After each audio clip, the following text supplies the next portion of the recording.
Many of you may know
Okay. Good morning, everybody. Thank you for your patience. We will kickstart in a minute.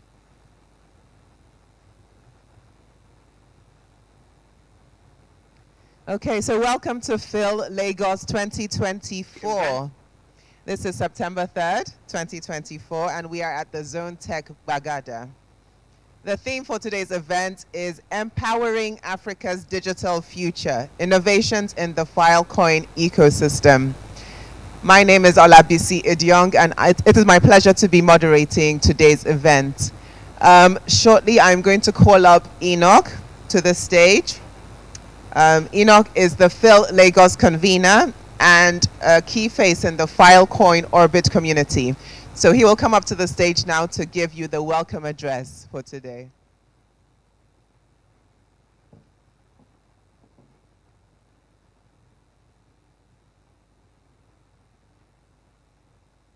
A round of applause, please. Thank you, BC. Jim, guys, good morning. And once again, you're welcome to FIL Lagos 2024. And we're very happy to have you. It's a honor standing before you all and to make this a success. First, I want to appreciate the FICON Foundation for making this happen here in Africa and doing a whole lot around this region. And then I also want to appreciate our partners who has joined hands to make this a success. So we are here, not only as attendants, but as contributors. So I want every one of us to, kind of like take the opportunities in the Falcon ecosystem, even as you upscale, upgrade, scale up whatever you've started. So a whole lot of opportunities, a whole lot of effort has been put to bring this in, to make it happen. Today we're looking at empowering, the future of African digital technology. So we are looking at exploring the FICON ecosystems. A whole lot of innovations will be shared across. So we want everyone to, take the whole opportunities that's been offered. We remembered when we had the maiden edition in 2022, we've seen a whole lot of, feedbacks, which has, encouraged us to bring this. So this might be your first time, but congratulations. The Web3 ecosystem in Africa is really, really scaling up, and a whole lot of things happening across Africa. So I want you to take this as an opportunity. At this point, we'll be holding on, and we already have some of our great speakers here. But before then, we want to hear from our founder, John Burnett, and for the next 30 minutes. So just enjoy your show. Once again, you're welcome.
Okay, good morning once again.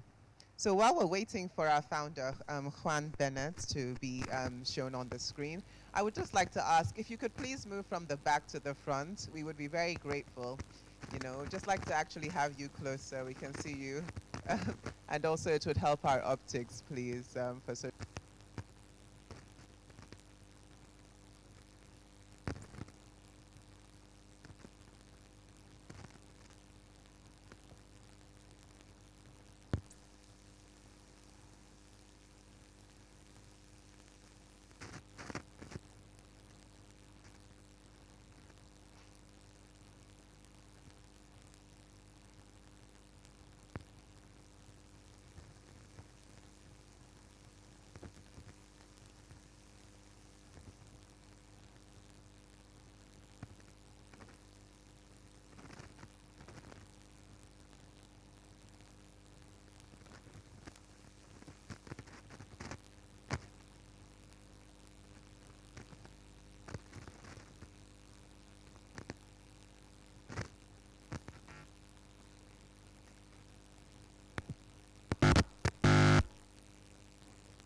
CS140 operating system. When you know that, it's not too hard to see how something like IPFS could be so consequential. Juan is very generously offered to do an AMA, so if you're tuning in on the live stream, please direct message the @FIL Foundation Twitter account with any questions you might have for Juan. Now, please welcome the CEO and founder of Protocol Labs and most famous engineer in Hong Kong, Juan Bennett. Thank you. Thanks a lot. I don't know if I can live up to that introduction, but I'll try.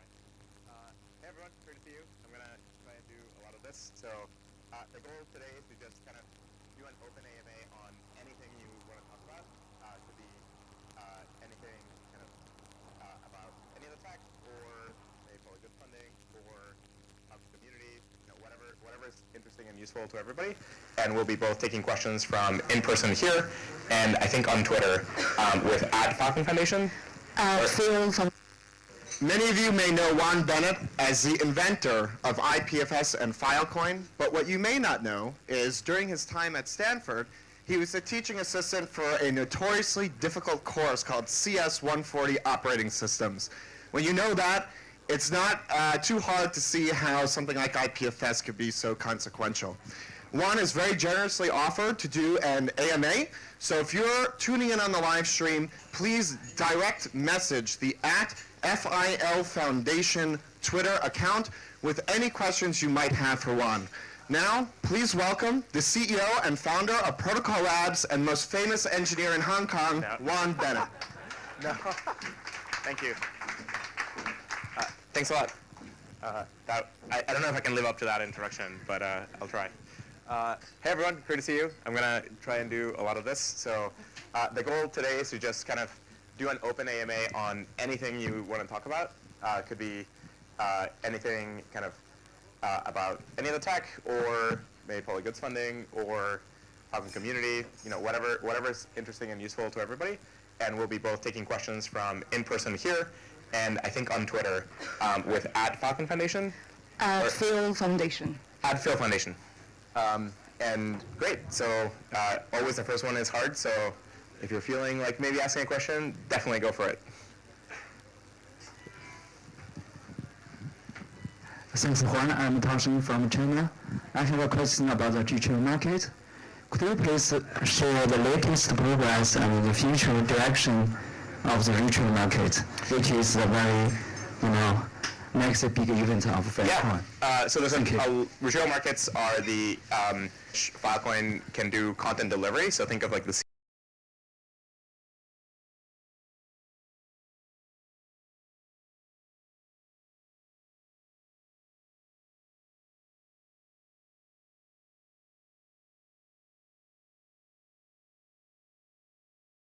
is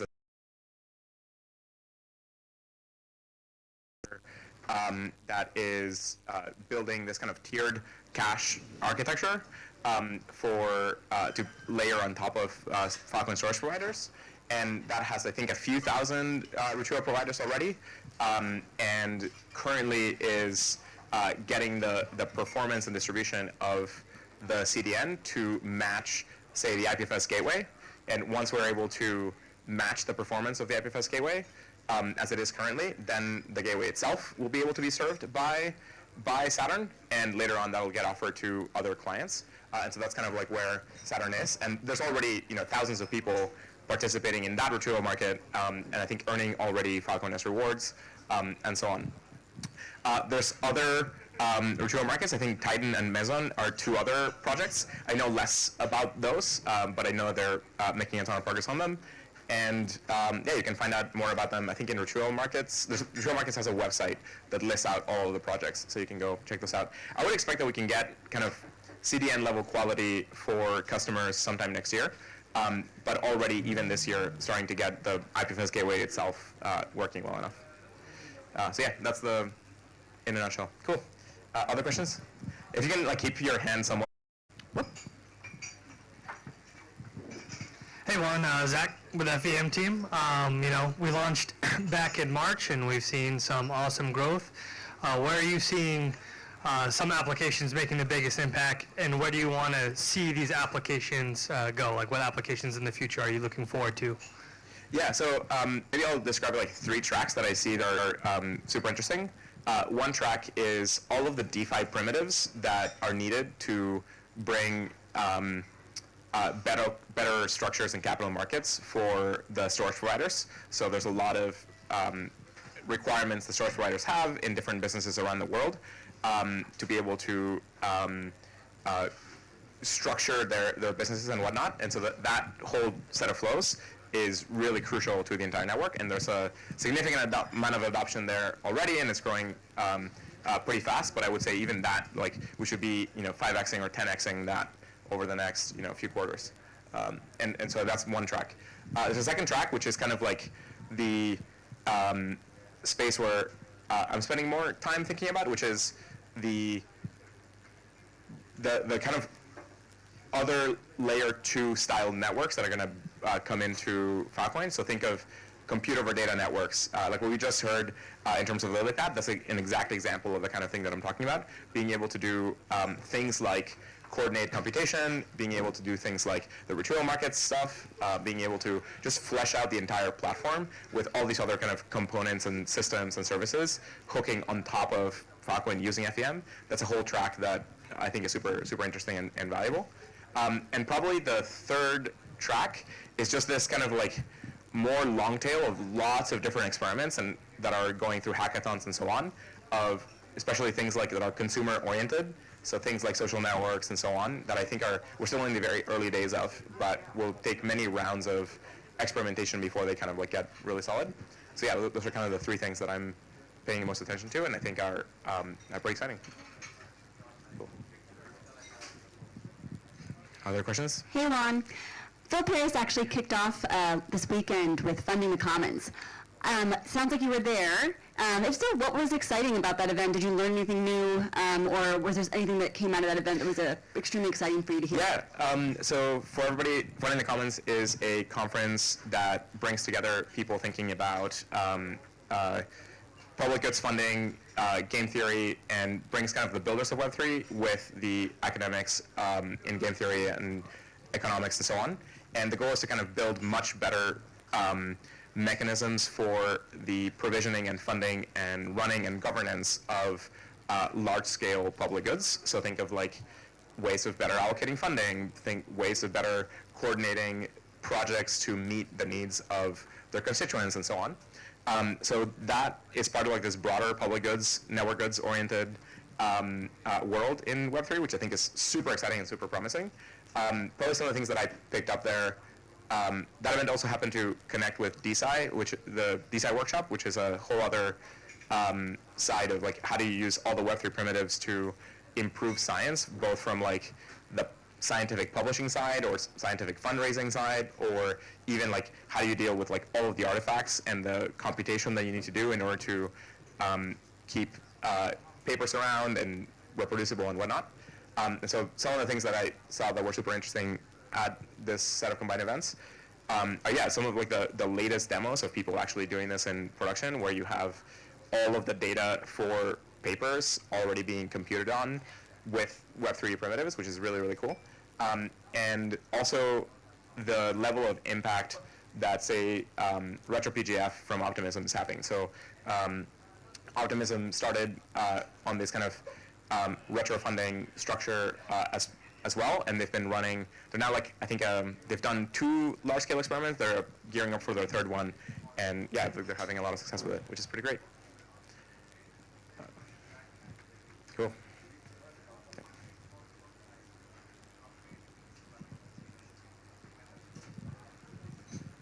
Are there maybe some things that people underappreciate or misunderstand about Filecoin, particularly the ones that don't follow it as closely and are not as technical? I could probably write a book about that, so do you want to constrain it? I come from the investment community, and I was just wondering, people have certain perceptions and snapshots of time over the past, and maybe things have evolved to a certain point that maybe some frameworks need to be adjusted, or some mindsets about Filecoin. I think it's so like very broad.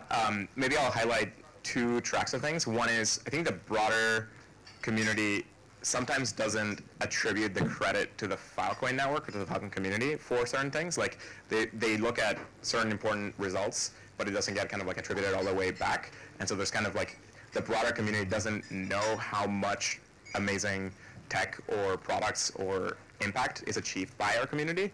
And usually once people understand, they're like, whoa, what? Like you guys are doing so much, that's crazy. And so kind of figuring out how to solve that would be a good thing of like helping the whole rest of the community understand and attribute how much is coming from this community. The second one, I think the layering of economic primitives is too complex and too dense, and so it takes real effort to understand how the entire economy works. And so simplifying that can, both simplifying that through better explanations and better mechanisms will be really good and valuable.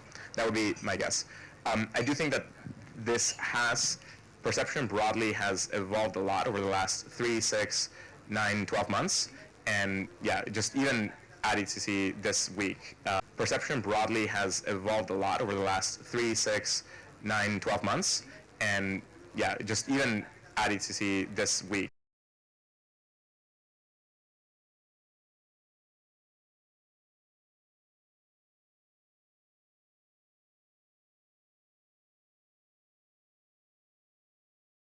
Talks about like one of the most amazing optimistic visions of the future that you can ever find. So that I would leave you with that single rec. Hey, Juan, my name's Landon Gardner. I'm from Web3 Toronto in Canada. I've seen you guys do a few things in Toronto. We're big on building city networks and Web3 cities, and Toronto is like our pilot scale for that. And I'm curious about how you think in terms of like mass adoption of crypto and Filecoin, like what you're thinking is like the sort of best way to sort of bridge that gap. I mean, I find at ECC in these conferences, it's very technical heavy with Web3 people, and you've got 99% of the world is not engaged in this. And we're thinking about how do we flip that? Is it? And I just love some of your thoughts on like why, like even Filecoin, which I only learned about what Filecoin was since I've been here in the last few days. But like moving from, well, why not an AWS server? Why a Filecoin server? And one of our startups in our incubator, is a DPIN, and I'm just sort of curious if you could talk a little bit about why DPIN matters and sort of what Filecoin does with that as well. So also very broad, and maybe I'll grab onto like the first part of your question, which is kind of like how can this broader community make it way easier and more accessible to understand what's going on in this entire field. I think part of the problem, so this is kind of mixed. I think one part of the problem is a lot of the tech and products that are being built are very close to large-scale financial use cases, which gives those products and services an out in being able to have a much smaller number of people interacting with them while already generating a big enough business. So there's less of a pressure to reach mass market with tons of people in the world. And so that means that a lot of the systems and products end up building things that are initially don't start inaccessible, but they add like 1 or 2 or maybe 3 hurdles, and those start getting composed together.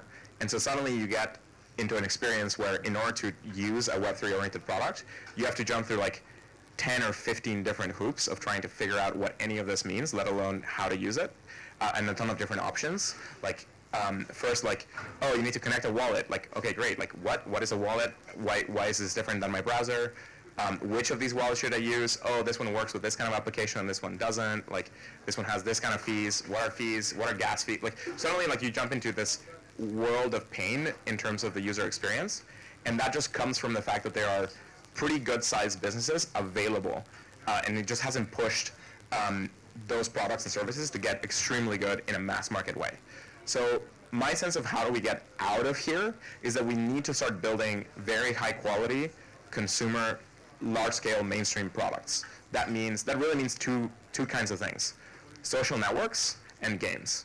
And those are the things that are going to help us push over the hump here, because social networks inherently get a lot of their value from as big of a network as you can make, and that really forces everyone to produce super high quality, very easy to use experiences, and they'll provide the pressure for all of the layers of the stack underneath to simplify and refine to be able to be good enough. You can think of this as kind of like the same thing that happened with Web 1 and Web 2.0 of like the social networks.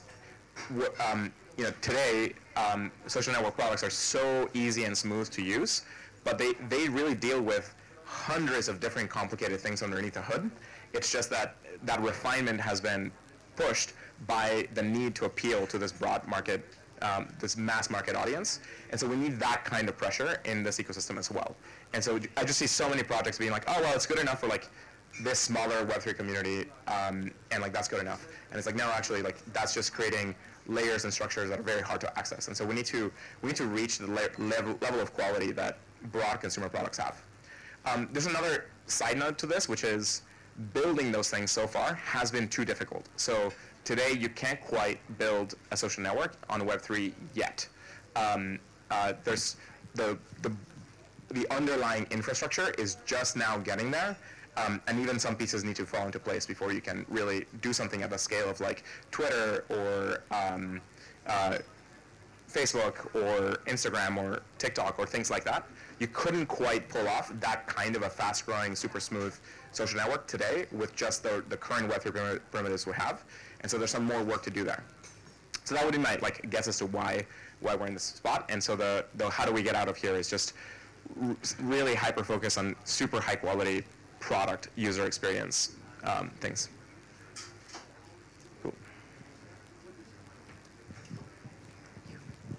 Hey, Juan. So I had a question. So there's ETHCC going aside from FIL Paris, where there's a lot of different chains, infrastructures, companies, and so a lot of people working on a lot of different projects, tackling some of the troubles you just talked about. And I know we launched FEVM early this year that helped with like integrating into some of the tools, some of the apps that exist there. Is there any plan in the future to continue and try to work with the people over there, building stuff over EVM-based chain, but that do not like try to go and deploy over the Falcon network? Yeah, we do. So Falcon is one of the most collaborative communities and networks in the entire crypto space.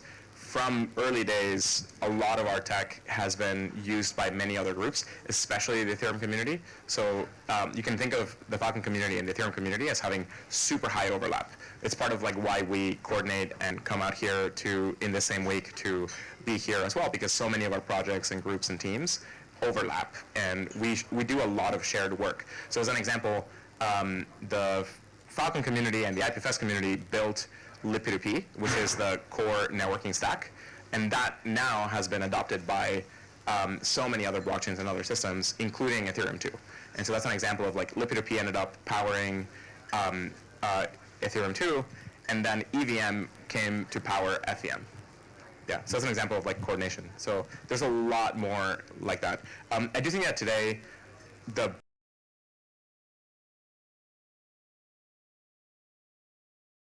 tribal association that feels competitive or zero-sum, and we need to get out of that. So finding better ways of like bridging between that will be really valuable.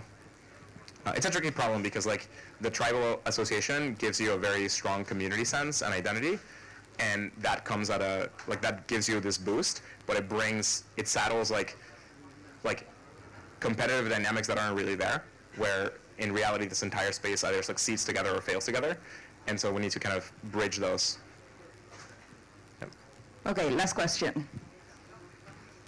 I can take like two more, but it's up to you. Yep. Okay, 2 questions. Yeah. Thank you. My question is about organization innovation. I think the Proton Labs is somehow previously is like the target is Bio Labs, but now is Proton Labs networks. I want to ask you the thoughts behind the transition between PL to PLN. Oh yeah, so it's a great question. So just for everybody in case you didn't hear it, PL transitioned from kind of being a single company into being a network of companies, and so kind of like where is that thinking coming from, and kind of why and so on. So there's 2 parts to this. One part comes from recognizing that in the long arc of technology development, networks and ecosystems are much more successful than single companies. So if you want to do long-term, really high-value innovation, you do better by creating a startup ecosystem than by doing a single company. A concrete example of this is to compare. The largest scale experiment run on this is the comparison between Alphabet and YC. So Alphabet was the attempt by Google to create a structure to be able to run many different large-scale R&D oriented startups, and to do them within the same kind of broad corporation, with some amount of separation, but still broadly under the same kind of dynamics and structure and whatnot. And YC is the exact opposite approach, which is you create a network of startups that go out and pursue many different possible trajectories to success, many different kinds of business models, and you focus on trying to increase the number of such experiments and the likelihood of success of each one of those experiments. And in the last, so maybe 15 years ago, a lot of people would have bet on Alphabet over YC in terms of like being able to do deep, long-term, large-scale innovation and R&D on extremely complex fields. Things like self-driving cars, or things like AI, or things like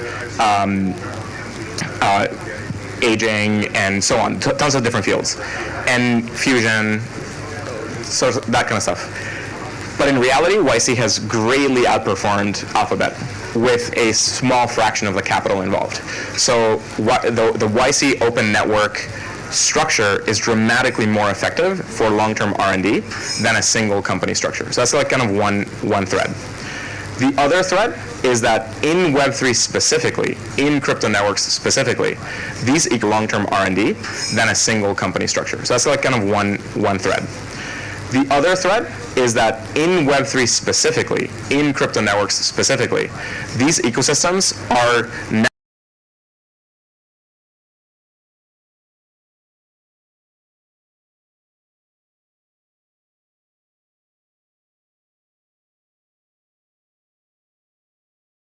in FEM. I would say I can think of like a few things. I don't know. I really don't know which one of these is the biggest blocker, but I'll mention a few. So one is, I think, there are chances of distribution. There are chances of the media houses that are publishing the music taking a large cut from the person who has actually made the music, right? So decentralized storage and Web3 can help them by giving 100% ownership or maximum ownership to the person who has produced the movie, produced the song. And also, when you are using decentralized storage, you can now have control of who is viewing your content. The person who has made the content has the access whether to give access to someone or not. And to decide that would be like the person who has pre-subscribed or has bought a NFT or a token of that particular music producer, right? So that way, you can now, the music producer can now give them the information to how to access the files on a decentralized storage. Okay, the supply chain management. So we can use this technology in supply chain management as well, where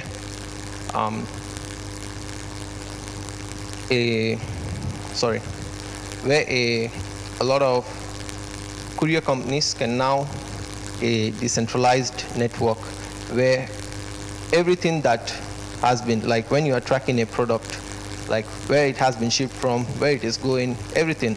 So it can be stored over a supply chain management,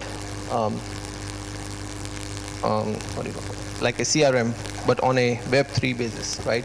And then we can also integrate it with pharmaceuticals as well, where the production of the medicine when it reaches the end user, so everything can be tracked. And then all of this is irreversible. So whatever changes have been made on that system, they cannot be changed back. So there is very minimum chance of tampering with the data that is there. Unlike on the traditional server, tampering is very simple, like easy. And then the company who owns the server can also tamper with the data. Okay. So how it can be now used in the government sector. So governments can now use Web3 and decentralized servers for keeping the land records, for keeping your ID cards, your NIN, your passports, your contracts, cross-border contracts, right? Like, let's say Nigeria is making a contract with Ghana, right? So it can be made over a Web3. Right? So now it would be easy for countries to make contracts, and the contracts will see what the contracts are, what are the terms, everything.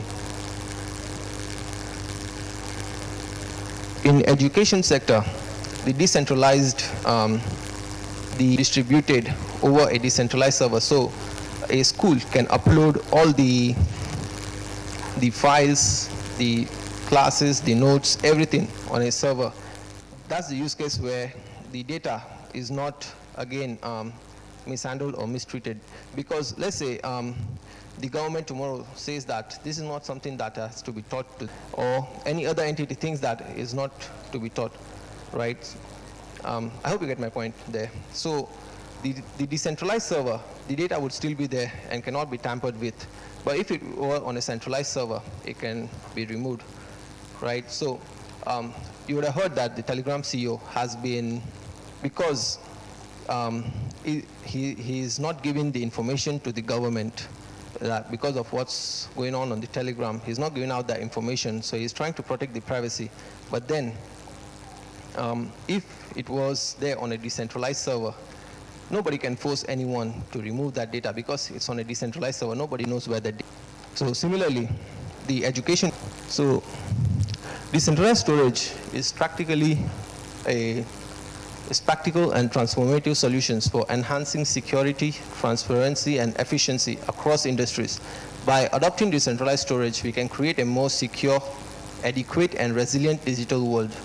The time to embrace digital storage is now, as it offers unparalleled opportunities for innovations and growth in the digital age. Thank you.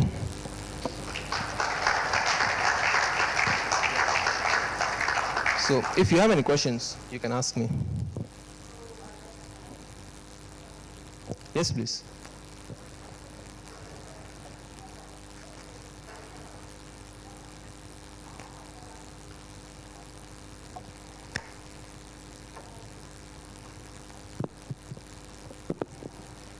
Any questions in the audience? All right.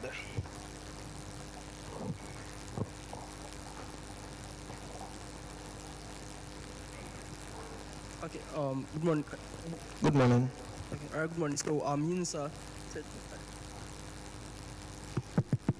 Alright, good morning. I'm Yunsa. So, thanks so much for the presentation. I came in a little bit late though. So I'm just asking if there are any resources that FIL already has that I can revisit to be able to go through what you are, what you do. Because I'm a data analyst, so you know, it's really interesting to see the storage solution. So yeah, thanks. Sorry, I could not hear that properly. Okay, he just wanted to know how he can maybe ask you questions. Do you have a social media handle maybe, or a way that he can contact you, resources, so that he can find out more? He's saying he's a data analyst, so that would be of interest to him. You can reach out to me on Instagram at linknfc.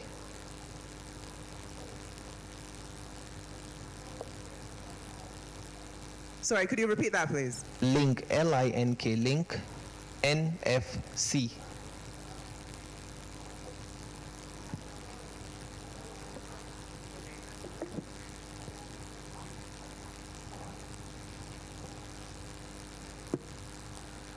Hi, Link, Diopa. My name is Diopa. All right, so simply my question is, or before I go right into the question, it is a nice thing that FIL coin or FIL ecosystem is bringing something entirely new, away from cryptocurrencies and just decentralized finance. You want to say something? Can you speak a bit louder? I'm not able to hear you, sorry. Hi everyone, my name is Diopa. Can you hear me now? Okay, so Diopa, right? For bringing something entirely different to the African space, blockchain space. So whilst that is basically, because we are seeing just cryptocurrency use cases, yeah, a bit of supply chain, a bit of dipping and the rest of them. But this is like storage, and we want. What's the? What solutions do you have for Africa specifically behind FIL Eco's adoption? Pushing for your adoption in Africa is like really nice, but imports. But then again, we are in the losing condition in this age, and we do not want to repeat that in the next age because it's futuristic. Okay, so the Filecoin ecosystem can allow you to store your data on a decentralized, as you know, right? And then all the, like you said, what's the use case for Africa's future, right? So the first use case is a lot of Africans, not Africans, a lot of people actually would have access to empty storage on their devices, right? They can rent them out on a Filecoin ecosystem, right, where you would be having economic benefits, right? And then people who are developing projects, they would have more reliability, because on a centralized server, like let's say, before Elon Musk took over Twitter, there was a lot of censorship happening on that. So Twitter would take down their content, but now Elon Musk does not do that. But that is because what he wants to do. But if it was developed on a decentralized server like this, right, the data could not be tampered with. Whatever you have uploaded is there. When you want to take it down, you can take it down, right? All right, thanks. You answered that. So I'd really like to suggest, so that Africa is not in the losing condition in the futuristic use of blockchain, right? That you also consider our developers and give preferences to them, right? So it's not just about your adoption. It's also about helping African developers develop products and solutions that will prefer pragmatic solutions to our own problems, and not just adopting your system. Thank you. Yeah, thank you. Thank you very much. Thank you. Can I sit? Yeah. So I'm new to blockchain, and I want to ask a question. So you may Google what Filecoin is really doing. Like, I think they're borrowing storage from everybody's storage devices or something like that. And then so I want to ask, is it not going to be in such a way that if something is, maybe like I release a part of my storage for Filecoin, is it not like don't I have access to whatever is being stored or something?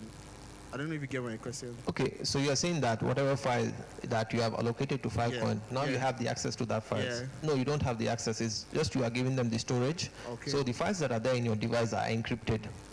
Okay. Right, so you cannot see the files yourself. Oh, okay. Right, so you would see it as a random lines of code. Even if you try to open it, it will not be open, because the key to that encryption is with the user who has uploaded the file and the user who has the permission to see that file. You're welcome. All right, thank you so much for this session. I have two questions actually. And Sure. the first of it is this. You mentioned that I'm new to Filecoin, so that explains my question. You mentioned that with Filecoin, the files are encrypted and they are stored in a decentralized manner. My question is, as you all know that currently in the space, in the tech space generally, okay, my question would be, what kind of encryption mechanism is it? Is it something that can be broken into in the future, at least with centralized alternatives? You understand that if there's a data breach somewhere, you can hold a corporation liable for it. But with decentralized servers that like Filecoin, if there's a data breach, you can't really hold one specific person accountable for it. Well, So- that's what the magic is, because you cannot breach the data because you don't know where the data is. The data where you breach, or the data breach that happens on a centralized server, is because you know that's where the data is. On a decentralized network, you do not know which computer has your data or which IP address your data. Like, there are 100 people in the room, each of them using a Filecoin network now. I upload a file, I don't know which server my file is going to, right? So now, let's say you want to hack into my files, right? You can, now you'd have to go through everyone's system to see, okay, where the file is. Plus it would be encrypted, so you would not know where the file is. All right. So say I don't even want to hack into a specific file. Say I'm running a Filecoin node, for example, and that means I'm storing some files in an encrypted manner, right? Yeah. And my question is the encryption so strong enough that in the future, whatever file I'm storing on my node, I can't get access to it, no matter how advanced my system is? No, you cannot. Okay. So the basic cryptography says that if it's a 256-bit encryption, it will take you 10,000 years to crack it. If you're going to live long enough to see that.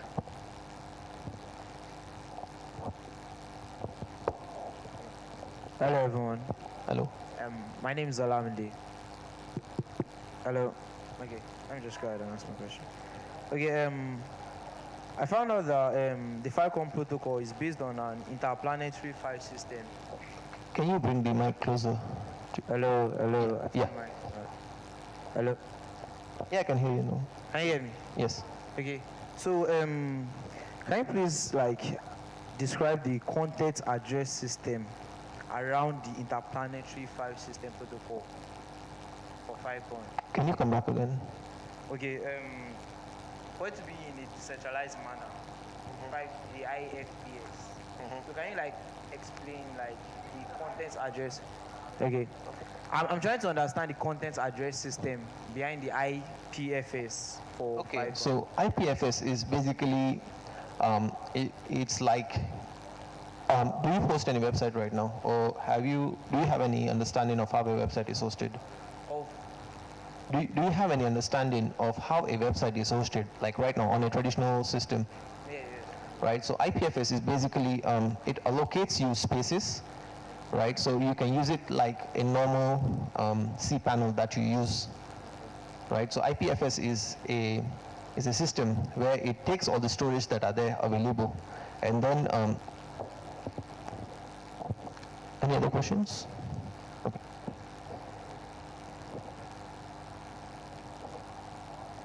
Okay, thank you, Mr. Harsh. I have a question from someone in the audience.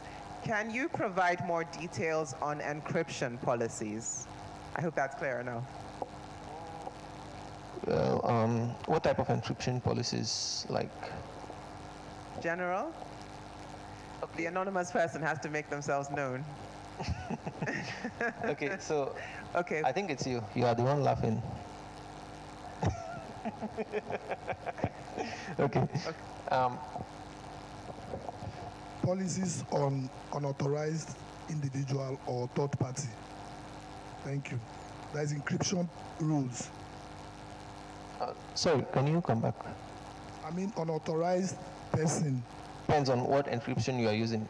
Where most of the decentralized, it's a cryptic code that 256 characters of random code is generated, and as a file who wants to encrypt it, right? So, and store it somewhere.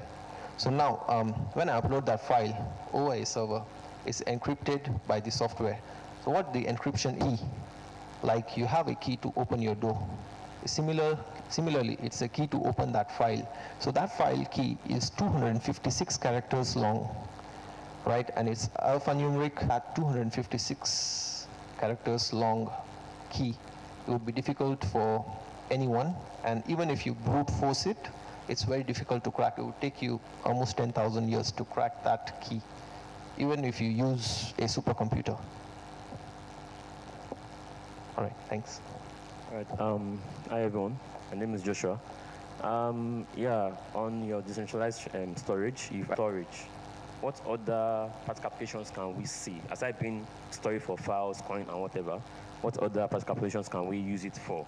That's one. Two, what are the weaknesses or traits you've identified? It is your product, right? So what are the weaknesses or traits you've identified from you designing it and the model and all? So it's not only just for file storage. You can host websites, build your apps around it, right? So you can do that. And so your other question, what's the threats to building apps on a decentralized platform? So when you build an app on a decentralized platform, all the data that is there and delete data from there. But if it's on a decentralized server, if you were to delete something, you cannot without the consent of the user. Let's say you created an app like TikTok. Somebody uploaded a video that you feel that, okay, this video is not supposed to be on this platform. You cannot delete it. It's the user who has to delete it.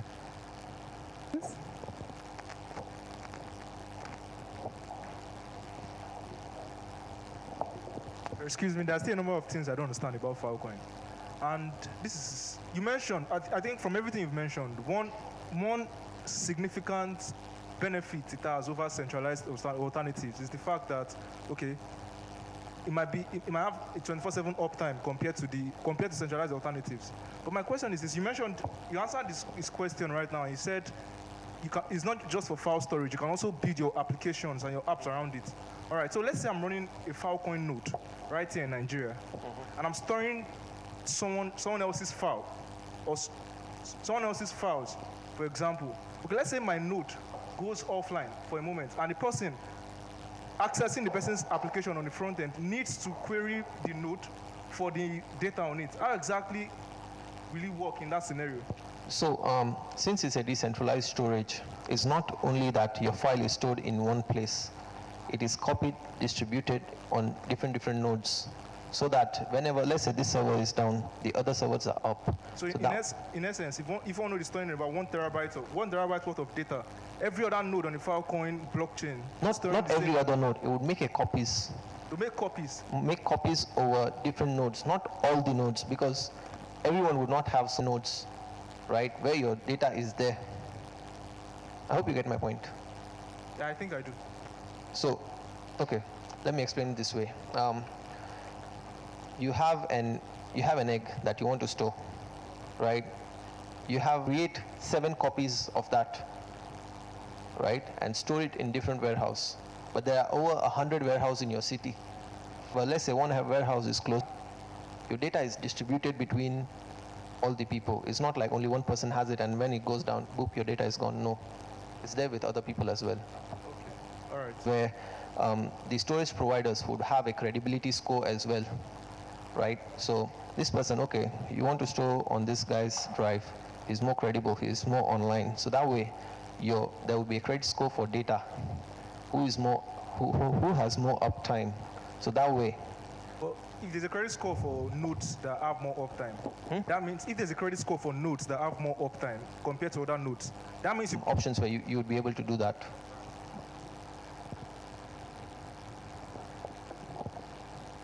Okay, so I'm going to be the queen today of asking dumb questions because I'm not a developer, so. Thank you. But my curiosity is this. If you're storing information in many different, I don't know, is it nodes you call it, warehouses? Yeah. If you need to query data is stored, doesn't it slow down the process of being able to get access to what you need? No. So the system would know that, okay, this is the place where the data is stored. Thank you. Any other questions? All right, thank you. Can we have a round of applause for Mr. Harsh Gujarati? Thank you. Thank you. So if anyone has any more questions for him, will you be around for any more time? Handle as well. So thank you very much.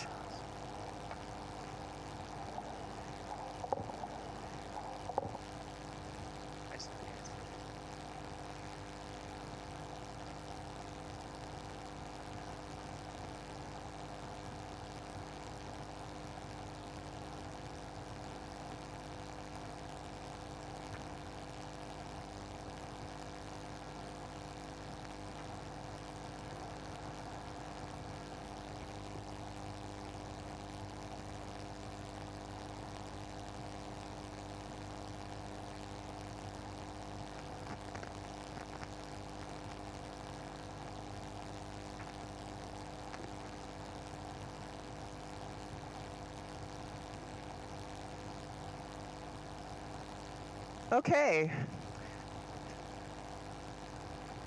So next we have Dr. Victor coming to speak to us. He's a senior associate at Unilag, and he's an advisor to Lagos Blockchain Week. We recently had that take place a couple of months back. And he is also working with NITDA. So if Dr. Victor could please come up. Everybody, let's welcome him to the stage.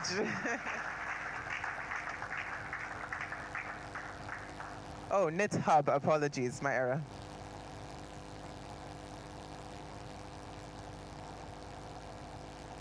Yeah, good morning, everyone. It looks like we've not been so happy. I've been observing since I joined. So good morning, everyone. Let's see a little change and let's be sure that we're happy being here.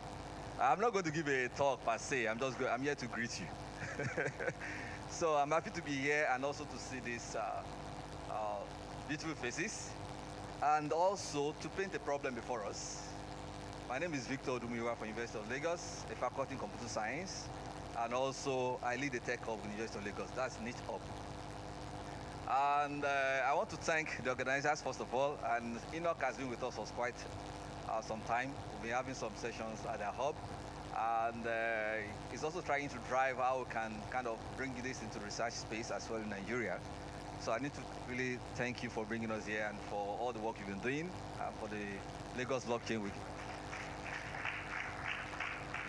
So what I will say first is, I don't know whether we understand what we are talking about or not from the questions. So I think we need to understand in Nigeria and in Africa, how do we create our own solutions? So that is more important to me because I used to tell people, I said, when the Ukraine and Russia war started, and Russia was cut off from the, what do you call this thing again? This payment, SWIFT, they were able to survive. I don't know if they cut Nigeria off from anything now. I don't know how we're going to survive. So it's good to understand these technologies, build our own communities, and begin not just only to rely on other protocols. Can we do something on our own? How can we manage? And we know we have some other problems. Resources, we don't have what they have. So how do we begin to even do research and understand how we can solve our own problem? We also know that privacy, data privacy is an issue everywhere. Before, people were pushing out data. I was at the conference, data.org in the US 2 months ago, and the trend is now that people want to keep data because your model, the kind of power you gain, and everybody wants to be like, but I'm the owner of this data, and this guy just used my data, and the trend may be again now, how do we protect the data? How do we keep our data? So instead of keep pushing out data so that everybody can keep evolving and training models, but they may now begin to hide that. So, but that should not be a problem if we understand these concepts. Last year, December, we had a conference at AI and blockchain.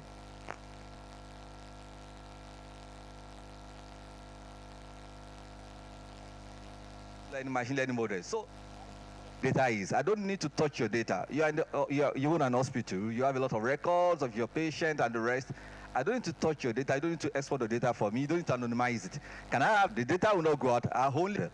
And so we did that conference, and there was a paper on that as well. I use predictive learning and use blockchain to protect. So the data protect. So the data and the parameters are updating the central model parameters. And you also use blockchain to also what? Ensure a smart contract to ensure that the parameters you are sending there are not being altered. So I think we need to begin to think in this direction.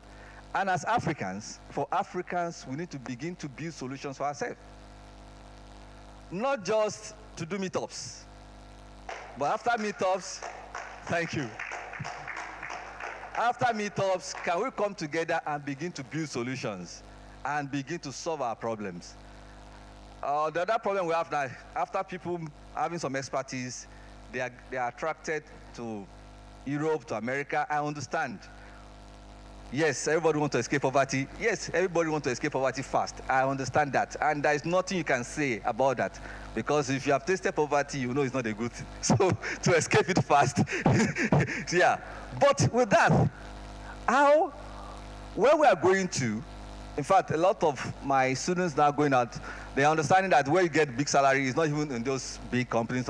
If people are building new solutions in their country, and they're getting enough funding and they are paying well, is it impossible for us also to do that here?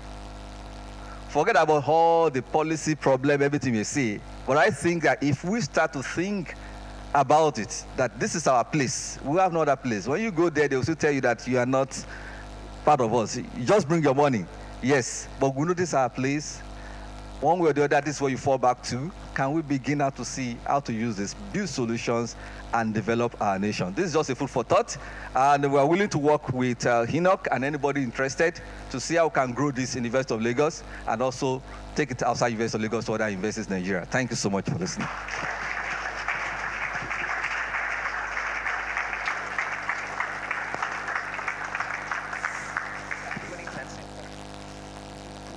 Okay. Yes, we're sending him back to the stage, sir, to get questions. That's what I was asking. Okay, yes, sir. Hello everyone, Diopa once more. Dr. Odumuyiwa, we met at Unilag. Feels nice connecting with you again. All right, thanks for opening our minds towards the terrains of building solutions to tackle our own problems. So I want to actually contribute to what he said ASAP before asking him a question. This is Africa where the problems are enormous, right? We have problems across all industry. And I mean, if you're able to profile values and solutions, then you are able to earn more here in Africa, have funders from wherever, venture capitalists or angel funders, and you would even make more funds, more dollars here in Africa because the problems are a whole lot here. So Dr. Odumuyiwa, one other thing is that we speak about, when we talk blockchain, most people even understand DeFi and cryptocurrencies more than the concept of blockchain and Web3 in Africa, because we all want to make money, and the African space had been seen as a place to survive, right? So please also, maybe when you talk subsequently, you also tell them in their spaces, their Twitter spaces, that whenever they talk about blockchain, they should talk about palpable problems and solutions, not just cryptocurrencies and how to make money, how to get jobs, how to become a content creator, a community manager. It's a whole lot. The use cases are no more. It becomes very painful.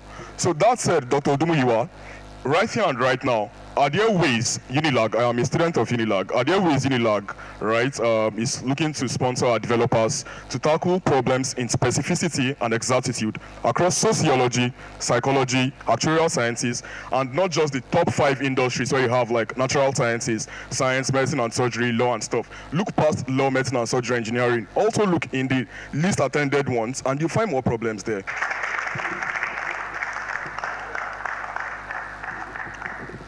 Yes, good morning, everyone. Hello, you hear me? All right, so my name is David Lumala. I'm from Uganda. It's a pleasure to catch up, with the Lagos community here. Getting to listen to engineers and developers to the blockchain space. So sometimes it's funny, or the major problem is that most of the times that the things that we study in school is what we bring to industry. You first have to go to university, maybe to train as a nurse or a doctor or a mechanical engineer perhaps. So has to get into academia. People in the industry invented blockchain tech, and now we have to take it to teach the people who are in university. So it's a great initiative, sir, that you have, you're taking a lead as a university to advocate for blockchain technology in academia, and please do it more and pull as many, Good afternoon, good morning. My name is Bolan. I think beginning of this year, and I'm so much interested to this point that I'm sort of planning a podcast. So I want to ask, with the situation of our country, Nigeria, our government are against crypto and all of those.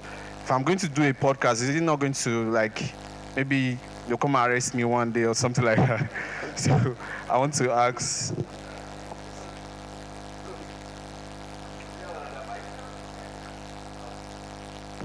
Maybe I'll respond a bit before we continue, so I will not lose track of. Now, the first thing, Adeoba, I think Deoba, if I got his name right. People don't understand this blockchain we're talking about, they don't understand it. In fact, 10 people, you will discover that hardly will you see one person, even developers, that can really tell you the importance of this and why they should go into this. So it shows that there's an awareness problem. And that's a very big problem that needs to be solved. And that's why some meetups are organized. If you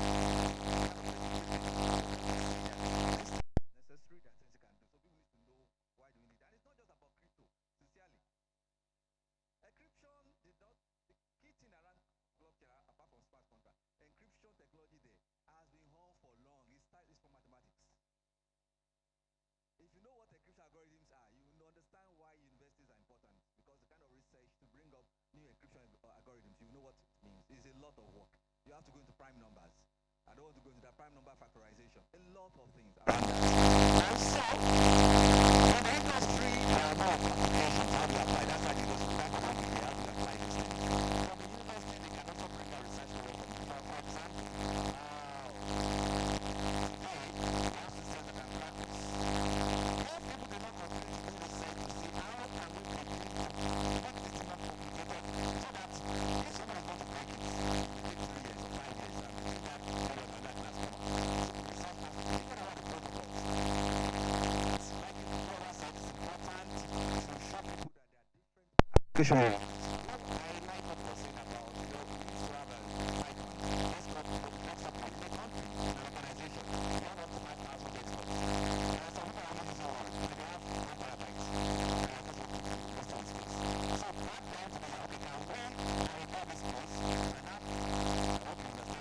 what I'm saying, and have a kind of software like operating system that can help us manage this space. So when you are not using it, even your CPU, we can integrate the power of your CPU across creating a grid, and we use your CPU to train or to do some other work when you are not using it.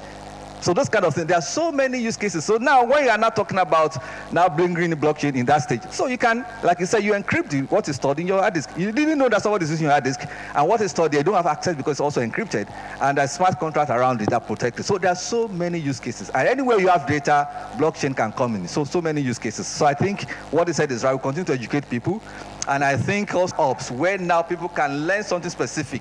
Not that you have to do physics 101, physics 102. Before you know how to apply it, you are doing something else, so you can't connect. So we know.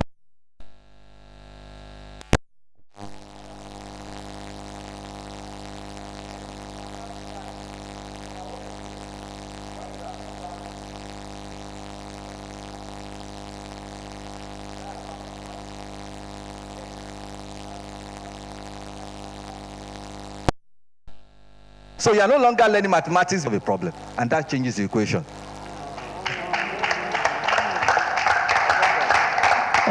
Okay, sorry, before you go on, Okay. Addressing your question, let me try to be sure I remember your question. It's about, you're not being arrested.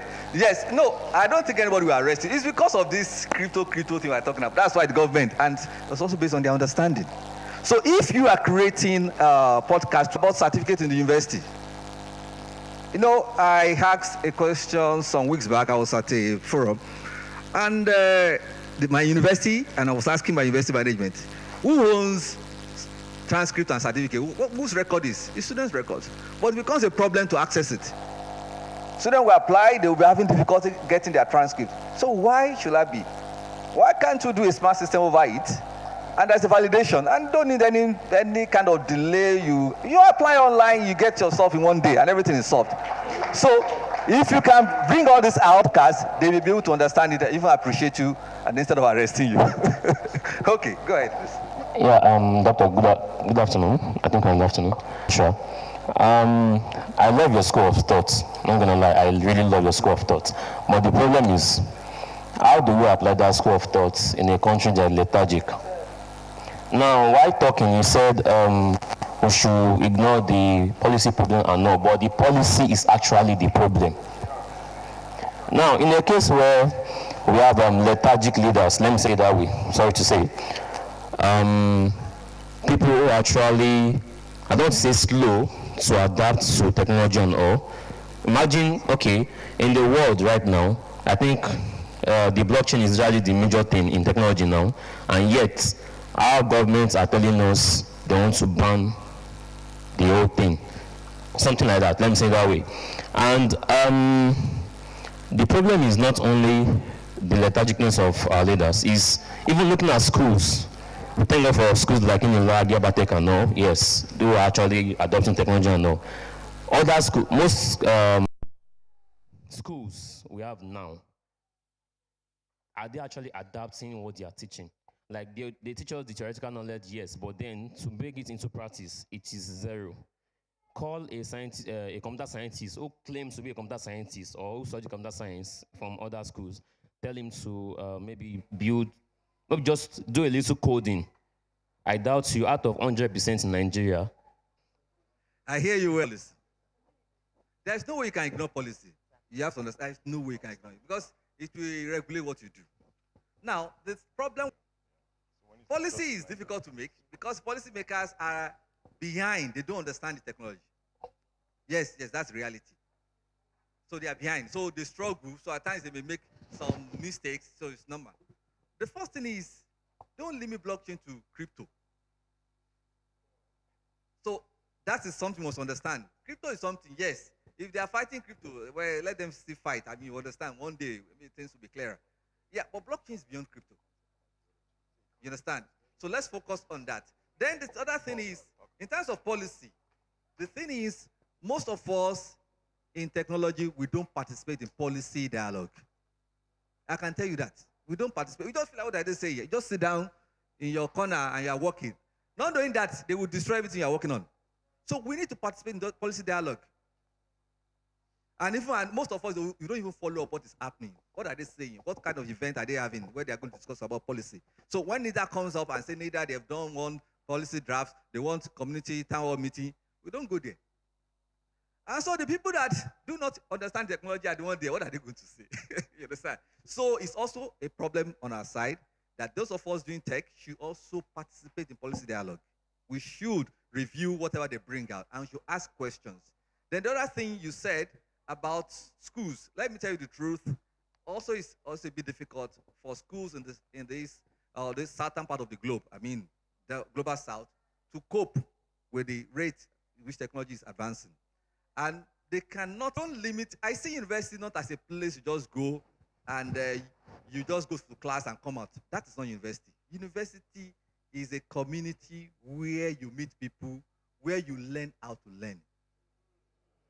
So it's not about the degree. It's not about the degree you are going to take. It's that you understand the process of learning and you can always learn. So when you form, and they have their curriculum, and it takes a long time to modify everything. So, especially from a university, when they see that you are doing something well and you participate in a competition, they want to celebrate you. So it becomes easy for you now to communicate that this thing we are doing, is based on our community and this is kind of thing we want. And they begin to see how to support. Yeah, okay. All right. Hi, everyone. Diopa once more. So yeah, to contribute to Dr. Muyiwa's, right, your thought orientation is actually very valid and palpable. Dr. Muyiwa, I would also corroborate yours. So I am speaking this way because I am a sociologist. And as a sociologist, in our BT and blockchain. Now, talking about policy making, I'll tell everyone here for free, open your thoughts. Media is the mind of society. Where the boss has a majority or predominant thoughts orientation or thoughts leading or thoughts leaning. So for example, let's say the question is between black and white, and the likes of Tunde Ednut, whereas black is the bad. Tunde Ednut, Yaba left, cracks Naija, and everyone, like field celebrities and internet famous people, right, are going with black. Trust me, society will go with black because they have more influences. So when I say media is the mind of society, it simply means that where the buzz is where society is. So to change God, please, you people should stop saying they are political leaders. They are just representatives. Citizenry is the leading aspect of politics. So that said, simply when the likes of bloggers and mainstream media guys pulls monies, they take our minds away from blockchain. They take our minds away from policy making. All we are consuming every day is if your boyfriend does not give you 10,000 naira on your first date, what are you wearing to your first date? Do you understand? So when it comes to policy making starts with the citizen. It starts with the conversations we have every day, our everyday social processes and social interactions. I'm getting emotional about this, I am sorry. Right? So whilst that is, it now becomes a thing of where does policy making start from? Community building. And where does community building start from? Your mind. So where you are only thinking about how to actually knock a babe from the content you had seen earlier on social media. Please open your phones and look through your Instagram. The first thing, trust me, that's just it. How about blockchain? Right? How about blockchain? How about DePIN? How about decentralized finance? How about cryptocurrencies? When you want to participate, sir, Dr. Odum,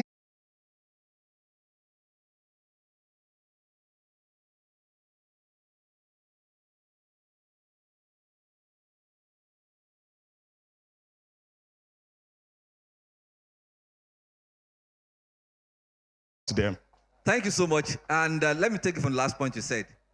They are already doing that. There are spaces on campus you can go to. For example, you are saying, you mentioned earlier that if you want to develop, can we fund you, can we support? Yes. When you come to NITOP and you show me what you are trying to build, and I see that what you are trying to build makes sense, I will be the one to run and say I'm going to get money for you to build it, if it's making sense. So you have on your campuses or wherever you are coming from. We try to dissociate ourselves. We are in the society, but we are at the same time kind of blocked ourselves from the society because of the complaints every now and then. Whereas there are other things going on that we need to look at it and say, how do we take advantage of it? So that's another way we have to start, things we have to start thinking about. Like you say, we have to start with ourselves, change your mindset. Begin to think differently. Like he said, you are posting and the things you are consuming when you go online. Are you really consuming what will lead to development and just things that will speak to your pleasure? So those are the things we need to be asking ourselves. What do we talk about? What do we talk about? And if you don't talk, every government all over the world, they don't listen. That is not only Nigeria. Yes, they want to do, they have an agenda. They want to go follow their agenda. But when everybody is talking, there is no way they will not listen. They may not do everything you are saying. But if their agenda, they want to execute it 100%, and they say everybody is talking, they will reduce it. That means your talking has done something. So don't think that your talking will not do anything. Going to the street has both negative and positive. But talking, using every opportunity you have to talk, whether social media or any way to talk, can change a lot. So I would say, keep doing that. And you have spoken to me today. I'm also taking it back home. Apart from what I have in mind to do before, I also think about it. How do I support the community more and more? And make sure that we have people upskilling, because we don't really have depth. I've observed it over and over. It's just surface level talking. You don't have depth. So, sir, doctor, do you have time, people? I don't know. I'm thinking 2 more questions. Mr. Enoch, do we have time? Okay, just this gentleman here, and then, sorry. Okay, GM everyone. My name is Fizzy, and I am a content creator. This dude made mention about podcasts, and that's literally my niche. So basically, I'm a content creator.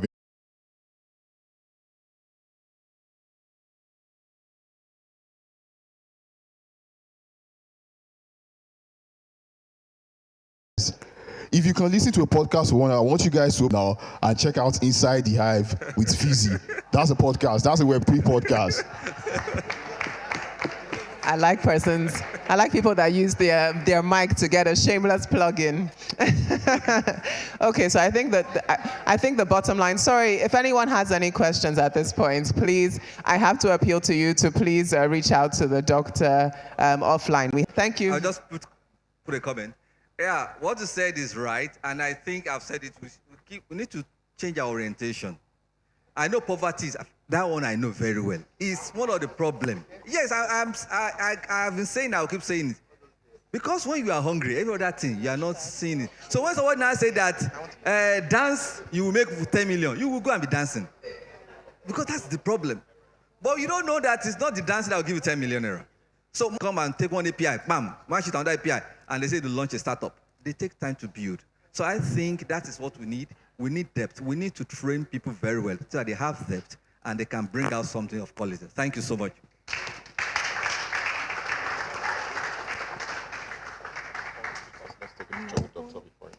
Okay. Sorry, please, doctor, before you leave, can we actually take a picture with you, with some of the speakers? We'll be very grateful. Are the speakers getting...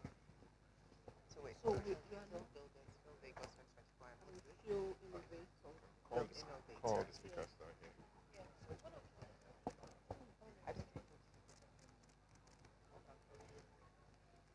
Okay, any speakers in the house, please, could you just rise and take to the stage so that we can take a picture, please, with Dr. Olumuyiwa.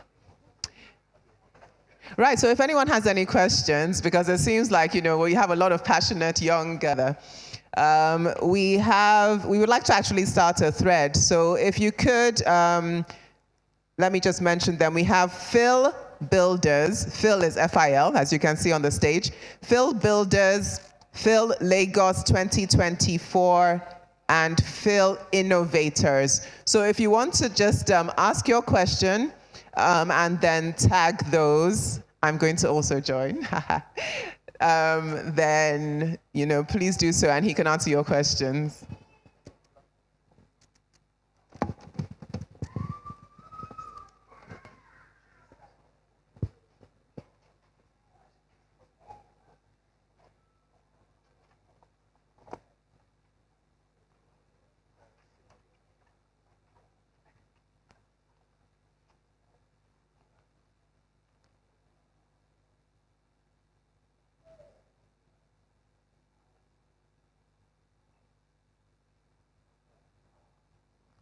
Thank you very much to our speakers. So you can see you have quite a lineup coming up.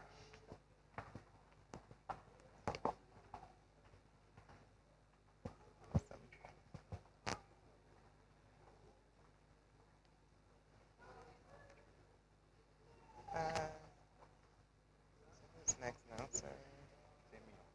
Tamia. I'm trying to get her name properly. What's Just you want Tamia. I'm trying to get her name.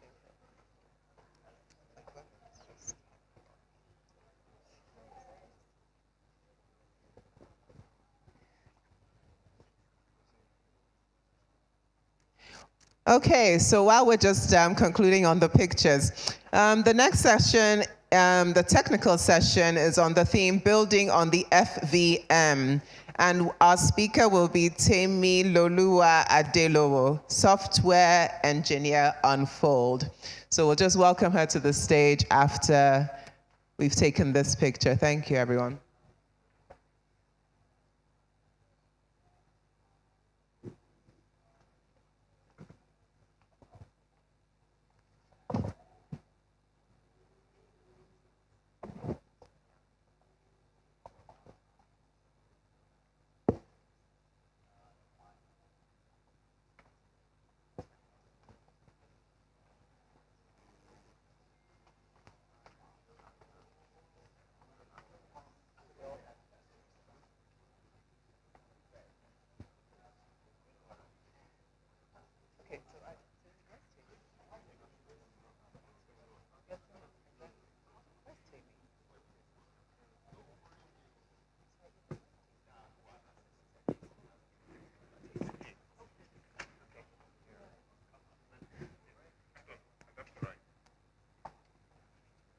So let's have a round of applause for Temi, who's getting onto the stage right now. Thank you.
So a reminder, you can just send a post on X, and the hashtags you should use, please, are FIL Builders, FIL Lagos 2024 and FIL Innovators. Let's get creative, please.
Did I mention that we're giving out swags? Yes. We have some swags that we're giving out, but it's to those who actually post on our X and on our threads. So please, let's get engaged. What's that? What do you need? Sit there.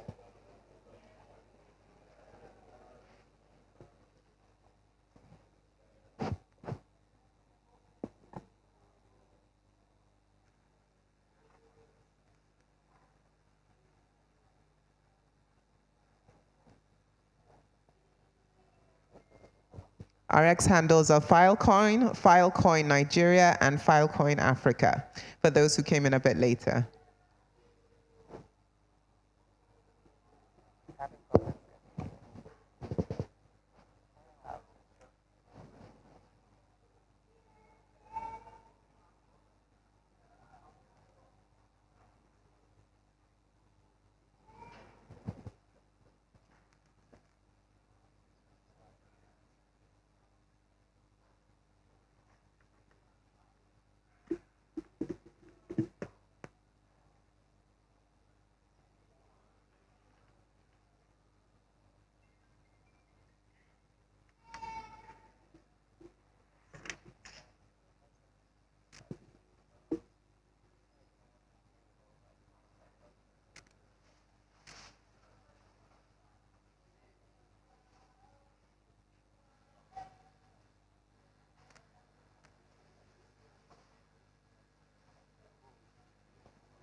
All right, so change of plans. We are going to welcome to the stage now a gentleman called Emmanuel Tokwe. He was one of the winners of FIL Lagos 2022. So let's just give him that credit. Yes, yes. He has been very faithful to Filecoin, so would like to welcome him to the stage. And he's going to speak to us on the topic of the future of data economy with Filecoin. So Mr. Emmanuel Tokwe, winner of FIL Lagos 2022, take your place at the stage. Thank you. Thank you very much. GM everyone. GM everyone. Yeah, sorry for the glitch. I'm trying to sort that out. My name is Emmanuel. And 2 years ago, I was in this hall as a novice.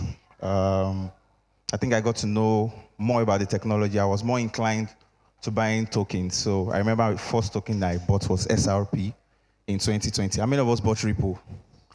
How many of us are still holding Ripple? On Luno, right? So I bought mine on Luno. And I was just interested about this technology. And 2022 came up. I heard about Filecoin. I was seated in that part of the hall. 4 of us in a team. We built a file compressor on Filecoin. So imagine a 10 gig file compressed to like 2 megabytes and posted on IPFS. And we won $1,000. So for me, I was very broke at that period.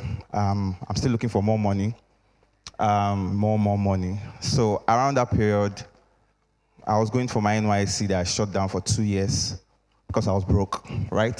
So that money was what I used to go for the NYSC, and I dedicated the remaining 9 months of NYSC to just studying about blockchain, giving it about 5 hours per day, just staying, buying courses, and reading, and that's how I was able to garner a lot of knowledge. Got my first job in that same year as a community manager with Ecolance. By 2023, I was in Barcelona for a conference, European Blockchain Convention. I'm saying all this not to really,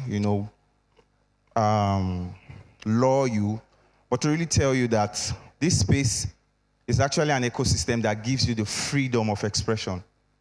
So with the fact that you have the freedom of expression, you can create and curate what you want, right? See what Filecoin is doing. Filecoin is basically removing the centralized cloud system and, replacing it. Is my slide coming up? Okay, I can just start with that slide, right? So, yeah. So basically what's Filecoin is a decentralized and distributed storage system. So there's the word decentralized, there's the other word distributed. And why is it distributed? Imagine you having your data stored in a location far away from you, right? Imagine all of the data that we have on AWS. Obviously, their data center will be in the US, right? And the latency, the time period to get those information from that location is actually more than what you have with Filecoin. So somebody has a question that how will my data be? So when you store on Filecoin, it's distributed to other storage providers, and such that when you make a pull request for your data, the nearest, the nearest storage provider is able to give you that data. So now, data economy, the future of Filecoin or the future of data economy with Filecoin. There are many words to unpack there. There's future, there's data, there's economy, there's Filecoin. So what is the future? Maybe I should ask that question. Let's make it interactive. Can anybody tell me what is the future?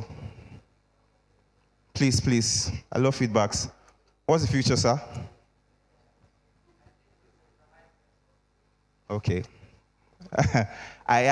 You answered like a Nigerian, right? I just asked the question that what is the future?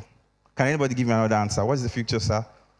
In 2 sentences. I know that you have a lot of vibes. So in 2 sentences, yeah, I can hear you. Fire on.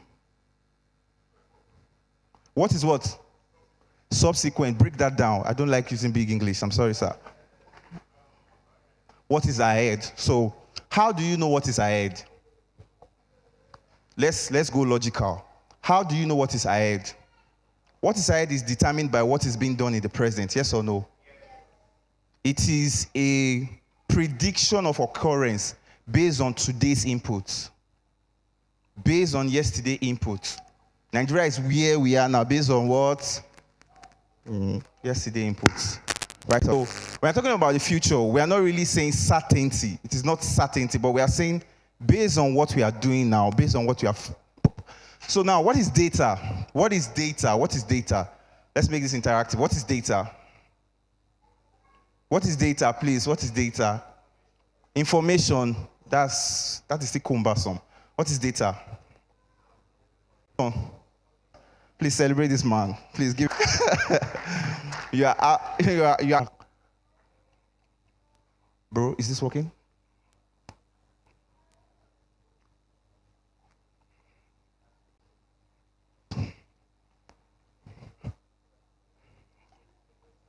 Yeah.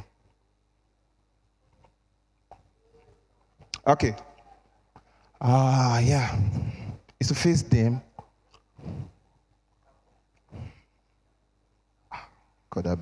Right? So data is an aunt, right? And it's trying to be important. Data is life. Data is the reason why the system can predict you and say this is what you're going to, based on what? Based on what you've been interacting on, right? And sorry, I'm having an issue with this. Linear, okay.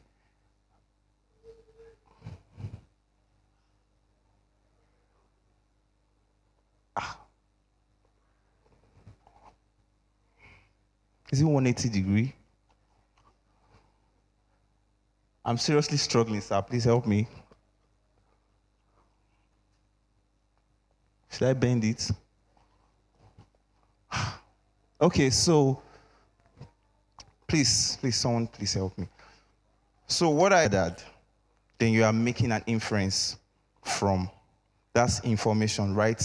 It is telling you something based on what you've gathered, right? I would have loved this to be.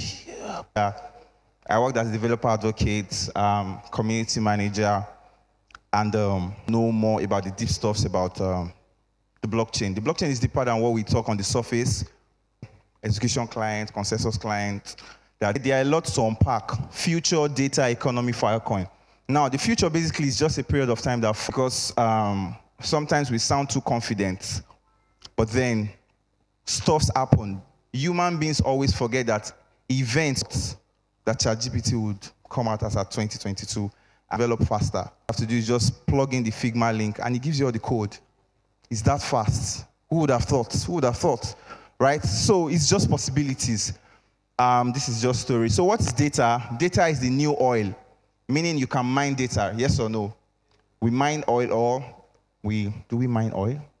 Like we try. In today's world, data is the most valuable asset. I know because of the part of the world where we are, people think data is not that important, but I promise you, it's the most valuable asset. It is how you can be predicted. It is how of the right, and data is a tool for enhancing intuition. We can see that data is that important. People queue for data, right? Now, according to IDC estimate, the data sphere will grow by 2025. So imagine literally to reach the moon. That's how much data we are creating per second. With the advent of videos, audios common, it is now in a faster rate. I'm sure it will be more than this by 2025. Now, what is economy basically? Economy just refers to a system by which goods and services are consumed within a community. It just shows the activities around the management of a resource. And this time we are talking about data as that resource, right? So economy involves various, includes operates at multiple levels. What is data economy? First to the economy system where data is the key resource. Practically everything we are doing today involves data.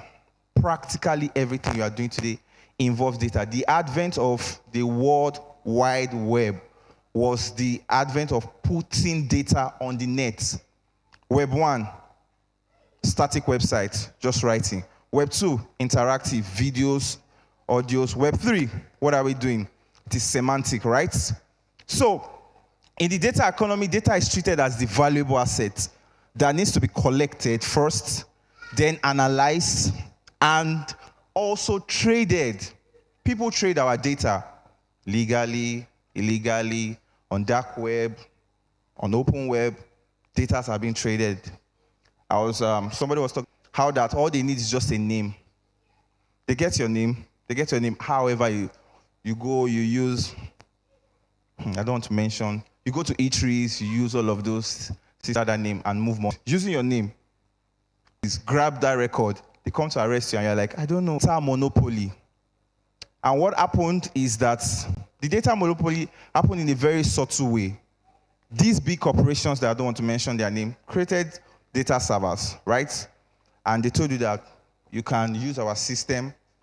And while using our system, what do? You register with your name. Either you're African or you're Hispanic, Latino. Come out to you. It doesn't. So they are collected, analyzed. Somebody can analyze that data and know that between this time to this time, hi, Emmanuel, go to this place. Between maybe 7 on a Sunday, blah, blah, blah, you're in church, blah, blah, blah, blah. And traditional generation, collection, like I said, digital platforms, technologies, and network. So who are the participants in the data economy? That's very important. Before we move to us, the data aggregators. Under the data aggregators, that's where we have guys like the data brokers. Literally, the way you have traders, brokers, there are people who also are called data brokers. Data processors and analysts, businesses and enterprises who buy those data, right? Technology developers, people who use those data, regulators and policy makers who make policy for the distribution of those data, the consumers, obviously, and even investors. How many of us have tried to build a startup and you're trying to pitch it somewhere? What do the investors, what do they want to get from you? Statistics. They want statistics from you. You are saying 50% of Africa or 70% of Africans are unbanked. How did you get the data? How do you get that data? People buy it, then query it, right? Think of Filecoin like, I would say, a replacement of the centralized cloud services that we have. Think of any cloud service. I don't want to mention names. Think of any cloud service. So, decentralized and distributed way, right? So what is Filecoin basically? It is storage for decentralization, distribution. Distribution is very important, right? When data are stored, they are split to different. You retrieve the data from the nearest play. Now, Filecoin was Bennett. Check what Filecoin is doing with Filecoin Green, Filecoin Foundation, IPFS, NFT Factory, and other stuff here. Storage that turns into an algorithmic market. We'll talk about that. Now, Filecoin is a little like Dropbox, but powered this marketplace that promises to revolutionize the global storage economy. It is more than a network, obviously. It lays the groundwork for market store and to retrieve data. Compete with hotels. We allow any willing and able storage provider to join this storage network. This is where community is involved and offer their storage for sale. So think about it. The supercomputers, because it's going to be very, very hot, you need cooling machine that must run 24/7, because if it does not run, what do you call it? It could be a top. It could be a SIP, like the boss from NITHub mentioned, that you can offer for storage and you will be getting paid to offer that storage. How? Don't worry, we're going to get there. Now, supply and price is coming, right? When there's a greater supply, what happens to price? Price goes down. When there's a greater demand, what happens to price? Price goes up, right? We see that in the blockchain. When there's a lot of volume on the Ethereum mainnet, what happens to price? Boom, gas fee is up. When there are less, how many of you do transaction at night? You do it, you wait till night because you believe, obviously, that they are in GMT. So in the case of Filecoin, if you have extra storage and computing power, you may be willing to provide it to others for a fee. One, that is you. Why those that are seeking data storage are willing to, and somebody who wants to store, right, is paying you to store. And this is where the FIL token come into place, because the FIL token is now that medium of payment, market clearing transaction. Value is moving to one person in form of the data, leaving one person in form of FIL token, value commodities. As a global digital marketplace, choose action. What is that currency for transaction globally? It is USD, right? USD, right? So, but in the Filecoin ecosystem, it is the FIL token called Filecoin. And Filecoin is a permissionless market with a cryptographically verifiable good. Design constraints could also be satisfied with a medium of exchange. It acts as what we call money. Money is medium of exchange, right? Facilitating transaction and production activities as a currency.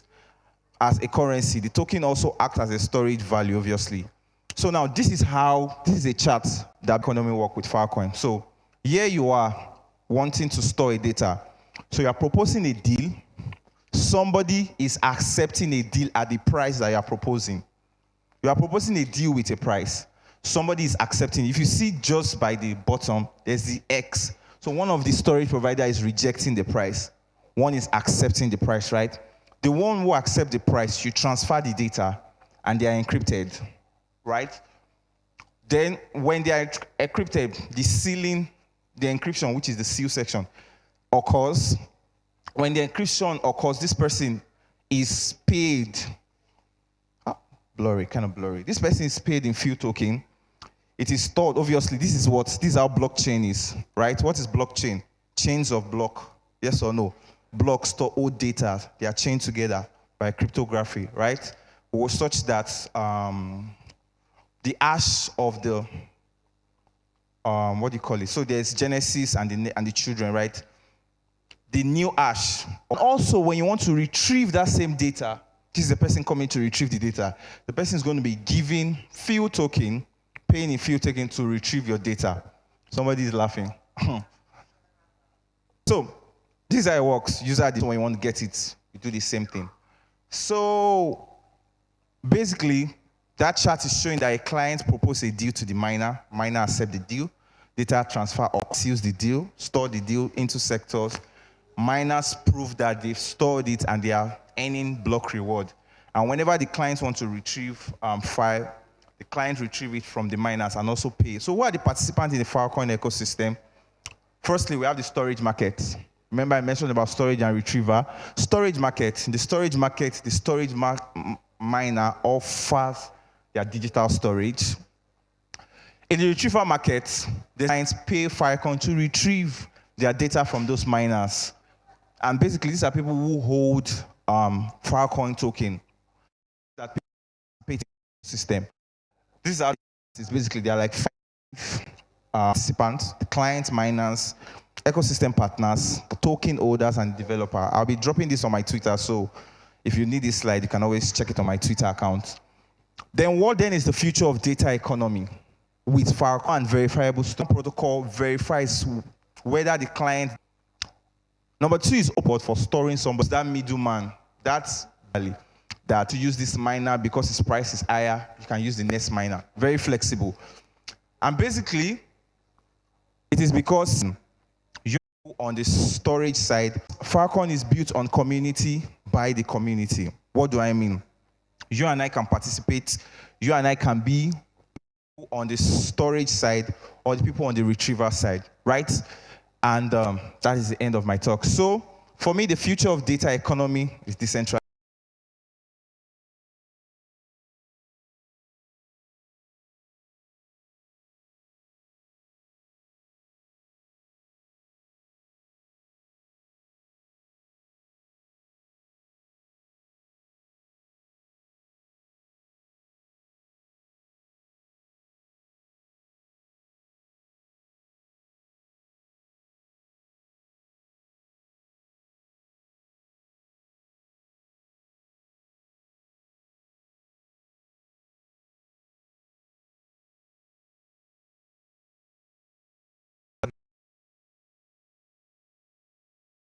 As a user of Filecoin, for example, I'm going to need to pay a fee to put my data on a node, and also pay a fee to retrieve it. So how is that better than the conventional alternatives? The conventional alternative, number 1, have you tried to use AWS? I haven't. Okay. So the conventional alternative is that they bill you based on how much you have stored, and sometimes it increases per month, right? It increases per month, or also electricity that they are using, the storage, whatever. Many of them increase the storage capacity per month, per year. So that's what you're paying for. But basically, because every transaction on the blockchain involves money. That's a transaction to store, you're doing a transaction to retrieve. You'd have to pay to use the blockchain, for example. Yeah. Because if there's no payment infrastructure in place, then you can run the risk of... Why will you incentivize the miners? Exactly, Yeah. exactly. And yeah. But my question would be, I think I'm much more concerned about how practical it is. Do you understand my point? Okay. So now it's different if let me even ask this question. Now you mentioned the other time that you can choose which node you want to store your data. Yes, which miner? Because every miner they set their storage fee. So if I say, somebody can say, to store this volume of data, I'll take 1 ETH. Somebody can say, I'll take 0.5 ETH. So you can, or 0.5 FIL. Sorry, I said ETH. And you can go for the 0.5 FIL because that's your budget. All right. So the thing is, okay, say you're running a Filecoin node right now, and then say I'm a startup founder. I'm looking to use decentralized services to host all of my data. So I pay you some fee to get access to space on your own particular node you're running. So now what happens? I think you can't get access to my own particular node. Remember, decentralized and distributed. So it is distributed. I thought you mentioned that you can pay the miner. Yes, you can pay the miner. Will he be storing it on his own node? Not only, everything is not going to be on its own. It will be distributed. To be distributed? Yes, it's a distributed network. Okay. Also, as much as it's decentralized. All right. Do you get what I mean? I think I understand you. The reason for the distribution is so that when you want to retrieve your data, you can retrieve from the nearest, I kept mentioning that the nearest node or the nearest storage provider. Okay. Yeah, that's why it has to be distributed. Else, you can go and store with somebody in the US, right? And you now have to draw from that. But with the distribution, you can distribute, you can get from somebody maybe in North Africa here because it has been distributed. There's an algorithm for the distribution, right? So if it's 1 terabyte that you want to store, that 1 terabyte is not staying on. It's just like blockchain, Ethereum. How does the client update? When you want to join an Ethereum network now as a node operator, depending on what you want to do, you might want to do archival node, you might want to do full node or light node. When you install the client, the software, it updates all of the record that's happened on that blockchain from Genesis. Let's assume it's full node that you are doing. It updates it will take a lot of time. So that means every record is not only on one person's story. Every record is on different nodes, right? Okay. It's just the principle of the blockchain, but now in storage. So if I get it correctly, let's say I'm a startup founder in Lagos right now. Yeah. I'm going to have to pay the nearest. No. You're going to have to pay the cheapest. The cheapest. But the data being stored is distributed such that when you want to retrieve it, you can retrieve it from the nearest. Okay. Yes. All right. I think I get it. Thank you. Yeah.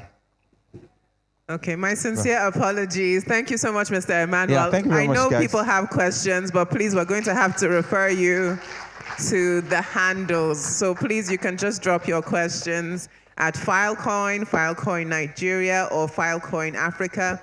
And you could just use the hashtags FIL Builders, FIL Lagos 2024, or FIL Innovators. We'll actually have that up on the screen for you at some point, but I hope you can hear me. So, the long-awaited discussion. We'd like to welcome Mr. Temi Lolua back to the stage. His presentation is now ready, and he will be speaking.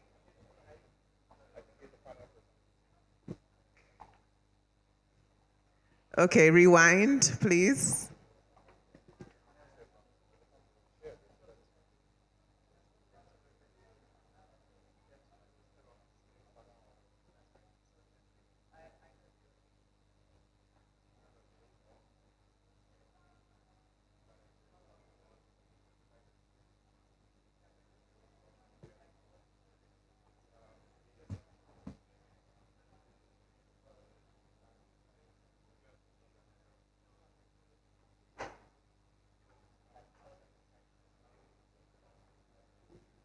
As you can see, we're warming up for the panel discussion, but that will just be taking place shortly, please.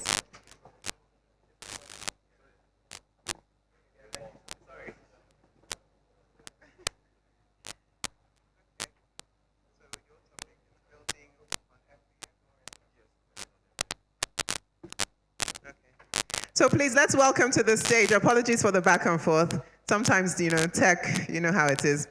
So let's welcome to the stage Temilolu Adelowo. He's going to be speaking on the topic of building on the FVM. Thank you for that round of applause. Like, we can do better. Thank you.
Currently, but then it's also a new solution being worked on by Filecoin.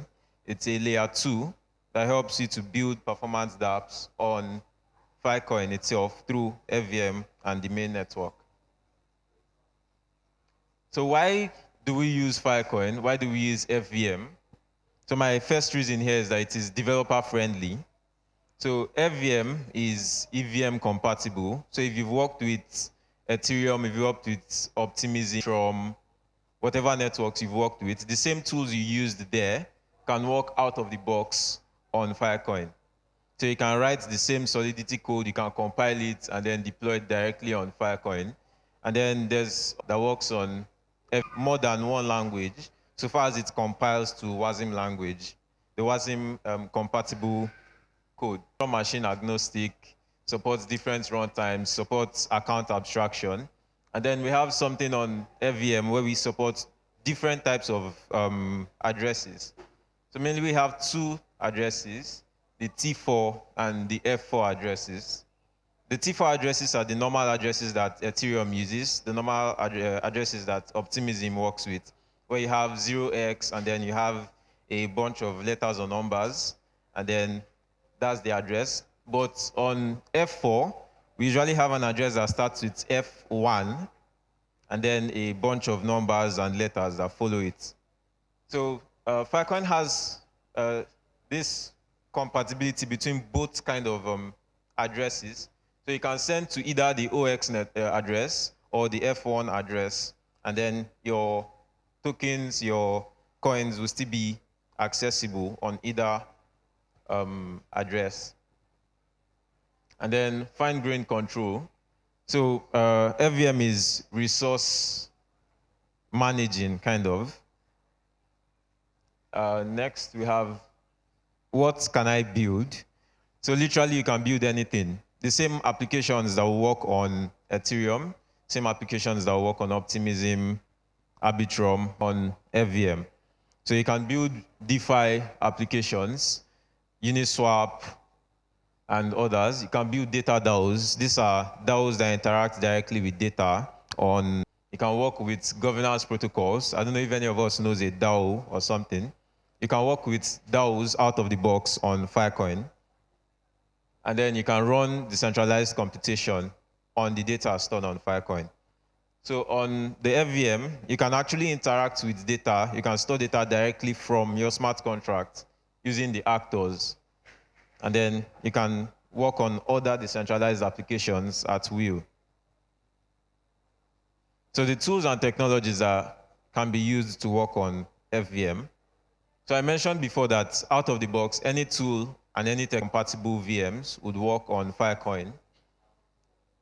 So we have Solidity, we have Hard Hat, we have Remix, and the host of other tools. You can use Foundry if you want, or still in use. Okay, so I'll show you a demo contract deployment on Filecoin, where I'll just deploy a simple Solidity code on the blockchain. But then here are a few steps I highlighted that would help us. So we'd retrieve the chain info from chain list.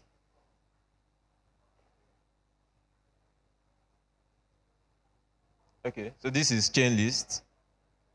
It can also be chainlist.org, which is the calibration testnet. Then we connect our wallets and add the chain to our MetaMask. I already have it added here, so this would most likely not do anything. And then next we have the Filecoin Explorer. This will help us later on. So I have some testnet Filecoin here, but then I can copy my address if I wanted to receive tokens, and then go to the faucet here, and then you can paste your address, and then get your tokens. I'll not be doing that right now since I already have more than enough test tokens. Now we'll compile and deploy from Remix. So I chose Remix basically because it's simple to use, simple and easy to use. So I'll create a new token here. So Remix is accessible from remix.ethereum.org. It's an IDE being worked on by the Ethereum Foundation itself.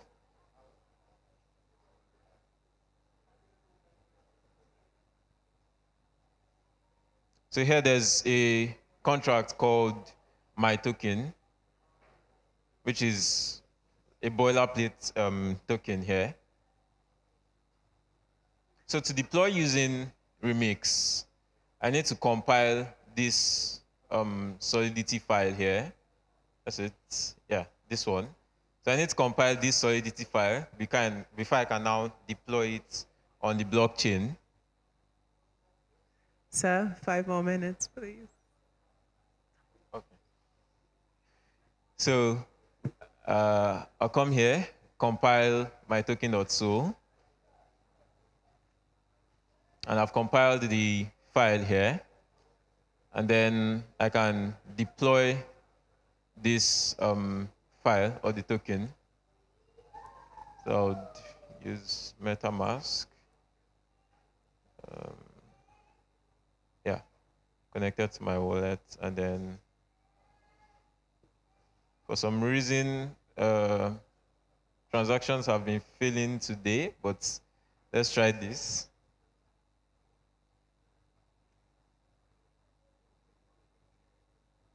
So we deploy.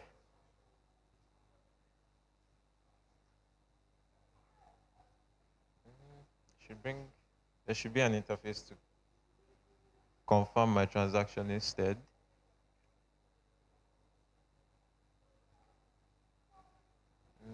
So why is that not showing?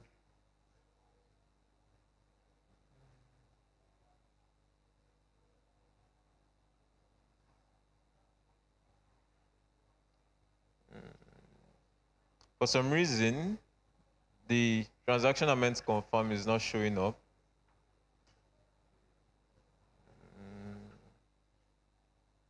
Okay, let me check it here.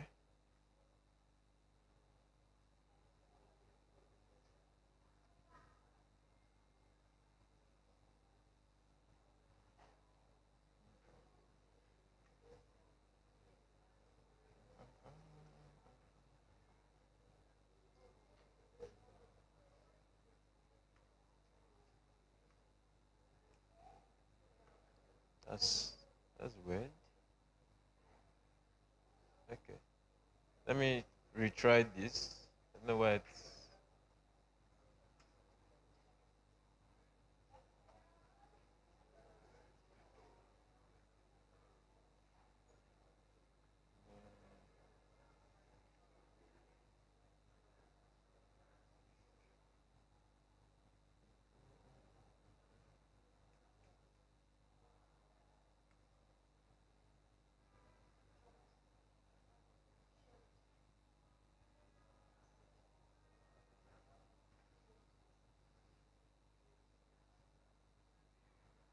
All right. So I'll try to compile the same file again.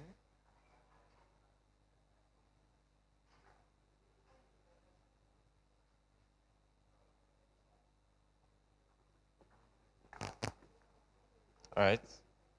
And then I'll try to deploy it again. This is strange.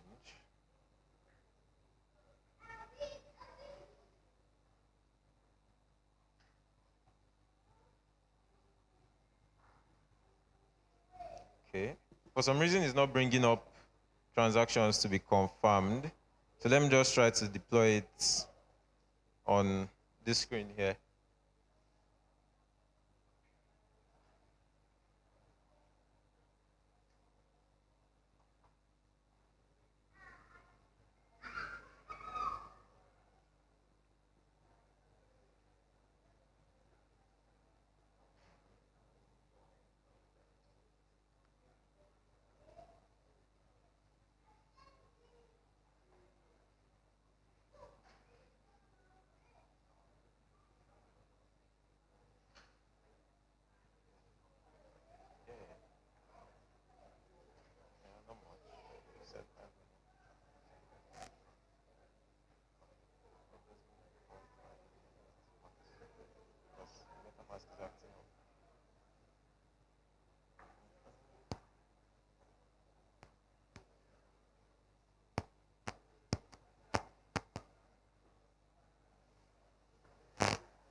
Okay.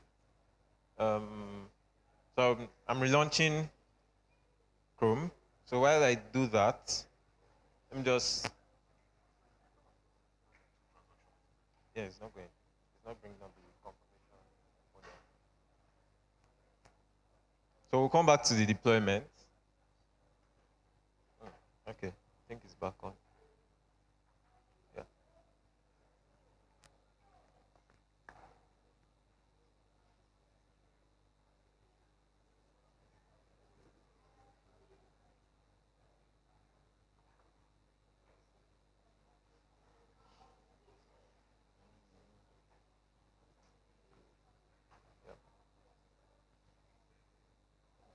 Okay. So let me try that again.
All right.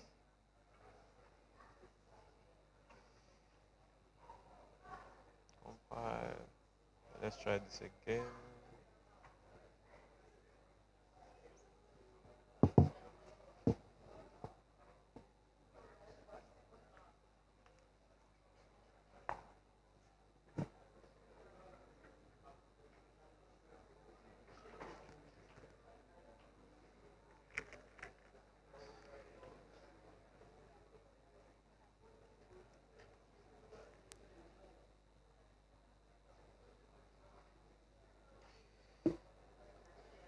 Okay, for some reason it seems MetaMask is not loading up my confirmation modals. So I'll just move on, I guess. So, do you have any questions on?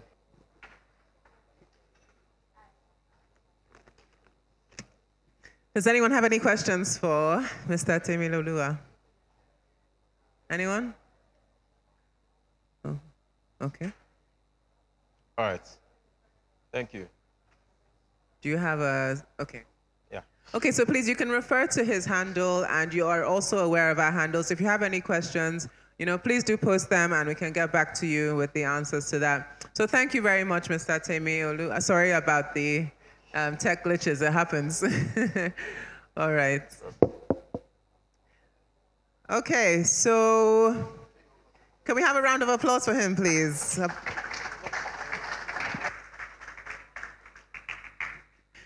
So far.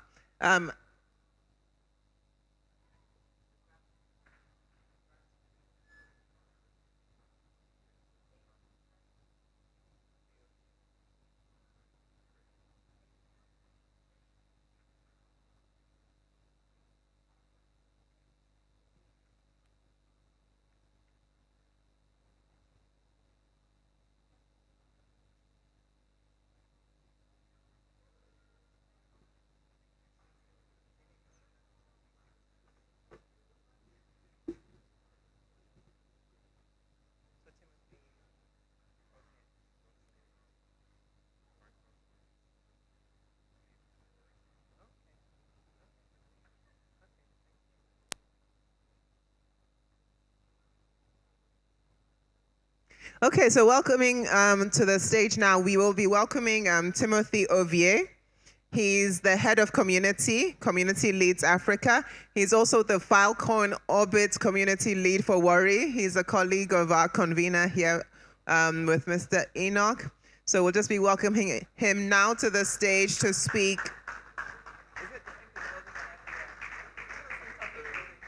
Okay, so Mr. Timothy Ovier, thank you very much. And he will introduce his topic to you all now. Thank you. Hi, everyone. Good afternoon. Let me put this glass. Let me see everyone first. Hi, everyone. Timothy. Is my slide up? Okay, I'm Timothy, head of community at Community Lead Africa, which is the largest community of community managers in Africa. Also, the co-creator of CM First, a festival for community managers in Africa, and also a FIL Orbit ambassador for Delta. My conversation today is around building African communities through decentralization. So it's basically focused on community builders, devers, people who are part of ambassador programs, community members too, right? How to be part of, an active African community, African tech community, but, in a decentralized way. Hi. Okay. Can you just help me next?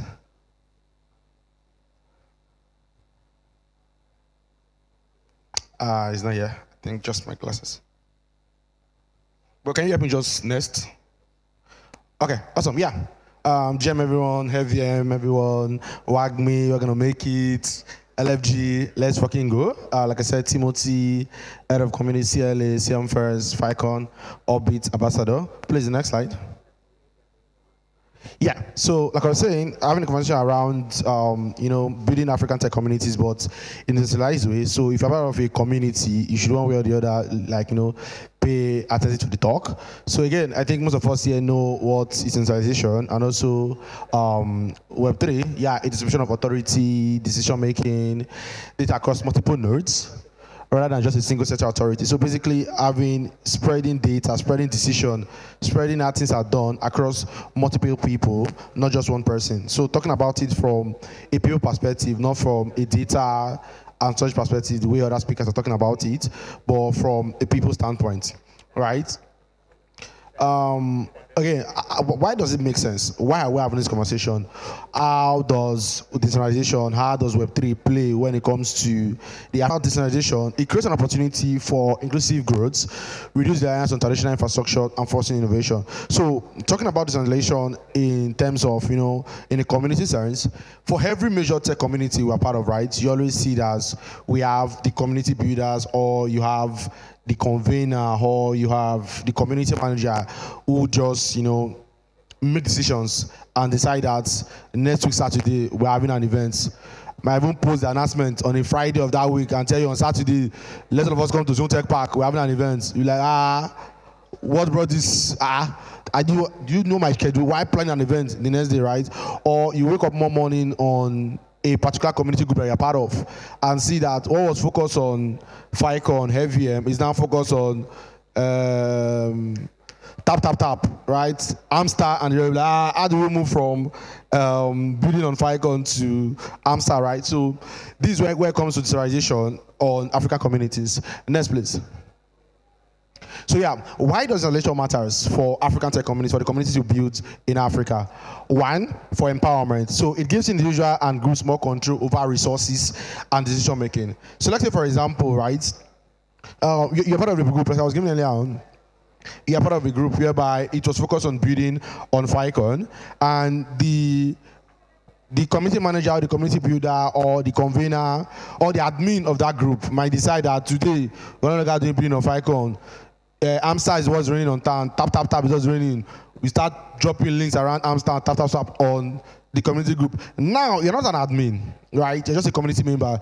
That means you can't really delete his message. He will drop his referral link, and who click, who does not click, right? So, but in a decentralized environment, it gives empowerment, it gives power to not just one person, but a group of persons in the community, or even everyone, if everyone choose to be part of that decision making in a community. That's when decentralization came into place, and why it matters when it comes to building communities in Africa, because we have seen a lot of the communities that started out well, but in the middle at the end, it changes to something different because of the mindset and the people who were controlling that particular.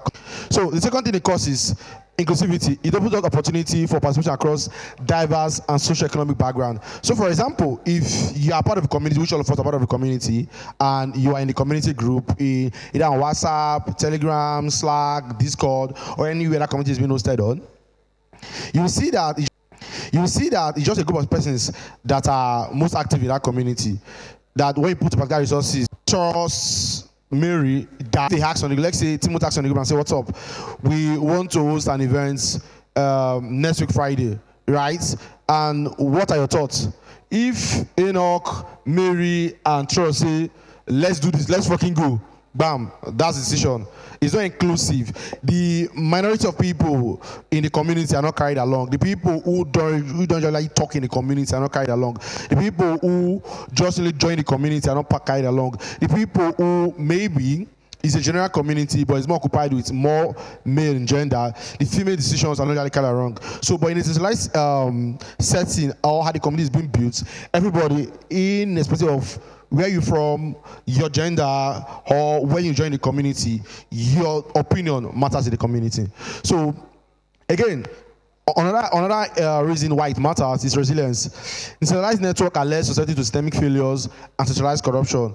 Let's say, for example, we now budgeted that we want to do a community outreach. We want to go to various schools to talk about art tech works, right, for social good, right?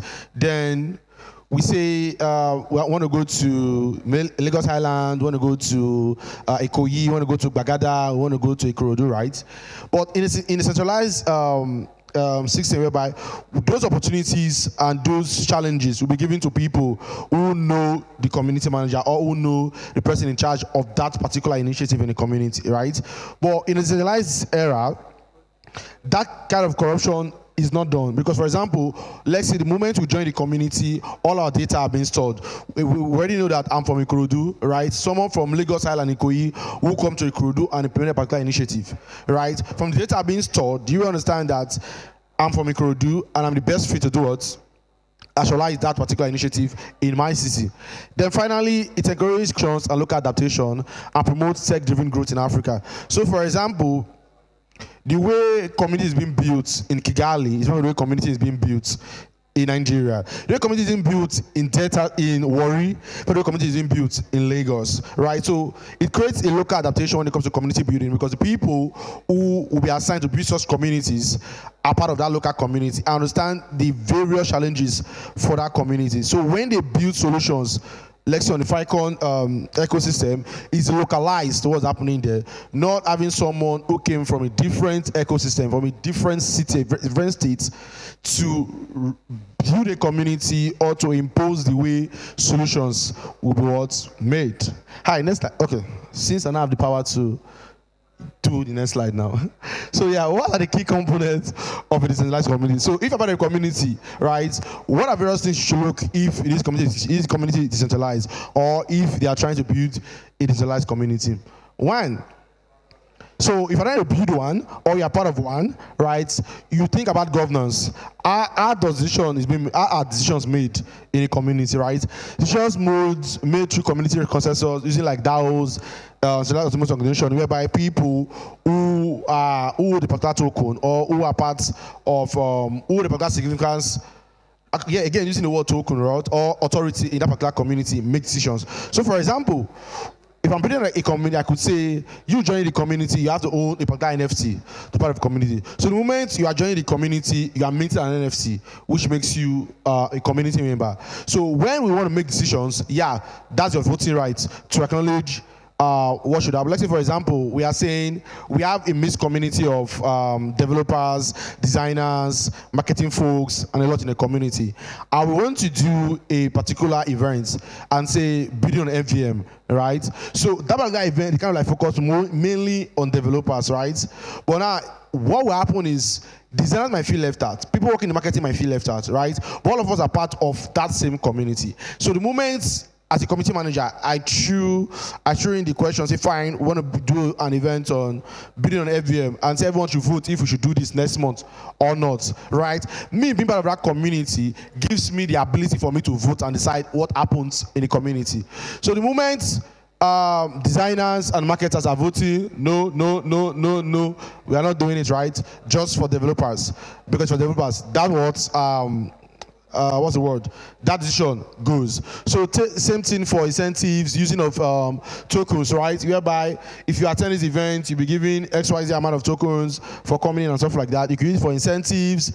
Again, in a key component for a decentralized community is peer-to-peer collaboration, whereby the community manager doesn't have to be part of that conversation for conversation to happen. You guys could collaborate on side projects. You guys could build something cool even without the person who brought everyone together knowing about it. Then finally, ownership and data sovereignty. Members have ownership over their data and contribution that align with the principles of Web3. Let's say, for example, as we sign in, all our data are being hosted on what? On FICON data storage, whereby even me as the community manager don't have access to it.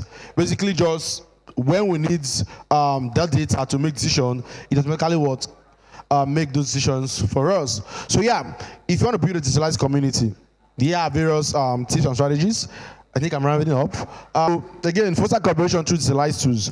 Use platforms like IPFS to build decentralized storage and smart contract that automates agreement and workflows. So when it comes to voting, when it comes to storing members' data, when it comes to using data to make decisions, you can be able to build that on top of it and do that. Then also use the DAO model for voting. implement a decision process whereby it's not just centralized to just the admins of the group, but everyone who is part of that particular community, their opinion should matter. Use tokens or reward to motivate active engagement and contribution. So let's say for people who are contributing, who are actively contributing to the ecosystem, dropping resources, answering questions of other community members, yeah, you can be able to use various tokens to incentivize and give to them. Then, yeah, leverage blockchain for transparency and trust. Utilize various blocking technology to ensure transparency, accountability, and trust within the community. So let's say, for example, the community is running a particular open budget whereby it's being funded by an XYZ company, right? Make sure that the it's open for everyone to see how money is being spent, how money was moved from Timothy to Enoch to Jamie to anyone, right? It creates transparency and trust. I think I'm running up. Yeah, you could go check out various case study of various communities that have been decentralized way. If Gotchi, most of us know Gitcoin, we usually for voting for various projects people want to sponsor. Bankless DAO, you could just research these various decentralized communities and use them as a case study if you want to build your own decentralized community. Finally, challenges and solutions when it comes to building decentralized technology. Yeah, when you want to do that, you have to onboard and educate people. Not really everyone is familiar with the various tools and technology you want to use in your community. So create a lot of educational resources, workshops, and mentorship programs to onboard more people into understanding how Web3 works and how those various tools you want to use when it comes to voting and the rest. Then ensure fair governance, the risk of centralized power with a centralized system. Implement transparent voting mechanism and regular community audits. So make sure that people who are voting and people who are actively involved in the community, not just ghost members who just come to the community to disrupt activities that are being done. Then finally, there's really high barrier when it comes to technology and internet access here in Africa and Nigeria as a case study. So focus on mobile-friendly and low-barrier solutions and partner with local organizations. So where you want to implement a decentralized voting type of system or you want to implement any of these solutions within your community, make sure to look for localized apps and mobile-friendly applications because most of us here in Africa are mobile-first. So while trying to implement your solution, try to use a mobile-friendly environment. Thank you. You can definitely check me out on Twitter at Timothy_OV. Hi. Thank you, everyone. Okay, I just want to repeat that. That was at Timothy_OVA. So thank you very much. He actually packed a lot of experience and wealth of information in that. Please, if you have any questions to ask him, you know what he looks like. He's going to be around. Please direct your questions to him, sir. So in the interest of time, we'll just move on. So we're going to do two things at once right now. We're going to give you a break for 5 minutes, but just before I mention that, we are actually going to have a fireside chat right now. Are you ready? Okay, so we're gonna have a small fireside chat, a bit impromptu, between our software engineer here, David Lumala, I hope I've got that right. Okay, all the way from Uganda, I believe I heard earlier, and Mr. Enoch, our convener of this event. So they're just gonna have a fireside chat. For those of you who can sit down, you know, please do listen to that. But at the same time, you can just have 5 minutes. There's something I want to mention. If you look at the back, we have a 360-degree visual and VR. They are going to be packing up in a short amount of time. If anyone is interested in participating in that, you can just do that, use the bathroom, whatever you need to do. But we'll be having this fireside chat taking place now. So please, anyone, use the opportunity now to do that. So thank you very much, Mr. David. Having you here. Thank you so much, Enoch, for inviting me.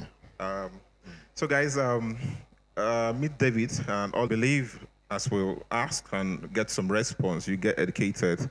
So feel free to stretch yourself and, you know, the food, there's a whole lot of things. We have some entertainment behind, just so feel free to network and take the advantage of what you have right now. So David, you've been in Nigeria for a day? How's the experience like? I've liked that. I've always wanted to be here. I like Nigeria from, a deep kind of heart, as opposed to many other movies we watched while we were young and the books by Chinua Achebe. Wow. Yeah. All right, let's get back to business. All right, we've been, for some hours now, we've been dive into FICON ecosystem. So basically, this event is just to promote the innovations happening in the ecosystems. Okay. I'm going to throw photos. All right. So conventionally, people are used to the normal consensus mechanism of blockchains, relating to gives you a kind of narrow commission between the latest in terms of what upcoming, what draw it closer to the different technologies, and then try to come up with new consensus mechanisms that do away with the challenges of the old ones. If you remember proof of work, there was issues about the cleanliness, the carbon kind of emissions and everything. So when you talk about the what kind of growth mechanism, what kind of arrangement is there to act and develop things that came with challenges of proof of work, and then the science behind the growth. Then the other thing is the other one was about the proof of replication. When you have a decentralized system, especially like storage where you're in one location to so many others.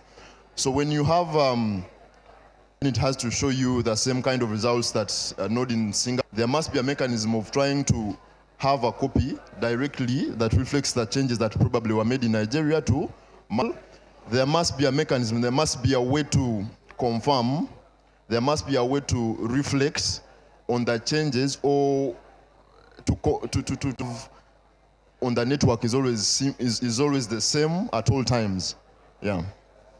Okay, back to data integrity. Okay. Now, I'm asking this question. How does FICON proof of replication and proof of space-time mechanism ensure data integrity and availability over the... Data integrity itself is the aspect that you must have. The way data was captured is the way, if you take Wikipedia right now, the Wikipedia page on my phone is the same information you should have. So the fact that there is consistency in between complements proof of work, proof of space-time and space-time, and then replication get to preserve integrity and then availability. So for a long time, okay. From what you see, from what you have with proof of replication, a challenge comes as a result of the longer the chain grows, the longer the more participants on the network that you have, increases the chance of probably, the chance of, I would say contamination, if I may say, like the chance that you have. So, proof of replication uses mechanisms or algorithms that take security and data integrity in a rigorous. There are so many filters. There are so many, boxes that you must tick for you to become, either a node operator or to a participant on the network, such that by the time you get to the network, there's not so much there's no, I don't want to say it, but you can be trusted. Like you are up to speed and standard.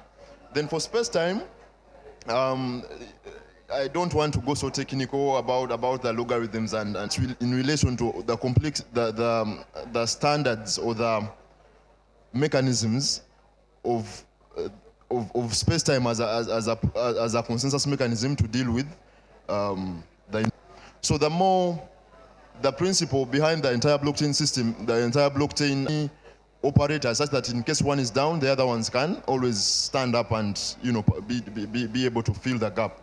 So as long as something is this kind, so those two algorithms provide you with that kind of chance, and then they give you a better shot at both integrity and then availability. This session is basically to discuss or to kind of enlighten you about the state of FICON and then the future prospect. Now, it takes me to the next question. I'm going to ask now, what are the current limitations of FICON storage market? Okay. And not only that, and the retrieval market. FICON storage market and the retrieval market. And how are these impacting performance and scalability? All right, so good enough. All right, good enough. We're talking about this in Africa here. we talk about decentralization, but then the decentralization, when you look at the node, the map that shows the nodes globally, Africa is always, that island. It's just isolated. So, so good participants with the network. Then we must have, we must feature somewhere, somehow. So the challenges to the markets, the retribution one, we still lack that inclusivity. Like in most of the cases, we rely on services that are hosted elsewhere. The restrictions or the conditions that come with being a node operator, being a participant, are really high. I've been here, but you hardly have sustainable power. In Nigeria here, you don't have power to run maybe a day without power, having a power blackout. And for someone maybe running their data center and they would love to have a node or operate a node on the Filecoin network, that's already a huge limitation because they have to realize that that means that they are trying to, forgo such that they can participate on the network. So that creates a hindrance and a kind of challenge which cannot permit you. But then, what should we do going forward? Number one, we are taking the very first step to involve as many people as possible. Because the people who have come here, in some way, once they pick, they just need that spark, they need that inspiration. Once they have that inspiration, maybe they are going to think in this line and probably they see this is something they can undertake. And in some way, they can always find a solution and maybe work out partnerships to overcome some of the problems and challenges that the current market is facing. So with those, we just implore everyone who is here to, take it upon themselves to try to do something about it, because what defines you as an engineer or as a person of how problematic is it that once you solve it, we should actually come and take your solution on. Thank you very much. Guys, if you have any questions, please feel free to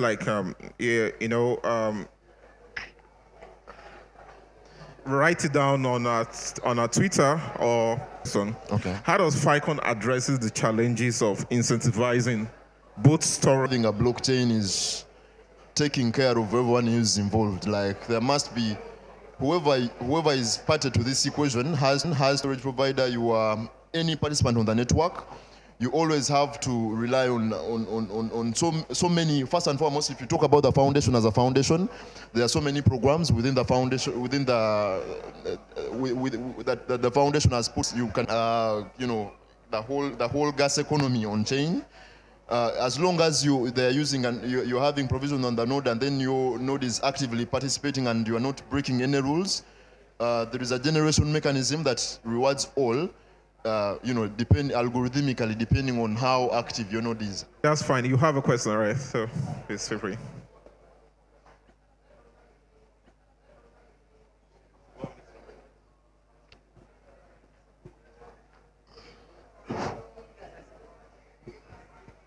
Hello?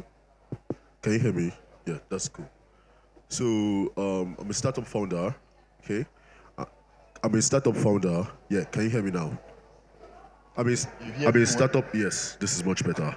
I'm a startup founder. Okay. And I was researching on Filecoin. I've known Filecoin since inception, but I learned that an FVM has been developed, which allows you to basically be compatible with Ethereum. So now that I know about because I'm thinking about switching from AWS for storage of user data, on how the process goes and everything, so that we can port over. And also for my community, because I run a community of crypto like minds, a storage provider, because I did learn that indeed extend storage, so to speak, like, okay, you are holding that data. How is the process like coming on board as somebody that needs Filecoin services and somebody that wants to provide a storage space for others to use? Like, how is the process? Also, is there a documentation that users can go through so that I can refer other people in the future? Because many people that are not here will still want to get this information.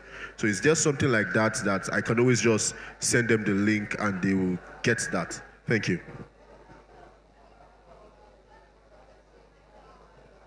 All right. So I think I'll take one and then you'll answer the other one. Yeah. All right. All right. So for the AWS structure that you want, storage system that you wanted to adopt or to use, number one, I would love to first to pull you to attract, to encourage you to explore decentralized options as well. And with Filecoin, now that you have a whole community around to experiment, so use it, integrate to the AWS infrastructure may be easy and simple for the start, but as well the Filecoin technology in their products. And most importantly, that is the real world adoption we want. We want to have to talk about something, and then we can point a reference to it and say, someone is building this. So that is number one. Then secondly, the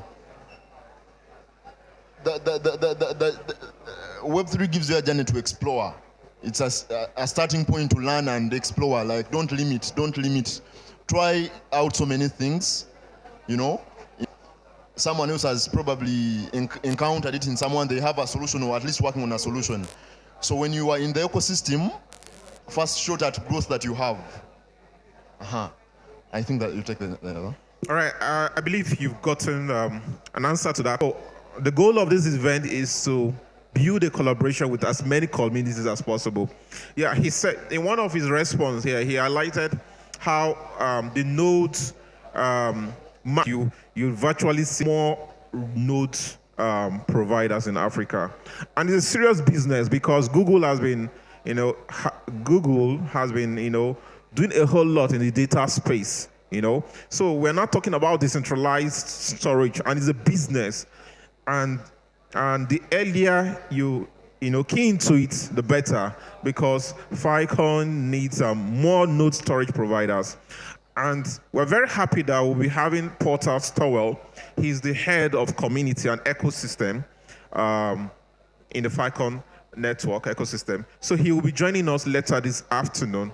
And then we want to see how we could extend further collaboration with communities owners and stuff like that. So it's a win-win thing. So we also reserve he will answer part of your question based on his own presentations. So as we bring this to a wrap, we'll be asking... Just another one that has a cave. Is it a cave? And they are doing something in line with what you want. Because they're bringing, if you've used Azure Data Lake before, yeah. They're trying to build now to bring the data lake structure on chain, and then they're saying they're expanding beyond cloud. So that is something, and worth looking into. Yeah. The banner is there. Yeah, a cave. Somehow, technically, my Stefan, so we're not able to bring him to this event, but I believe this will help you to research further. Yes, and we want to also have an extension, a fireside virtually with him. But that will be in a very nice time. So I believe everyone is following the Twitter handles, or you've joined the Telegram for information, the QR code, and then it will help. The CEO of BitChain Academy, thanks for him for being here, and so many great speakers on ground. So I'll be asking you this other question. What future development or integration on scalability and interoperability? All right, so every application that you access online in some way has a data storage mechanism. Yeah. So it implies that whatever chain you're building on whichever platform outside Filecoin that you are working with, you need a mechanism. Now that you are building dApps and you are focusing so much on decentralization, you'll need even the data you deal with or you are using in some way has to be decentralized, or at least the application won't be fully decentralized when you still have that data contained in a single location or in a single kind of structure. So it is now that obvious that you should have to look into decentralized storage mechanisms, and then the Filecoin blockchain for the structure that it provides to build. Most of us, actually, there is another twin of Filecoin that you normally know in IPFS, if you know IPFS, that we always use. We use it even for other chains now. IPFS, not entirely anything building from scratch, Filecoin ground up, but then you can build with the Filecoin, the IPFS and then IPLD. So I feel that is already a chance for collaboration and, getting to plug into the power structure that Filecoin provides because of the storage that it has, the decentralized storage that it has, and then okay, whichever environment or whichever stack or platform you're building with, but then still consider the tools that Filecoin provides to decentralize your data storage. All right, thanks so much. I'm a fan of interoperability chains, intersecting and, having that interoperability mode. So we're bringing this section to a halt. Thank you, section to a halt. Thank you so much, Dave, for finding out time to be here. Yes, and I know you were enjoying Lagos and a couple of other events ahead of time. Sure. So on behalf of the community, a cabo. Thank you. I would say a share. Thank you. Thank you.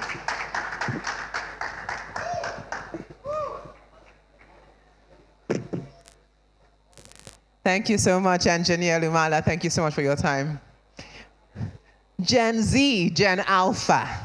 Have you stretched your legs now? Okay. Please let everybody be seated. Can we be seated, please? At the back towards the left and at the back towards the right, we have two different stations who are promising you swags, right?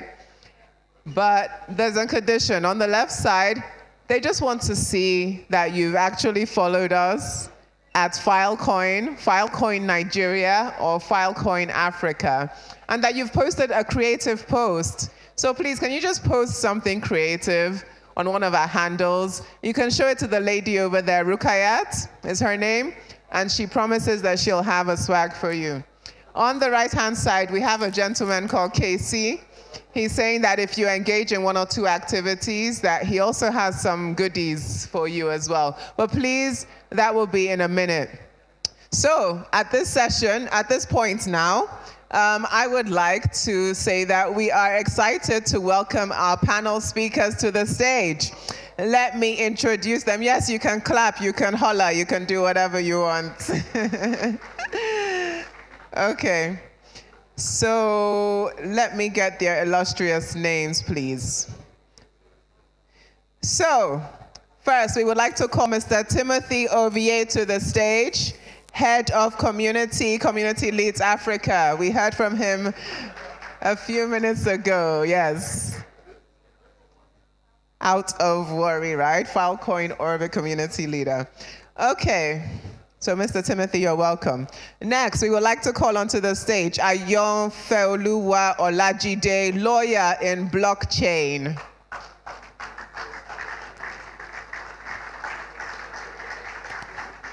Thank you very much, ma'am. She's making her way to the stage now. Next, we would like to call onto the stage Purity Ochuko, community manager, digital marketer. You're welcome, ma'am. Please take your seats. Here today. And now, yes, please, clap again. Yes, thank you for your patience. Okay, we would also like to call to the stage Femi Adegolu, Chief Executive Officer, B-Chain Africa. Well done, sir. Thank you. Now we would like to call our very patient Demichi up to the stage, CEO, CMO, Denonymous. All right, and then also to the stage, we would like to call Ayomide Bajo, Lead Tech Ambassador, Fala Network. I hope I'm saying that right. Ayomide, as he makes his way, hopefully. Or is it it? I'd like to call Uchechukwu Blessing Chukwuemeka, Orbit Ambassador, host Filecoin Ibadan. Thank you. For those of us who've been pregnant before, pregnancy doesn't shut your brain down. Okay. Olaoluwa Oluwashina, sorry. Founder, O3 Finance School. Yes, let's get those claps going. Thank you. Thank you. Very glad to have this illustrious panel before us. Okay. There's one more seat. shift. Thank you. So I didn't have to stand for the All right. Okay, thank you very much, ladies and gentlemen. So I've just given a very, please, when you get the mic, please feel free to also, talk a little bit about, your background and whatnot. So what I'll do is I'll first of all throw out a couple of questions. All right, so this is a question to any of the panelists. It's referring to vision for Web Africa. How do you envision the future of Web3 and blockchain technology shaping the African economy and society over the next decade?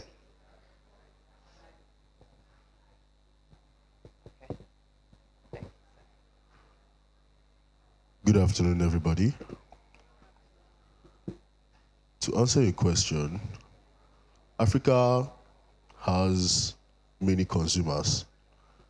And that is the first thing that will start to change, because with my interaction with a lot of people, I found out that a lot of people have good ideas, and often they are limited by environmental factors. Now, Web3 gives them the chance to operate on a global scale, on a global market, to challenge the existing method of doing things. Now, Web3 will be doing great things because they have solved the first issue that is probing them, which is the food that they need to eat. When people innovate, they do so after they've at least seen their daily 2K. Somebody that is looking for his next meal is not going to be thinking of how to build the next unicorn. But because of Web3, they can be sure that, okay, this fund is going to come, and then they can start worrying about creating a positive impact in the space. So I see a future in the next 10 years is even far. In the next 5 years, you should see a lot of good products coming out from Africa, a lot of assistance you get there. Thank you very much, Damichi. Anyone else would like to answer that question? Hi, good afternoon, everyone. My name is Femi Adegulu. I'm the founder and CEO of BChain Africa. Sorry, guys, if you're at the back, the murmuring is too much, and we need to keep the place quiet for us to hear the speakers. So if you're at the back, please, thank you. For me, I think the future of Web3 is here already. I'm in Lagos. I live in Lagos. I was born in Lagos. And the vibe, the energy, the environment is really buzzing with technology. First it was Web 2, and Web 3 came in. I'm really happy to see that Telegram and a lot of other applications are really coming to give out airdrops to onboard newbies into the ecosystem. I feel like, there's going to be a lot more applications that are really going to integrate Web3 into their processes. I'm very happy with what Telegram is doing so far. I think about 13 million Nigerians joined Telegram after the knock in our infrastructure, internet, and all that. So we do not have the access that a regular American or a regular Canadian will have, or a regular Chinese will have. So we have very little, but we're doing a lot with it, and that's what matters. So I think right now, this is the future, and the future is ready now. It's really happening already, and the revolution is going to be very big, and a lot of young people are going to be financially free with this technology called blockchain and cryptocurrency. And I'm really looking forward to every one of you here listening to me to be a part of that revolution. Thank you very much. Thank you very much, sir. All right. So my second question, which is thrown out to the panel.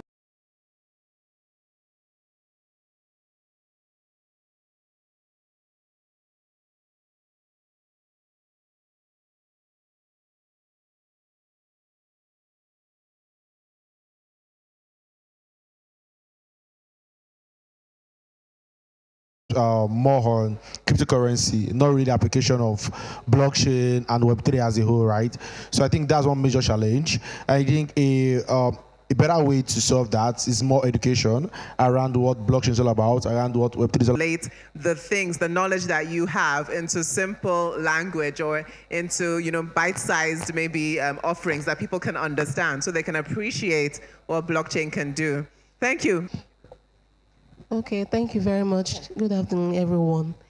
So I wanted to add to what he has said about the challenges that blockchain has in Africa, Web3. To be widely accepted, you go to the bank, you can just access blockchain like that.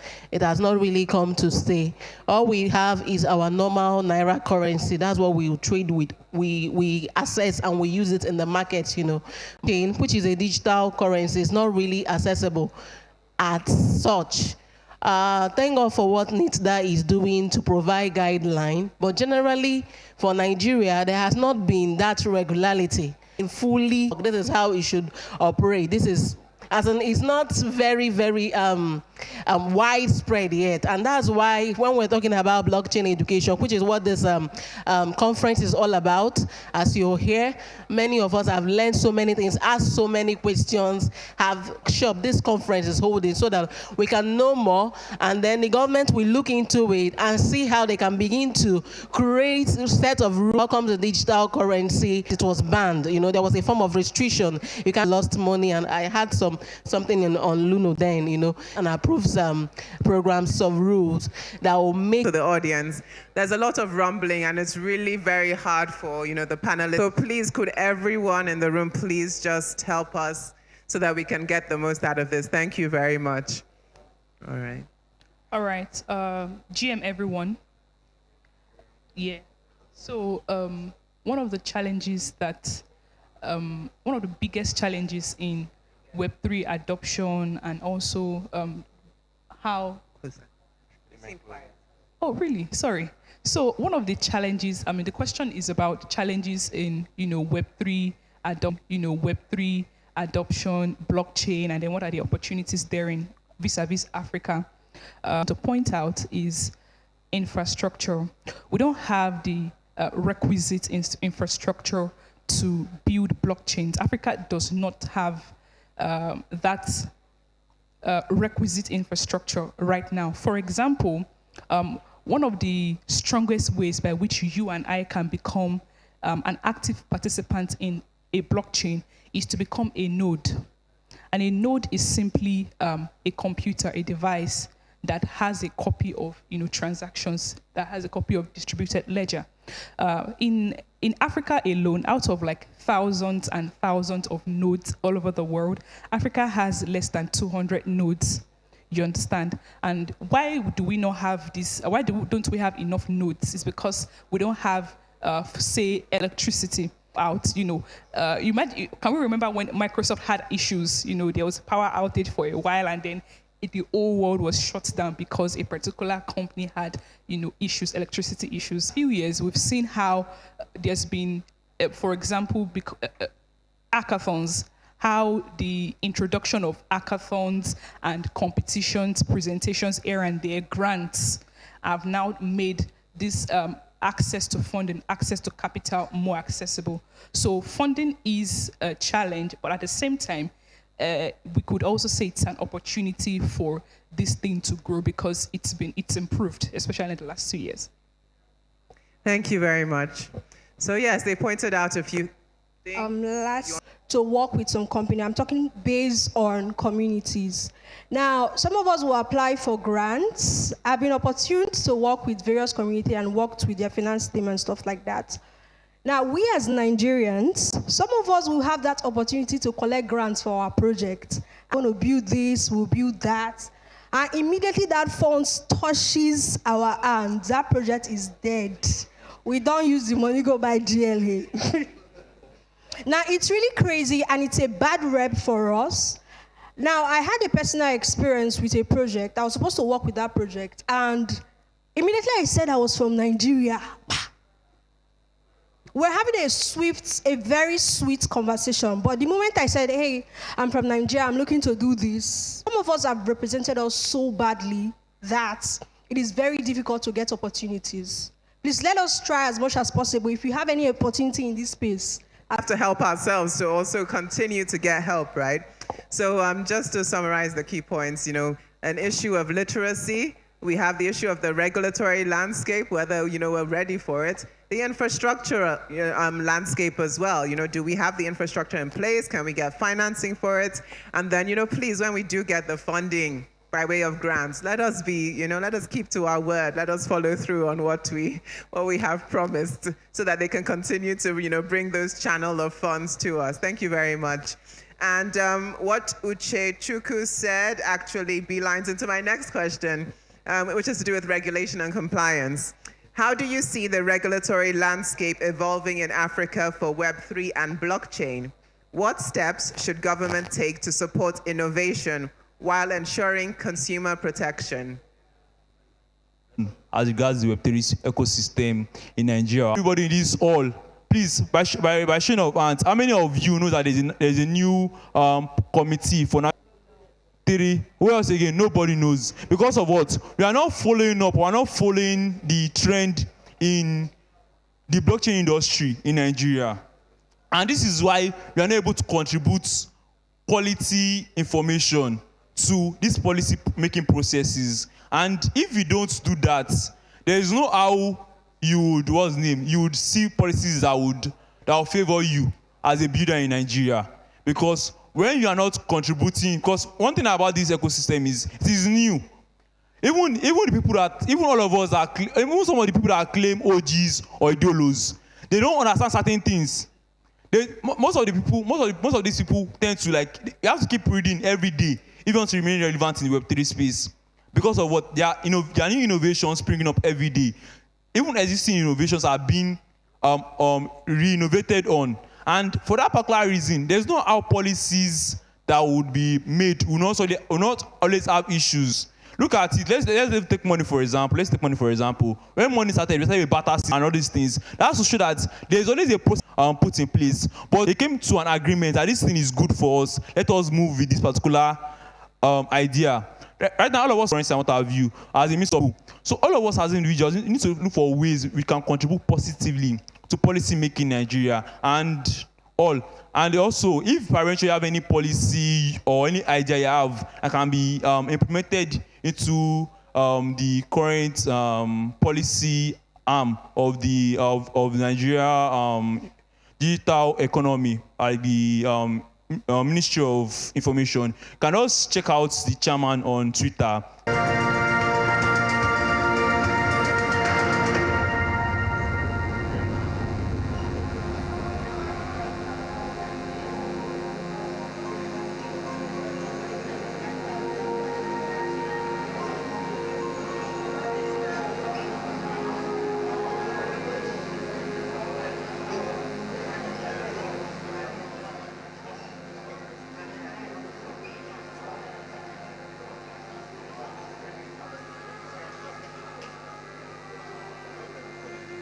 All right, so we are welcoming now Steph Magdalinsky. He is the head of technical program. So he will be speaking on the topic of grants, opportunities in the ecosystem. So please, if we can pay attention and tune in to what's...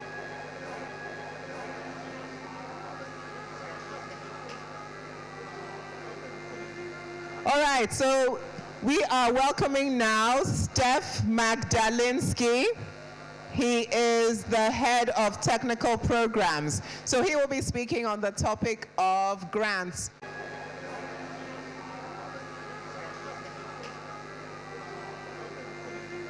All right, so we are welcoming now Steph Magdalinsky. He is the head of technical programs. So he will be speaking on the topic of grants, opportunities in the ecosystem. So please, if we can pay attention and... A couple of things, few things we require, which is all the things that we fund through the Open Grants Program must be open source. We like dual licensing under MIT and Apache licenses, and we don't really want to get in the business of managing your teams or doing the work. What we set up typically is a series of milestones that you present as part of your initial application. We might review them and tweak them a bit, and then we pay out in installments as the project milestones are completed, and we have, basically what happens is when you've completed a milestone, you come to us and say, hey, we think this is done. We'll have a test of it. We'll do a review meeting and go over it together, and then we pay out after that. And that's really the long and the short of how the Filecoin Grants Program works. We do have a regularly monthly office hours, which is I can't remember what day it is, what day the next one is, but they happen 7 a.m. Pacific time, 10 a.m. Eastern. I guess that's around 3 p.m. European or Lagos time. If you subscribe to the Filecoin Grants calendar, which is the QR code here, then you can come to next open office hours and ask us any questions you want about grants. That's it. You can either email the grants program, or you can email me directly, or you can find us on Filecoin at #grants-help. That's it. Thank you very much. Thank you, Mr. Steph. Sorry, could we get that last, you just mentioned a handle. We didn't get it clearly on our end. Oh, okay. Hang on. Let me, I didn't, maybe, no, I can't, not allowed to stay on my side. It is Stefan. Oh, it's the Filecoin Slack channel is #grants grants GRANTS-help HELP. Thank you very much. Okay, so I would just like to ask, I know we're trying to push for time, but I would like to ask if there's anyone in the audience that has a question for Mr. Stefan. Mr. Steph, sorry. Either's fine. All right, so what we'll do, I think it's just because, yes, time has lapsed. So what we'll do is we'll get any questions over to you. Thank you so much for your time, and thank you for the knowledge you shared with us. Have a wonderful evening. Bye. Pleasure, thank you. Bye.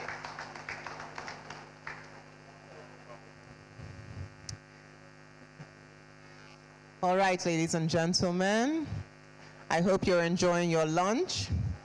Right, I would like to call onto the stage now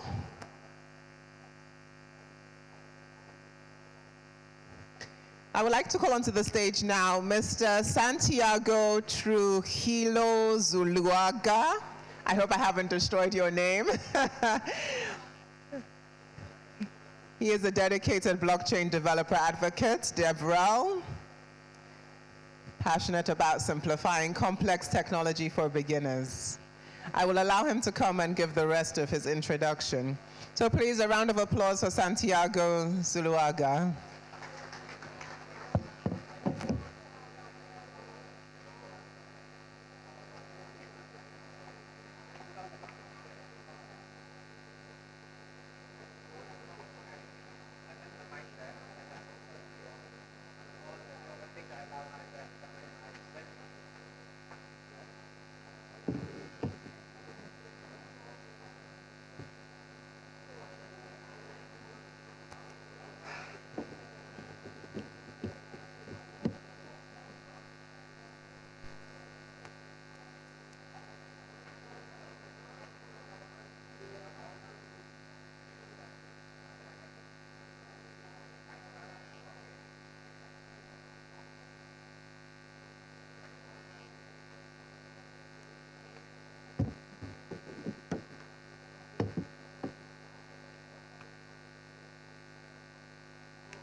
Okay.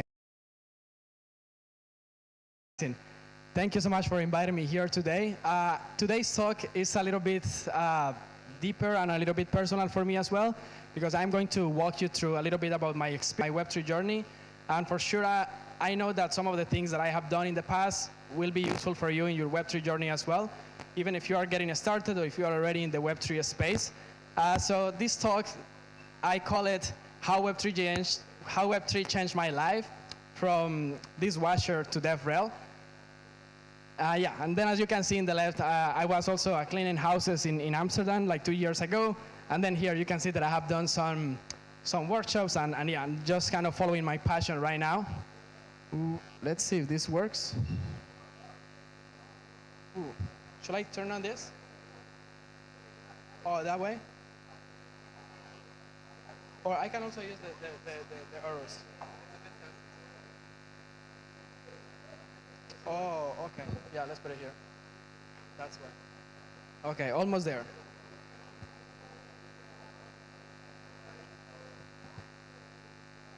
And then should I point here? Or should I point there? Oh, okay, perfect. Perfect. So yeah, then this is me right now. That was like 1 week ago in Ghana. Really happy giving some workshops in Accra. This is also me in Ghana as well. Hopefully I can update this presentation with some photos with people in Nigeria by next week.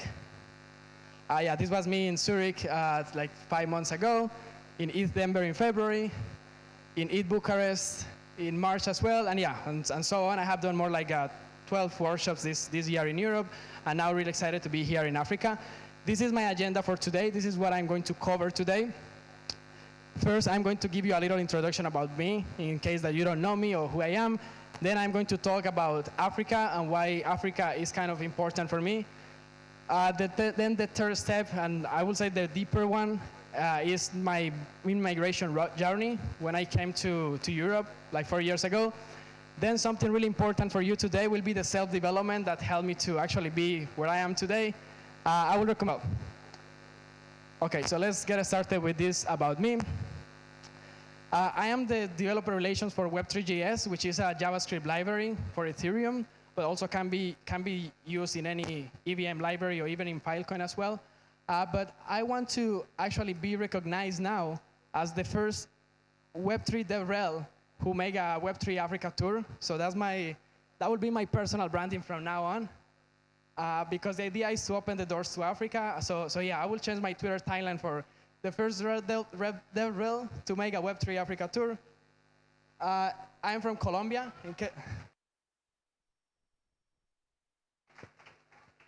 I'm from Colombia. Right now, I'm 26 years old. She is my mom and she is my grandma. I just wanted to show you a little bit about my family and me. Yeah. And then here's my dad as well. These are my friends in Colombia as well. This is not Africa, it's even Colombia. Oh yeah, I don't have a university degree. I'm trying to maybe finalize a business degree soon. This photo is really deep for me because this was 5 years ago when I landed to Madrid, when I decided to migrate. So yeah, that was in 2019, the first photo that I took in the airport once I came from Colombia. Then I immigrated at 20 years old to Europe from Colombia. And then for those who think that maybe you are late in this journey, I just started learning coding when I was 24 years old. So that's, yeah, you're never late, and even more in Web3. And then the last thing is that I have been at DevRel for more or less like 2 years, a little bit less than 2 years. And yeah, and everything has been going great so far. Now let's talk about Africa. Let me just drink a little bit of water.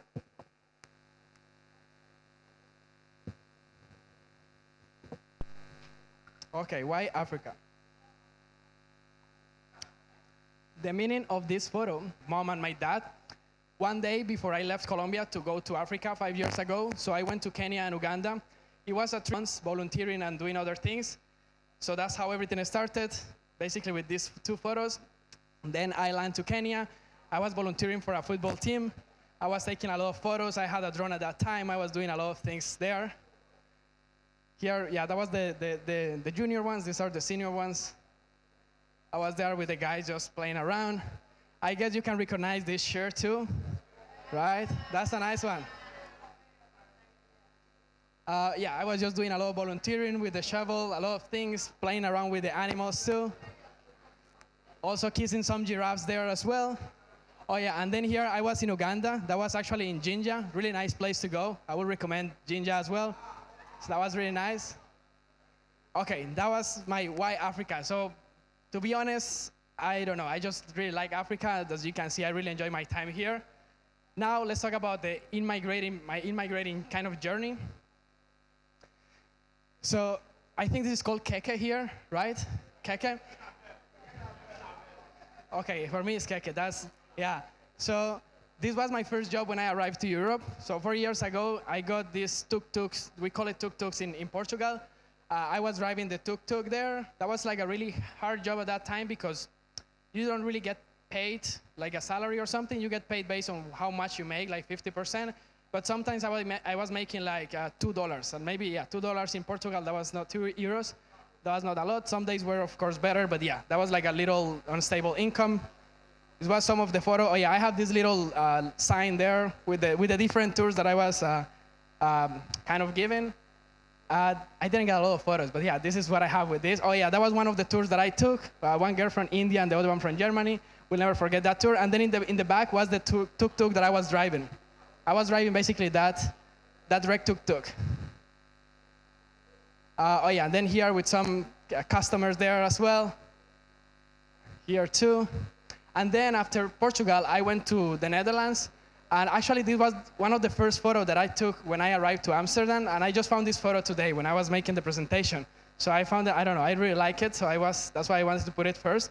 So when I went to the Netherlands, it was really hard. Yeah, this is a little bit, I would say one of the hardest moments of my life. When I was in Amsterdam, and I don't have documents. I mean, I didn't have documents when I migrated to Europe. So I didn't have like a legal permit to work. A legal permit to work, right? So it was like a little bit complex. So what I was doing was, I got fired from cleaning houses, and then I didn't have a job and I didn't have savings. So what happened is that my mom told me, try to find a job, and if you don't find anything, I can give you the flights to come back to Colombia. So she gave me like 1 month, like 1 week to find a job.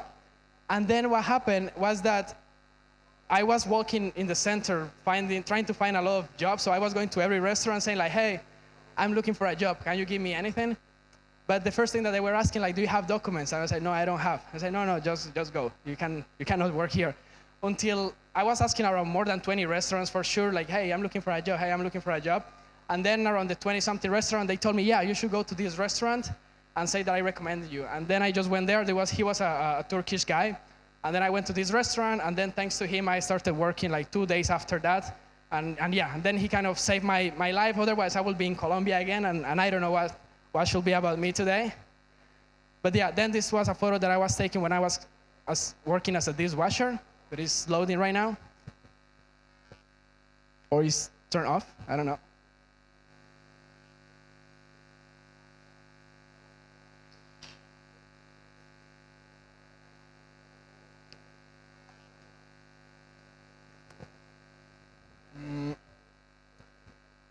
Okay, let's wait a few seconds. So yeah, then I found the job. I found the job as a dishwasher in Amsterdam. I was working there. This was also another photo that I took there with the team. Yeah, I'm just putting that because I was not supposed to work there, right? That's illegal to work with no documents in a restaurant. So that's why I'm just hiding their faces and their names. Oh yeah, and I just found this gift today. Something that I noticed when I was looking at this today is that I was always happy. And I think that's like a really important thing, even when we are suffering or having like a hard times, we just need to be happy, right? Okay, now this one is really important, the self-development section. I hope that helps you to kind of understand a lot of things as well. Okay, the first thing of the self-development is goals.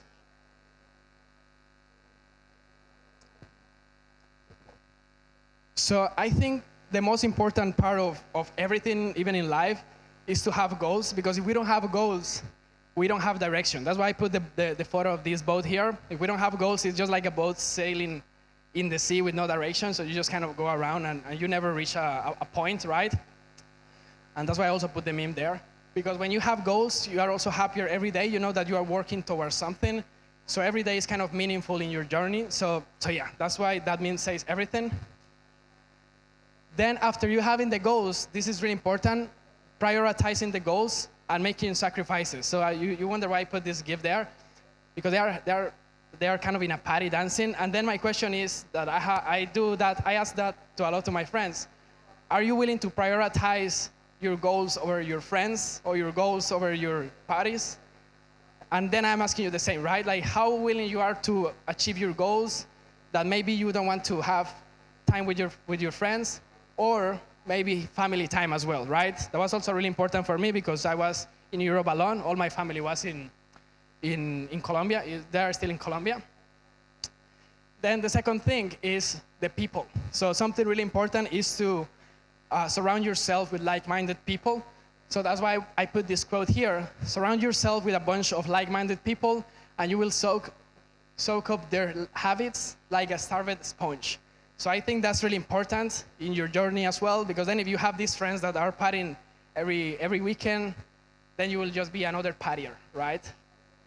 So yeah, I just put here some of the selfies with some of my friends, some people that I have known in the journey, other DevRels, even my family, my cousins, they have been also really important. But then something really important that I wanted to mention is the blonde girl there. She is actually my ex-girlfriend, and I will say that she actually helped me a lot to change my mindset. So even if in your case, it can be your girlfriend, your boyfriend, or your friend, but someone that really helps you to change your mindset is really important. Something really important that I want to mention is this girl here, that is my ex-mother-in-law.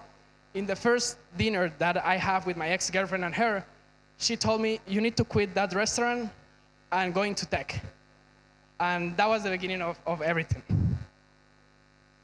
Yeah, that's her family, and then that's her mom. Oh yeah, and that's me fishing too. Okay, second thing, this is the important one. So this is me 3 years ago after COVID. And then I think discipline is really important, because if we have winning habits, like maybe going to the gym, sleeping early, not drinking, eating well, or things like that, we can also have a winning mentality, which is really important when we are suffering, because when we are having great days, it's really easy to live, right? But when we are having really hard days, that's when it's really important to be like a winner, or at least to believe that you are a winner. That's why the growth mindset is really important to have. It's not only about the habits, but also about how you think. And that's something that I never understood until I started to apply that. So yeah, I'm telling you that this is part of who I am today, thanks to this too. And then you will also have winning results. So yeah, winning habits, winning mentality, and then you will have the winning results. And here, for me, these are kind of winning results to be able to be here today. This is something really big for me. Here I was just giving also more workshops that I have done in ETCC, the Web3.js Africa tour, that was like a big thing for me. More of the Africa tour. Okay, and then the other thing for the discipline, four things that I want you to keep today, is that the best skill that we can have now is the skill of learning. So that's why if you can become a lifelong learner, it will be really important, because then you can adapt and you can jump around everywhere. So that's really important. Something else, respond to crisis, or maybe just kind of to hard times. We will always have a lot of hard times. So the most important is how we can act when we got those hard times, right? So that's like a really important thing. Be solution-oriented, and instead of thinking about the problem, try just to think about how I can find a solution for this. If maybe I need to change myself, I need to change my environment, or something else. This one is a little bit controversial, the workaholic mentality. If I tell that to my colleagues, maybe they will argue against that one. But to be honest, you need to work harder, better, and smarter if you want to get wherever you want to go, right? And even more, when you haven't made it, and you need to make it, you need to work harder. That's why I put this 40 hours formula.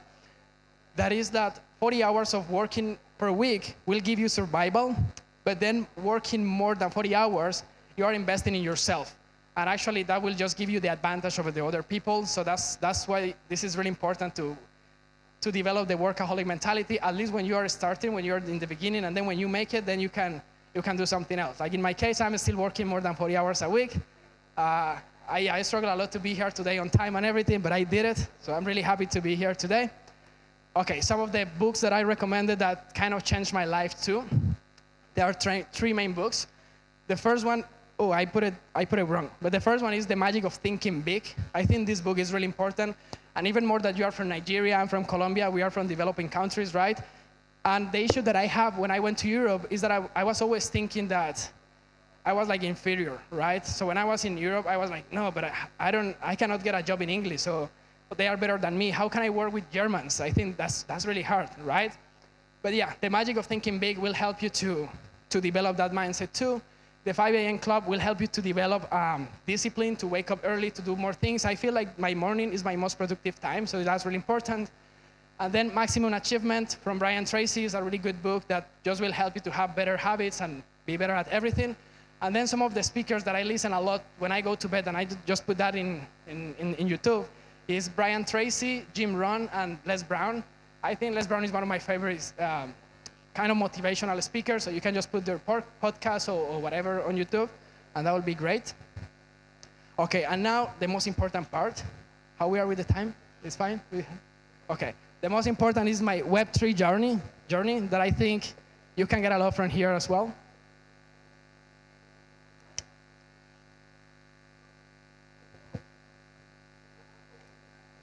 Okay, so the first thing, maybe you wonder, okay, I didn't go to university, so how I started with coding and all these things, because I think the hardest part is to get started. So basically, I got started with YouTube. So with YouTube is how I started learning first JavaScript, not exactly this course, but I just put this screenshot today. It was actually one in Spanish, so yeah, I cannot really recommend you the course, because I didn't speak English at that time either, so it was hard. But that's basically how I started. Now we have a lot of free resources, so I started with YouTube learning JavaScript. After I learned JavaScript, it was easier to get into Solidity as well and smart contracts. Then something really important, this is something that maybe sometimes we don't understand, that is the free work or unpaid work or volunteering. My first Web3 experience was actually volunteering at an event in Barcelona. I was living in Lisbon, and then I even spent money from my pocket to travel to Barcelona to be a volunteer, because I was hungry, right? And I knew that I need to make it, so that's why I need to do something, to put something in my CV, because no one wants to give me the first opportunity. So yeah, I traveled there. I was volunteering for the European Blockchain Convention. Actually, that's where I met my friend Emma, who is there. Yeah, that's why I'm here today too. Okay, second thing of the free work. My first Web3 experience was working for Libertum. And let me tell you how I found this job. The job, I found it on LinkedIn, right? They were looking for a blockchain developer, but I was not good enough to be a blockchain developer at that time. But then what I did is that I reached out to the guy and I told him, hey, I'm looking for a blockchain developer internship. I saw that you are looking for a blockchain developer. Maybe I can work for free for 3 months if you think that it will be useful and I can learn something. And that was basically my first experience. If you go and check my LinkedIn, I have some things of Libertum just showing up the things that I did there. Basically just doing some things in Solidity, but that was my first experience. So that was really useful to at least put something in my CV. Also, something else about building the portfolio. When you are even a smart contract developer, I think you should always have a dApp or something that you can send to the recruiter. So that's why I just put here the Vercel and the Flick images, because when you have a dApp that you can send to a recruiter or to a CEO, co-founder, whatever, and they can actually interact with your dApp and see how that works, is way better than sending a GitHub repo. So that really depends. It's a little bit tricky, but if you can put everything easier for the people to interact, they were like, okay, wow, this guy knows. And yeah, before I got my first job, I was just doing like 2-3 sample dApps, and that worked. Something really important is the consistency that we have. So I put this little sentence that I created this morning with ChatGPT. 1 commit a day, progress finds its way. So something really important when you are a recruiter is that if I go to your profile and I see all these green commits, that shows me that you are really into this shit, right? Like, okay, this guy is really working. He's really doing something. Even if it's something like a little commit or something, you should just do that every day, and that should work. Oh, something else that you should know, in case that you don't have, if you have a GitHub and you don't have this, you should do this for sure. This is really important. If you go to your GitHub, you can see this little nice thing that I have. This is even like moving around, and this is also moving around. So you should have something like that. It can be even better. And to create this, you just need to go to your GitHub, and you create an MD file with the same name of your username. So you just create that, and then you make a nice thing. You can even go to my profile and copy paste the same thing and put your name and everything. That will work a lot. Because then when a recruiter go to my GitHub, they will say, okay, this looks nice, and not just the generic GitHub. Okay, this is really important. The personal brand. I think in the Web3 space, if you don't have a personal brand, it's a little bit hard to get a job, to do something. A really good example is Yinka. Who knows Yinka from here? The guy from Nigeria who is making a lot of videos on Twitter. No one knows Yinka? Genius Yinka? Okay, yeah, some people know Yinka.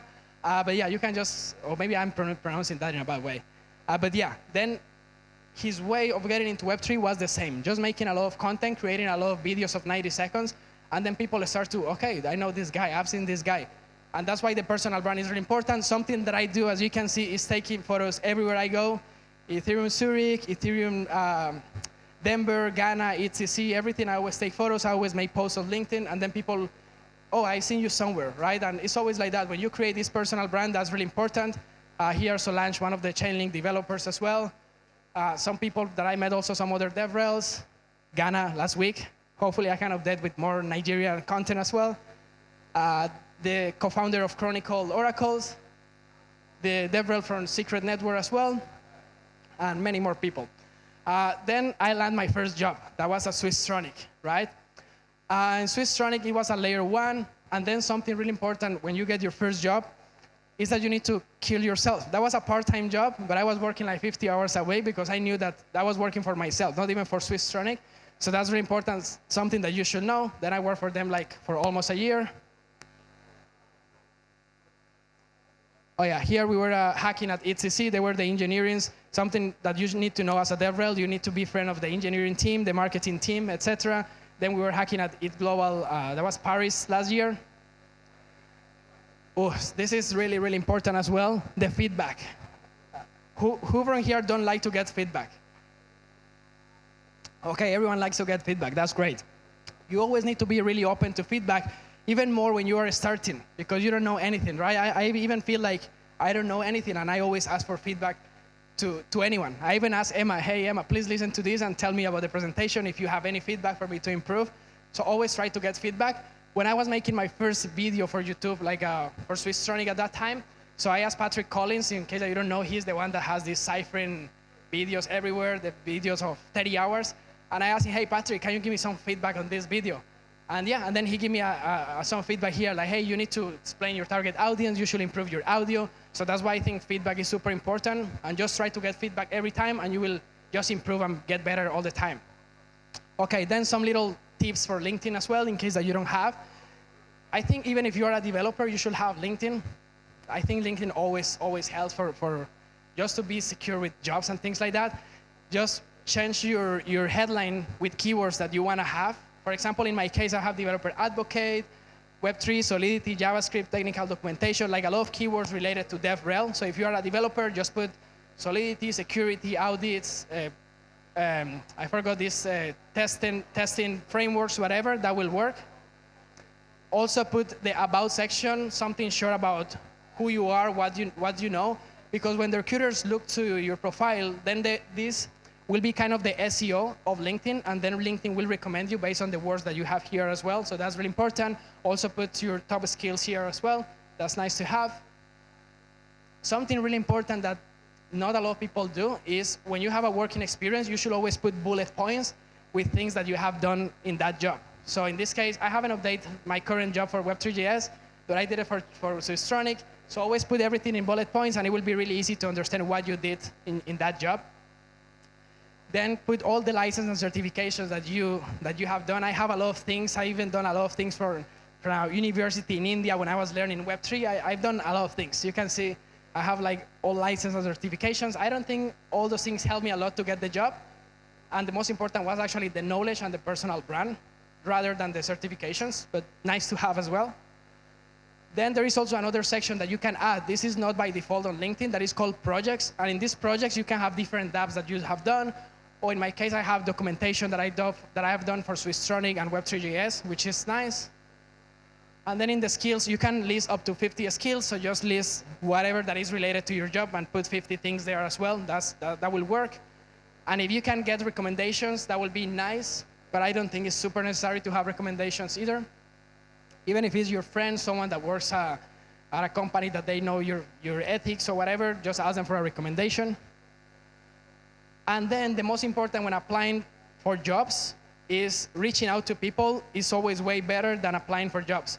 So to be honest, I applied to more than 100 jobs when I was trying to get my first job in marketing, business, developer, DevRel, everything that I was finding online, but nothing worked. Out of those 100 applications, I only got like maybe 2 interviews and it didn't work. And then reaching out is always the best way. Reach out to people on LinkedIn, reach out to people on Twitter, maybe look for the company, look for the CEO, and reach out to that CEO. And then after you have done all these things, try to find a job. In the beginning, it's not possible, but try to find a job that gives you purpose. And in that way, you can really work happy. Like I'm super happy being here, and I'm working, right? Today I'm working, and I'm here giving you this talk. So if you have a job that is related to your purpose and to what you like and what you enjoy, you will never work. Literally, you will just live and be happy. So yeah, purpose with some of my photos. Okay, and then my last slide. I want you to take a mental photo to this quote. This quote is actually from Les Brown, one of the motivational speakers that I told you. And it says, it's better to be prepared for an opportunity and not have one than to have an opportunity and not be prepared. So always keep this in mind. And yeah, that's everything for today. Thank you so much.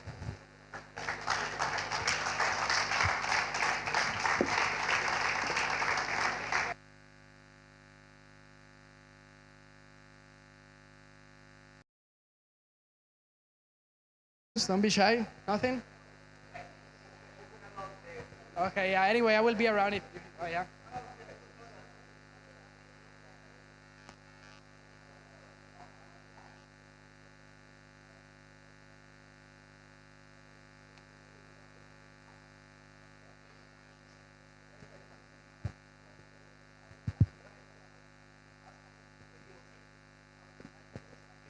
So my name is Moaz, or something where you teach upcoming Web3.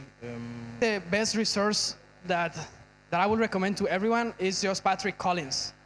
Do you know Patrick? He actually just launched one course like 1 month ago that is for, even if you don't know about blockchain, they are explaining concepts there, like layer 2 concepts, CK, is like, I don't know, 40 hours course. I think just having that course plus some discipline, that will get you anywhere. Just by watching that free video of 40 hours, that can help you to get your first job. So yeah, I think that's everything. Someone else has any questions? Okay, amazing. So thank you so much, and I will see you around. We'll be here.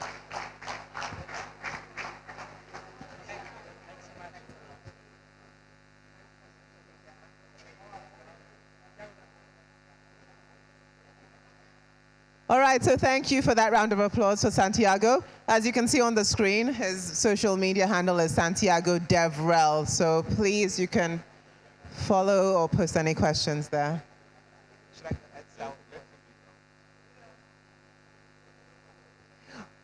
Recording in progress. All right. Hello. Okay, so next, we have waiting online for us Porter Stowell. He's the head of community storage providers at Filecoin Foundation. So he's going to be talking on the theme of the role of decentralized storage in Web3. So Mr. Porter, I think I heard your voice. Are you ready? Yes, I was just hoping I could get be able to share screen.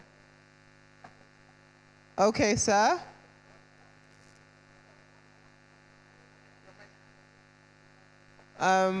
Sorry, we're just waiting for you to show on the screen. I can see you guys fine. Okay, we are just waiting for you to... Could you please share your screen so that we can see you on our end as well, sir? Yes. Hold on. Oh my God. Okay. And then you could also share your presentation if you have one, sir. Yeah. Oh, hold on. Hold on.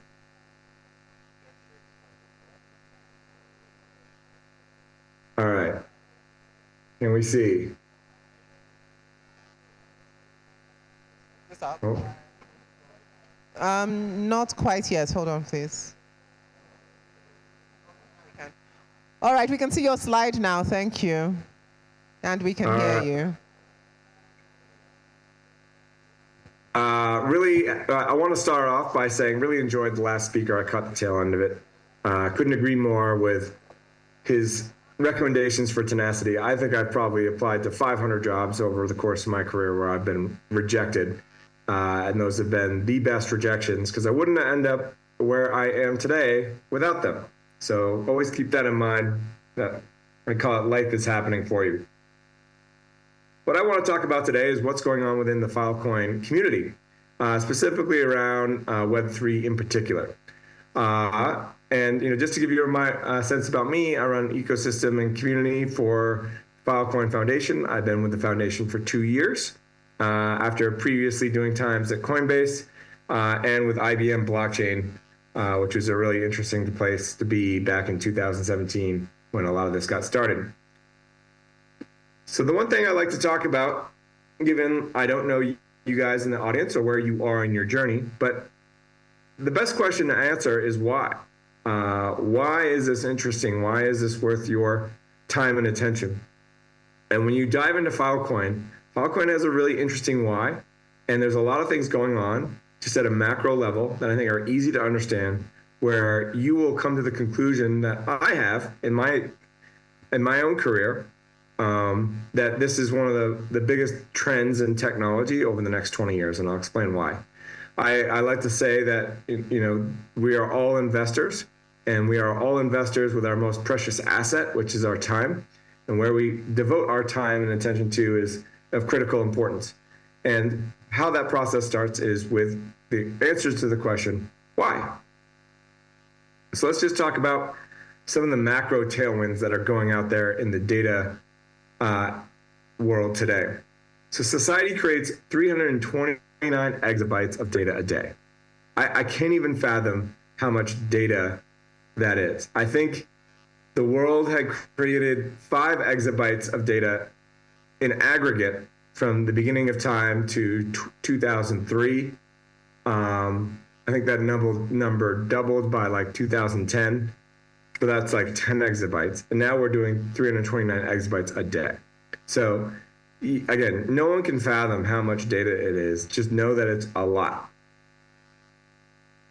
Now, well, hold on. Why that's important is that you need a lot of data centers, a lot of storage capabilities to store all that data. And there's not going to be one provider like an AWS or Google who's going to accommodate that much data on an ongoing and sustained basis. The next thing I want to highlight is something going on that I find really fascinating. 5% of all data and 25% of high quality data sources in AI training sets are now restricted. So the time of OpenAI and what OpenAI was able to do, that's no longer the case anymore. And the reason for that is enterprises who own this data are quickly understanding the value of their data and are taking actions to protect that value. So basically, the market is saying, you're not going to web crawl my data for your AI training aid, your LLM. I'm going to remove it from the internet. And we have there's a gaming magazine called GameStop that's been around since, probably since 2000. They removed all of their articles from online for public accessibility, mostly because they didn't want it to be trained for LLM purposes without them being compensated for it. And it's this conversation that's happening as we speak, that people are protecting their data in a way because they don't want it used in AI models. And all that does is it starts a conversation on value. Well, I don't know what to do with this data, but it's obvious that it has value to someone. And I need to understand that value. I need to protect that value before I let anyone use it. And this gets into the rise of AI. I mean, AI is something we've all been talking about for a couple of years now, or just maybe 18 months now since the release of ChatGPT. But AI is coming and we all feel it. And AI has changed the way people value and perceive the value of their data. And whether you're an individual or an organization, it kind of breaks down simplistically into these 3 categories, in my opinion. You have sentimental value, things that are important to you or your organization. You have monetary value, things that have like an open market price. And you have utility, which is how useful is the data. So the best way I think about, data storage in this environment is actually like physical storage. I'm sure I'm willing to bet in Lagos that there are storage facilities out there where people store their belongings. And in the US, this is quite common. Typically happens when people move apartments or houses. And what happens is they put all this crap into their storage unit. And, you kind of lock the key, lock it away. But then eventually you have to deal with it because the storage is costing you money. And then it's a conversation of, all right, what in here that I own has monetary value, something I want to resell. Maybe I could resell that grill for $50. What has sentimental value, something that like of my past helps define my identity, or something that has utility. Maybe I just moved in, I have a tree house in my new house and I want to put that couch in the tree house because it has utility. So again, these are the types of conversations, and data storage really works the same way. At first, data storage was so cheap, organizations and individuals saying, I can just fill this storage unit up with everything I have and really not have to worry about it. But now, as your stuff or your data starts getting bigger and bigger, you have to deal with it. And it's just a question of, is this valuable and what kind of value does it represent? And ultimately, when data is viewed and treated as an asset, it leads to control over your data becoming a need to have versus a nice to have. Because obviously, if something has a lot of value to it, you don't want anyone to access it without your permissions. You want control over it. You don't want, again, there's going to be a heavy level of trust. And, a lot of the times, and what Web3 is all about, is the best person to trust is yourself with making those types of decisions and not handing it over to an intermediary or a third party to make those decisions before you or without full transparency. So we're at this interesting moment in time where it's the rise of data as an asset. And again, data can have intrinsic value, something that's important to you, or extrinsic value, something that's important to everyone, or has a monetary value, or is just valued by society. But, when you look at data as an asset, it's really a conversation about control. Well, I want control to manage my asset. You think of like every stock trading platform, every retirement savings plan. There's so much technology about that's out there already that is just giving you control over your assets. Financial assets are easy to comprehend and very direct on why you want to manage them. But this is happening with data as well. It's going through the same transformation.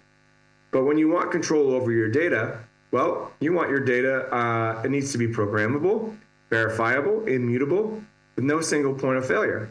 These are the 4 tenets of like what I want for my data if once I understand it has value. And okay, if you want to check all these boxes, then the obvious answer is Filecoin. And this is the narrative I've given myself. This is the narrative I talk to for people in the community as to why Filecoin is a real game changer and breakthrough within the ecosystem, within the Web3 space.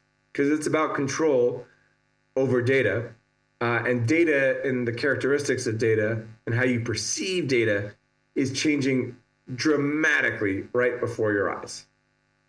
So there's a company in the US called Gore-Tex. All they do is they make waterproof fabric. So it's a higher quality fabric versus what is otherwise available. I know Gore-Tex well because my sister works for them. And, all it is, it's like, so you could buy a shoe that is a high performance hiking shoe, or you can buy a Gore-Tex shoe, which is the exact same shoe, just made with different fabric. So all Gore-Tex is a sign of quality that, you're getting what you expected, which is a shoe, except with this shoe, it's saying we have the most waterproof shoe available. Filecoin is trying to do something very similar. We have data storage. This data will be stored in the exact same way as many other mediums that you may be aware of. But we have this extra other thing called proof of spacetime, which is a continuous proof system that on a daily basis will prove that your data is where you left it and is in the same state as it was when you originally stored it. And there's that provenance that goes back from when you uploaded it to the chain initially to today, that has that continuous proofs to give you that sense of quality. And ultimately, it's that quality role, that quality assurance role, similar to what Gore-Tex plays and like waterproof hiking shoes and coats. And I think Filecoin is going to play in the AI economy because in this future state, excuse me, you know, you could be wanting to share data with your neighbor. You'd want to put your data available for sale on a marketplace, or maybe you just want to keep it private. And ultimately, it's going to create a whole new economy around data and how we use data. And this is something I created, which is how the intelligence economy operates. At the foundation, you need authentication and attribution. If MIT or Harvard put the data onto, uploaded the data to the network, you need to know that it actually did come from Harvard or MIT. You need to make sure that it's immutable and verifiable at its core. That's where IPFS and Filecoin are essential. Then you have this whole permission layer on top of it, where you're trying to do encryption and protection, and you're trying to get manage access and permissions to the data while maintaining its security and immutability. Once you have the permission layer set, now you can begin to play around. Can you do price discovery? Can you participate in marketplaces, knowing that you are going to get compensated at market value for when your data is being used, and that's of critical importance. And finally, the new part of this pyramid, which is new over the last 18 months, is now you have a buyer. We've never really had an insatiable buyer since the rise of AI, and LLMs and agents, AI agents, are going to be the buyers because they're going to be looking for high quality resources or specific resources. And are going to pay or do what it takes to access that data for its own purposes, whether it's paid for, shared. The types of agreements are endless, but again, they are ultimately a buyer who are seeking this type of information and insights for their models. And I love this quote from the Defiant.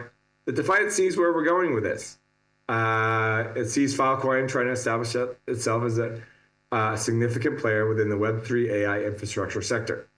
And they didn't look at this chart or anything, but they can see by some of the moves we're making that this is the AI game and data game is the big game that everyone, I think, in Web3 who is talented, who is looking to maximize opportunity, is playing it. Yes, there's a ton of great use cases and interesting applications in Web3. But the big game is going to be around data and sharing data, in my opinion. I think, to me, if you ask me, I think the intelligence economy is going to be in the top 3 of digital assets, where data will be on par with stablecoins and Bitcoin within a short amount of time. And it's going to coincide with the rise of AI.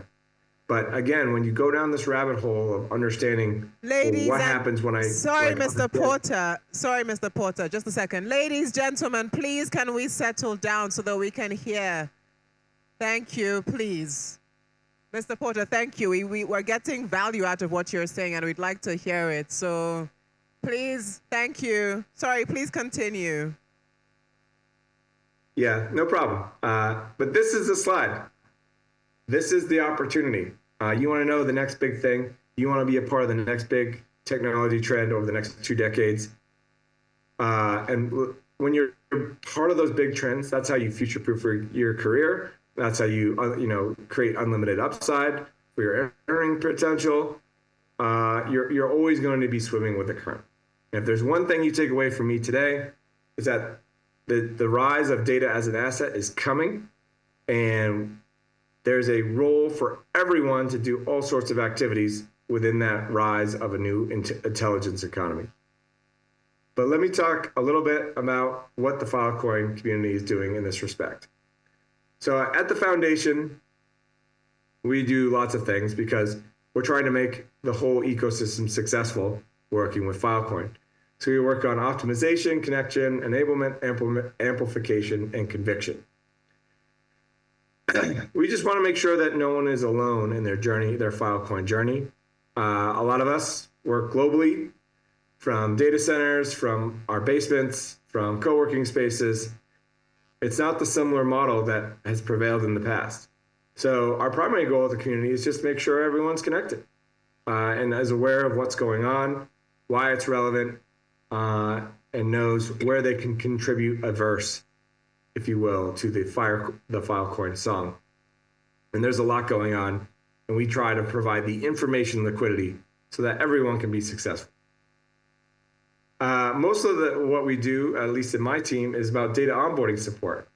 So, we're trying to get the goal is to get data on the network, but you need lead gen, people trying to find data clients who want to store their data on the network. So we support those organizations. We have 14 software platforms from across the globe, servicing all different types of personas, from developers to Web2 enterprise to Web3 new Web3 platforms, to people doing bring your own Gen AI platforms, all working to bring data onto the network. And then we finally coordinate and facilitate the storage provider network so that data can end up on the Filecoin network. And our strategy is working. We already have 6 confirmed and announced AI collaborations this year. We're always testing new ecosystem tools that make working with Filecoin easier. We're making investor connections. Part of the challenge of working in Web3 is finding capital when you need it. And we're making sure some of our best projects get access to capital at the critical moments. Again, we have the data onboarding platforms, and we're already working with 1L1 Solana on onboarding their data onto the Filecoin network, with more L1s in pipeline. And that's all really exciting. And all it does to me when I look at this is it shows decentralized storage, and the conversation on the value of your data is occurring. And as long as you have that value conversation, you'll realize that decentralized storage is the obvious choice. I love one of the lines in Bitcoin where they say, when you give your money to a bank, it's no longer your money, the bank gives you an IOU. And Filecoin's trying to do something very similar with data. It's like when you give your data to a public cloud provider, it's no longer your data, they're giving you an IOU to your data. With Filecoin, it's like we're trying to put the controls and keys to your data in your own hands, so that the only people who can manage it and optimize it is a public cloud provider. It's no longer your data, they're giving you an IOU to your data. With Filecoin, it's like we're trying to put the controls and keys to your data in your own hands, so that the only people who can manage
Hello, everyone. Hi, I'm Ubong Nkanta. I'm a software engineer. Sorry. I'm a software engineer, and in this section, I'll be guiding you through on how to deploy your first smart contract and the Filecoin virtual machine. So we are going to be using, we'll be using MetaMask,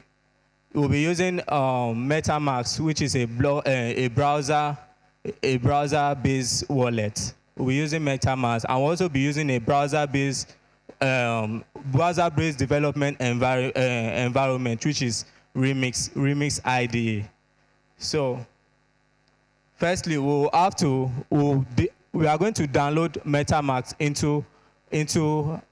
we are going to download MetaMask to the browser, and we'll create a wallet address. Then after then, we are going to send some test token to the wallet address.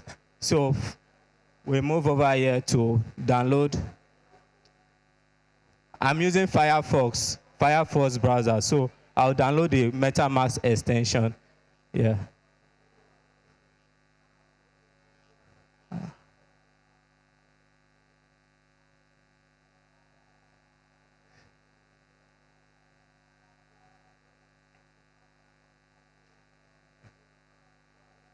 So while it's downloading, let me quickly run through the remix.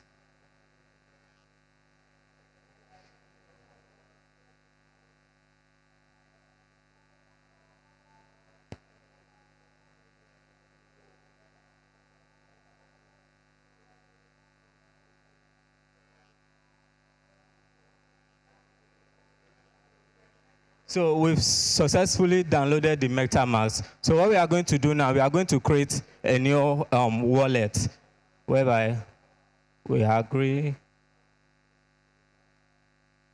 create a new wallet.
It's not advisable to expose your password like this, but it's just because for the test, what we are running. So that is why I'm just. So it's not advisable to expose your password, but. So here is your secret recovery phrase for your wallet. You have to copy, reveal the secret key, copy, and okay. Next.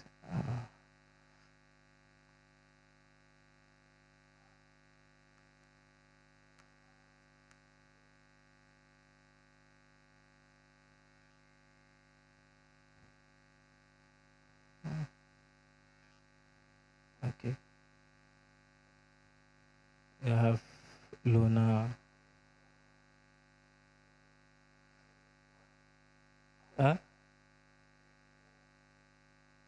348, okay.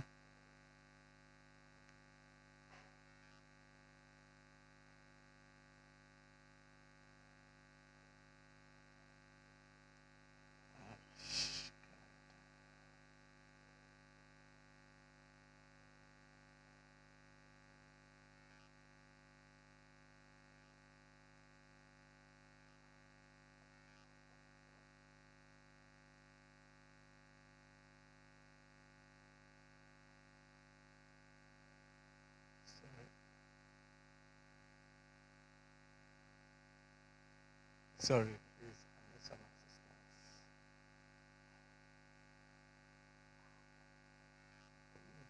Okay, no, yeah. I was trying to bring this up.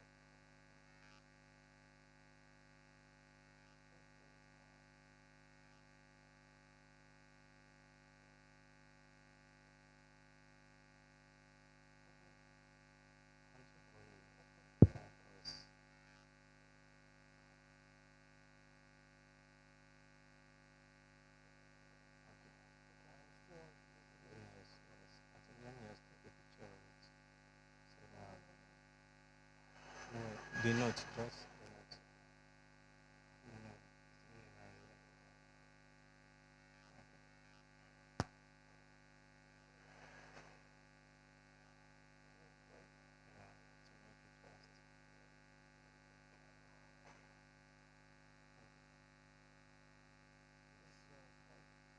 Yeah, this is what I'm working on. This kind. Okay.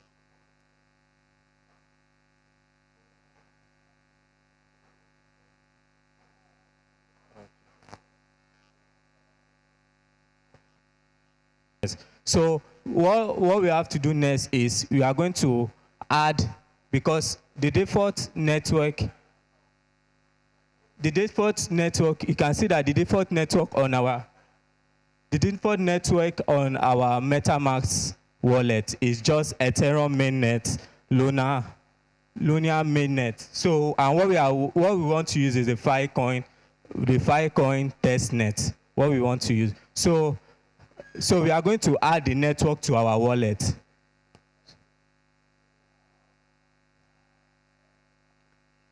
There's a platform I suggest, that is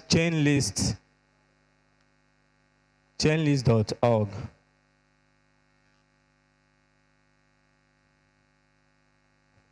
Under this platform, you'll see a list of EVM networks where you can search for Filecoin.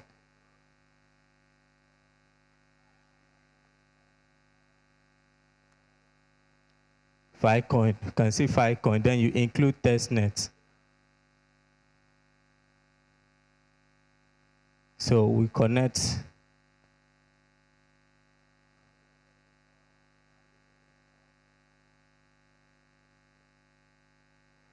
Approve.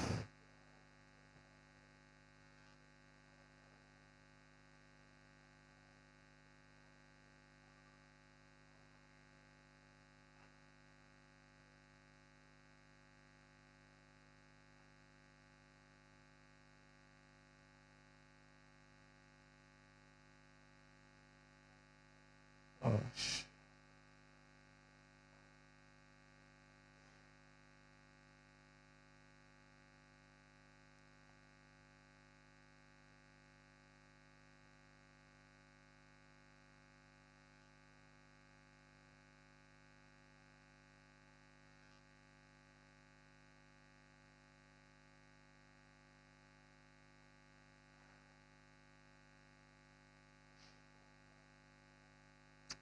so what we can see definitely is a prompt error in the Chainlist platform.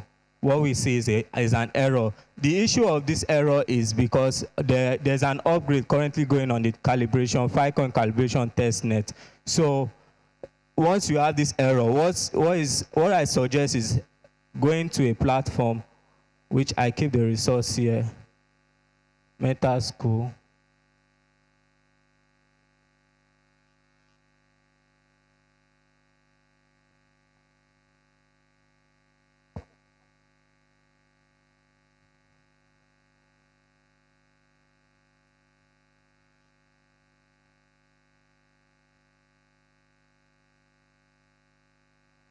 My goodness.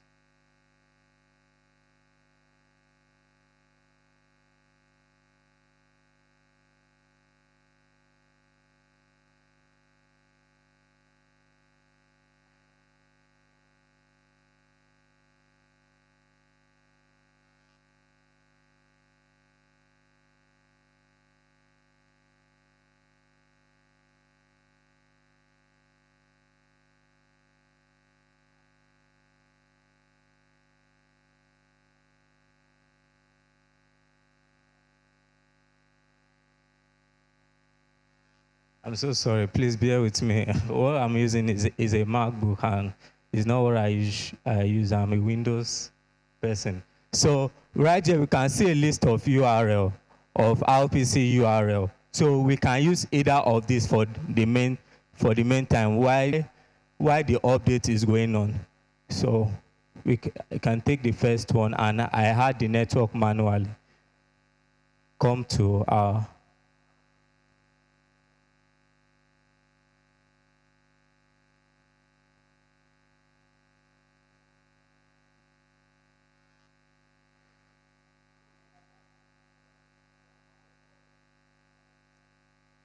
Okay. Is it cancel?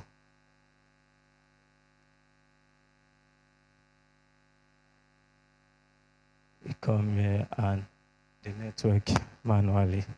So to add network manually, we add it here, put in the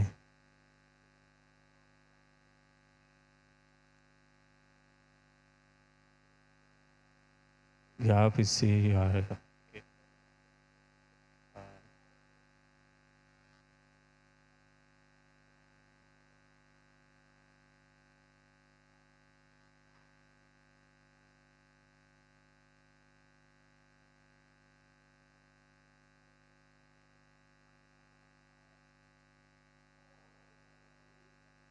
Our chain ID 314159. 31415. Sorry.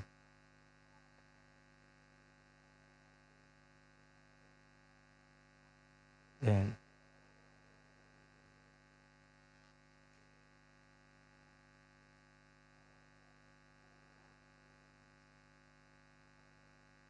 so we successfully added the network, the test network. So we switch to the network.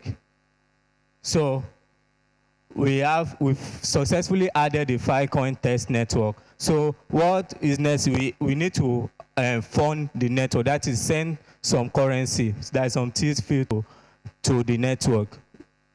So because while deploying, we'll be charged some fees. So we need to send it to the network.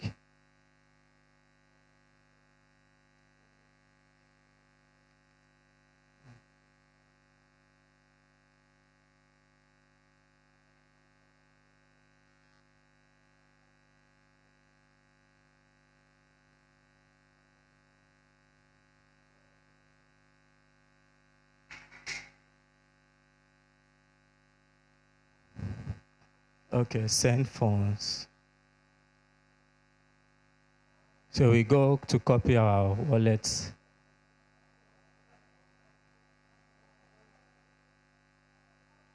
We copy the address, the wallet address there.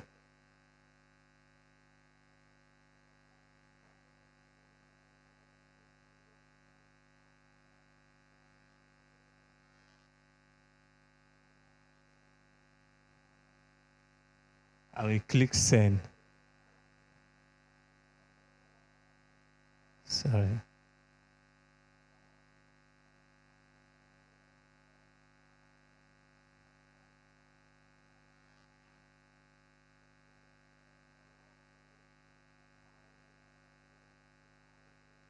Okay, so we've sent some. Very sooner it will appear. The token we've sent will appear. So quickly move to our development environment. So we create a new workspace. Development environment, that is Remix IDE. Then we create a new workspace.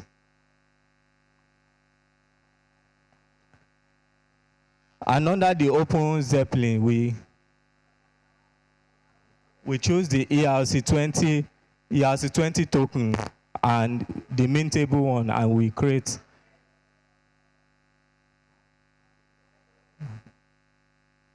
Okay, that's great. That's success.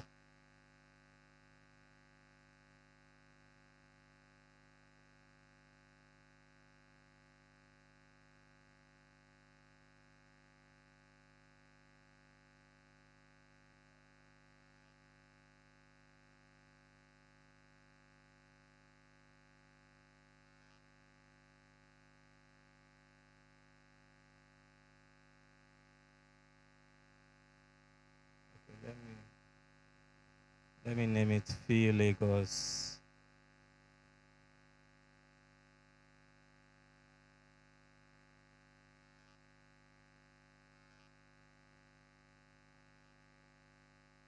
Okay, we've created a new contract. So this is our contract.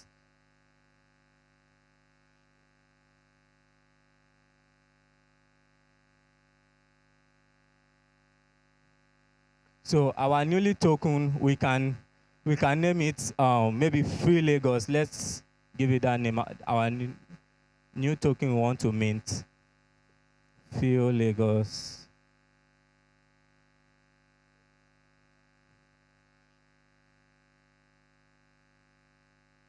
Then what will be our symbol? Okay.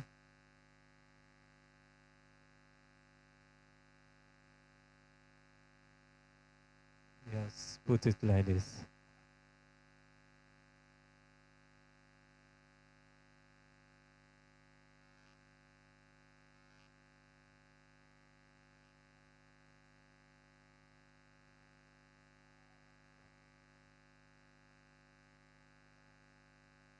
So we'll compile our contract.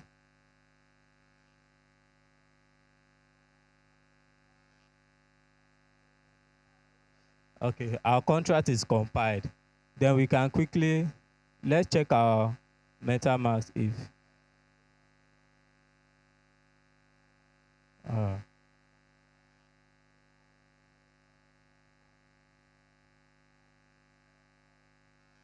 Let's see. Yes.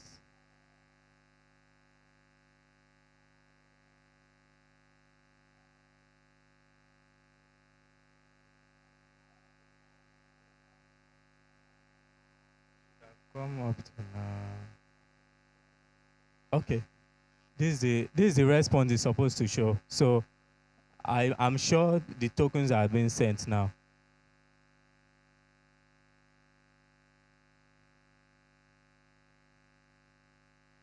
Okay, to take some time for it to come up.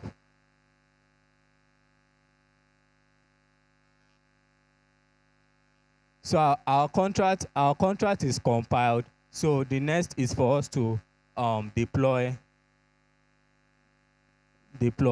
our contract.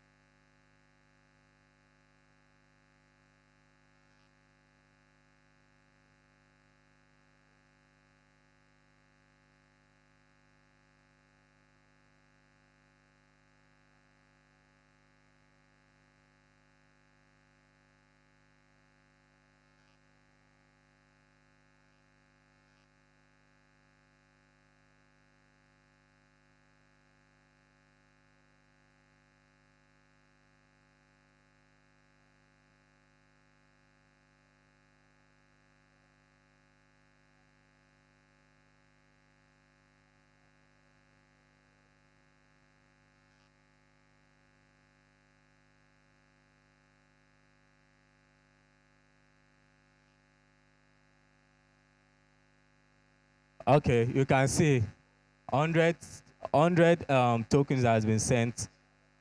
100 fee has been sent. So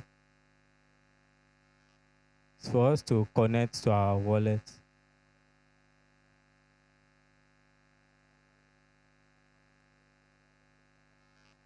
Okay, so we connect to MetaMask. So right now what is going on is we want to connect MetaMask to our Remix ID. That is our environment, environment view. Sorry. So we've connected it. So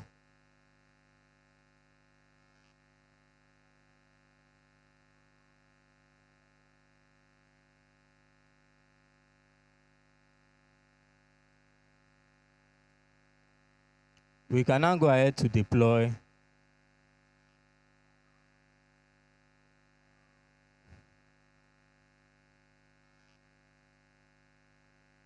Yet it needs the initial address, that is the owner's address. Then we can now deploy our contract.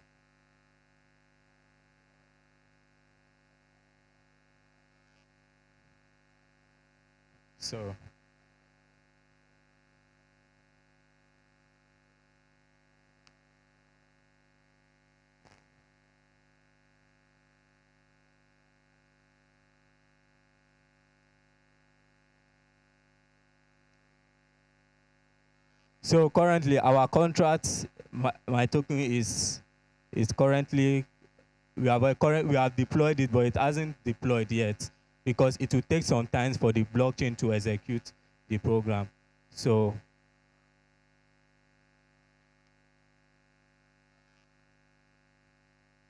we'll be patient for a while. But if there's any question can come in within this duration. If anyone have any question, you can just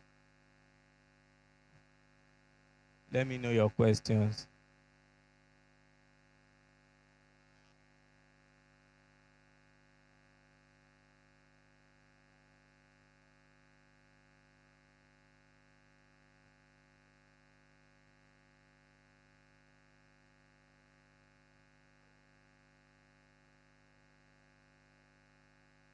So you can see it's pending. Okay, it has been confirmed.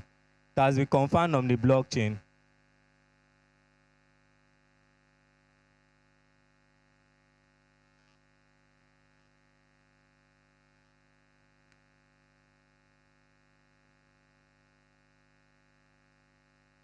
So it has been confirmed on the blockchain. So now we need to add our token to the MetaMask.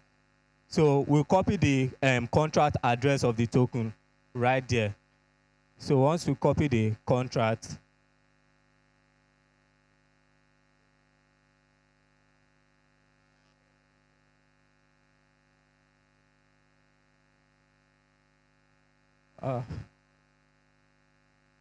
let me reject this channel because I didn't make, okay. So to import the tokens, you see, we can import the tokens there. We click on import.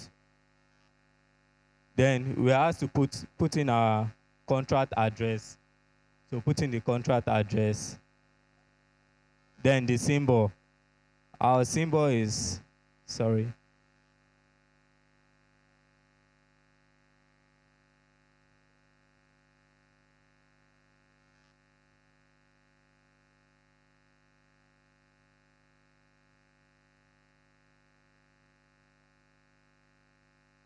I'm still trying to recall. Okay, FLA, FIL.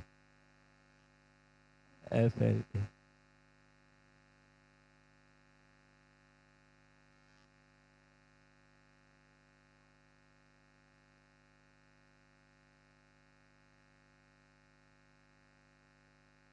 So you see we have 18 decimal on the blockchain. So we can now add the token. We import. So you can see our minted token, FLA, with the symbol FLA, is being added on the network now. So what we need to send some, stay. We want to meet some tokens to our newly created token. Our newly created coin. We want to mint some tokens to our newly created coin. So, come.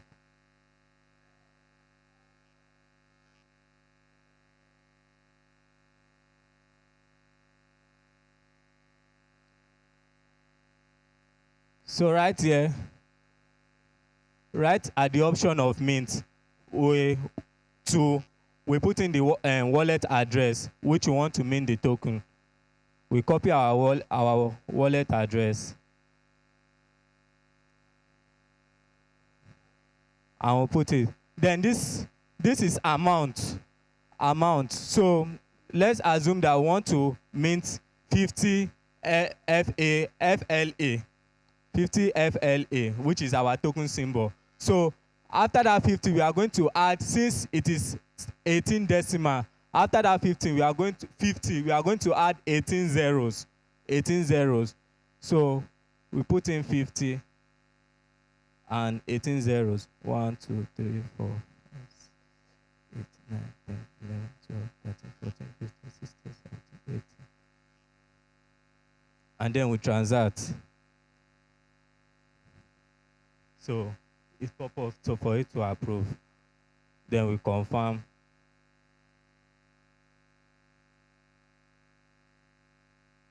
So our meeting is pending, but we can speeding it up anyway. Let's speeding it up. So speeding it up means the gas fee will increase.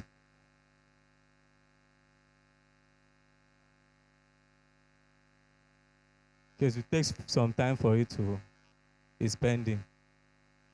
But during this time, if anyone have any questions so far, you can always ask while we are waiting for the blockchain to do its work.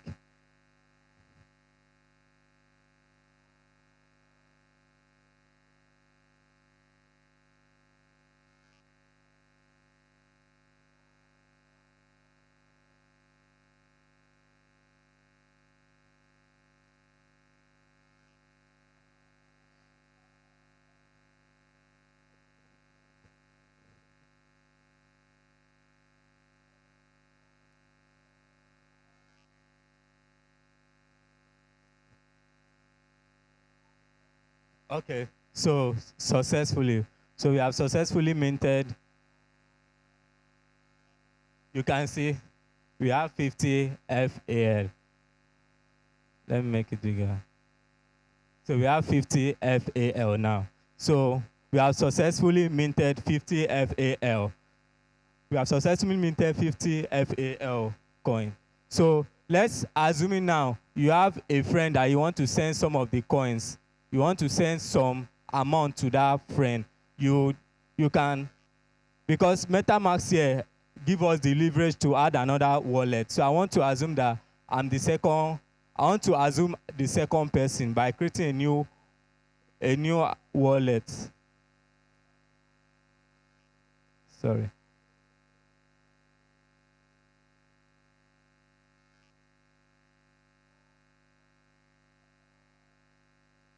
So that is going to be account 2.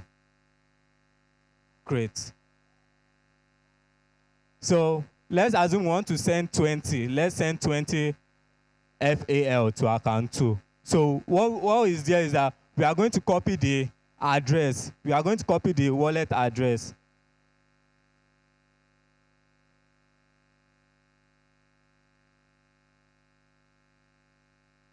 Then we'll go to account 1 and we say we want to send, inside 50, we want to send 20. We click on send. And we put in our address. Then it's asking us how many FAL do you want to send to the second. That is, let's assume 20. We want to send 20, right? Then continue.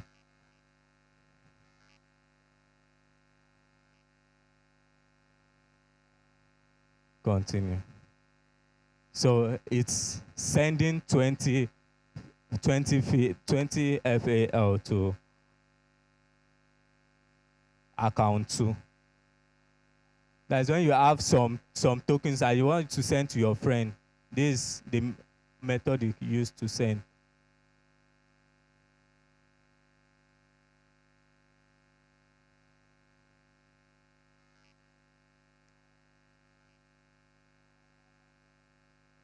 I want to speed it up so that because of time.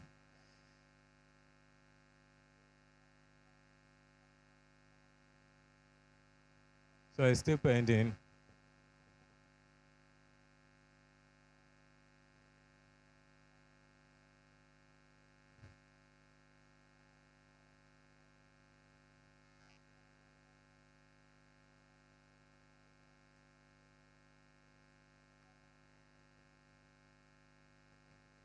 Okay, so we've sent it to account 2, right? We've sent 20 FAL to account 2.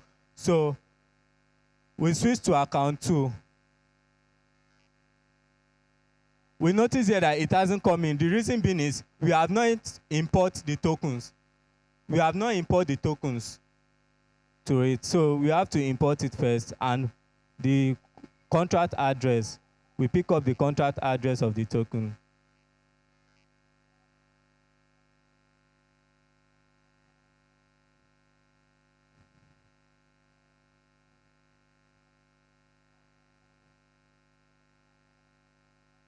Then we import.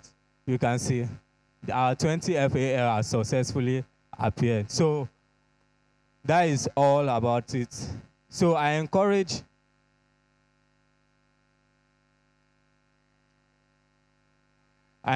everyone to visit the FVM web platform. Right there, you can see different resources that can also help you to build and develop more contracts or more projects. Thank you very much. Any question so far from? Thank you.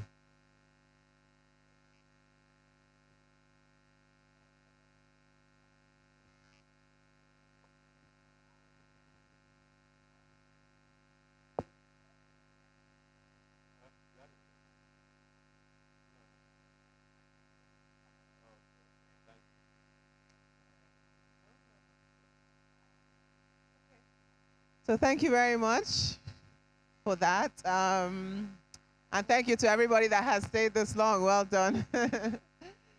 It's been a long but very powerful and information-packed day. So at this stage, I would like to welcome the convener of FIL Lagos 2024, Mr. Enoch, to come and give us his final address.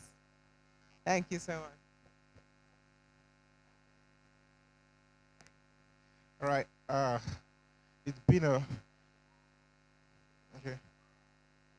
it's been a wonderful time out, and so grateful to God for helping us, and He's a success, and the purpose of this event has been achieved for all what you've learned. So let's put it into action.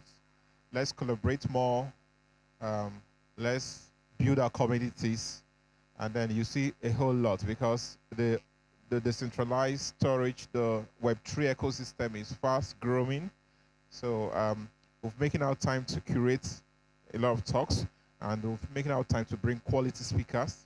So we expect every one of us to build a connection, leverage on the opportunities that has been provided here. We as a community will keep doing much more, so happy to also announce the FIL Builders Bootcamp starting up tomorrow. So a 2 days bootcamp where we come together and learn a lot. Indoors, free food, accommodation for the next 2 days. If you applied, I believe you must have gotten a mail from us. And if you're on the waiting list, just watch your mail before the end of 6 p.m. today. And then we'll invite you to the Hack House tomorrow. So the Hack House will be open from 9 a.m. to like 1 p.m. as registration goes in. And then we'll be happy to also, we'll be having a lot of technical guys from the FICON ecosystem as well joining us virtually. And then Santiago will be with us having a hands-on. Casey, the prof, will also be with us. CTO, etc. will be with us. So we do a whole lot. For the next 2 days, we want to like build, some stuff. And fine, we've been able to like attract the grant team. So they are actually interested and very happy with what we're doing. So I want us to put in the best, the very best, even as we pitch, our solutions. So we can easily get support and other things. So viewers virtually up there, wherever you're looking us from, we thank you for staying tuned. On behalf of my team, this event has been successful with the help of the team who has been working tirelessly behind the doors. Thank you for, joining us. And the speakers, some who traveled from far, near, and excellent moderators. Thank you so much for, being with us anytime we call on you, and the media team as well. Thank you for making this lively, and my family, my wonderful wife, and the children as well. Thank you for supporting me as well as supporting us as well. So as you guys fly, travel, I wish you safe journey, and we can't wait to have you on either in FIL Cape Town or FIL Lagos 2025. God bless.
Okay, ladies and gentlemen, we have another speaker in the house. Apologies for that. We have Mr. Ndibe Collins here, and he's going to take us on the theme of opportunities for designers in FILCON Africa. So, Mr. Collins, please take your stage.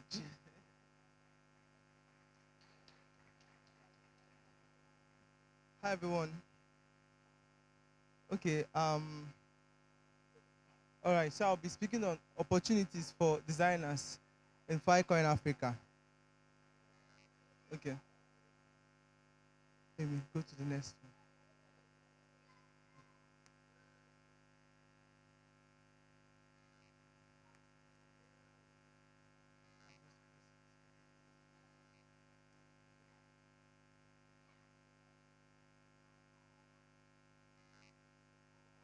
one. All right. Okay, my name, I'm Collins. You can call me Mice, you can call me Smice. So, I'm a Web3 product designer and graphic designer. Okay, so these are my handle on Twitter and LinkedIn.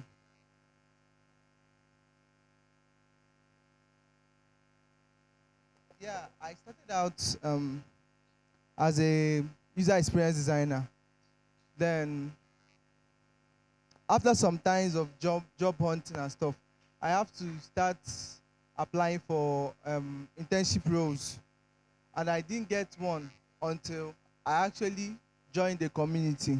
So, during contributing to that community, I actually joined the FICON Africa. So, during contributing to FICON Africa, I got an internship. So that's where I got my first internship. So this is just my story to help you understand more. So FICON Africa is one of the most vibrant Web3 community in Nigeria. Like, seen from what we see online and what everybody is a witness that FICON Africa is one of the most vibrant in Nigeria. So, yeah, contributing to FICON Africa. Okay, this is where it gets interesting. So if you are a designer and then you are looking for opportunities to actually practice, to actually create something, communities like FICON Africa is a place where you can actually contribute. Because they will give you opportunity to actually contribute. Once you are good, your designs will be featured. So how you can contribute? You can contribute to event publicity, like this one, website designs, in-community gigs. Sometimes we get gigs, something like you want to work, another community, something like FICON Ghana want you to do something, FICON Cape Town want you to do something for them. You can also get that, you can also contribute to that one, and lots more. So what you get for contributing. So it's actually a lot, because you get hands-on experience, like you experience how to work better as a designer. You work on real life projects as a designer.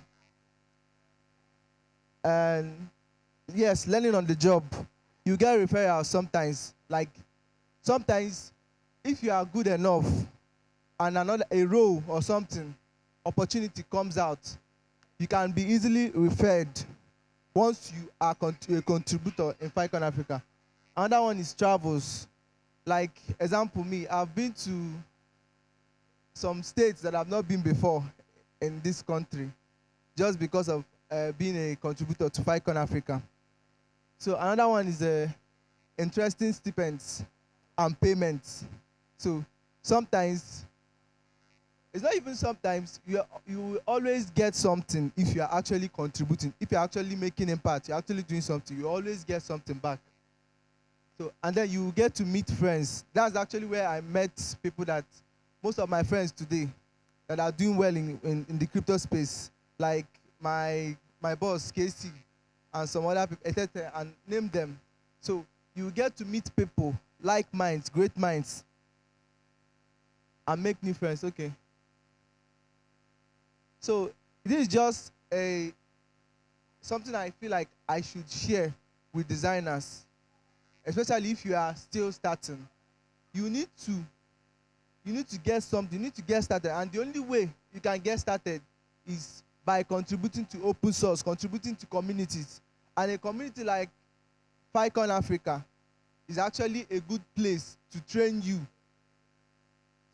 So if you want to join the community, you can scan any of these codes, this one or this one, and then join the community and then reach out to the team. Tell them, show them what you do, and then they will always find out where they can put you. Thank you. So that's all. Thank you.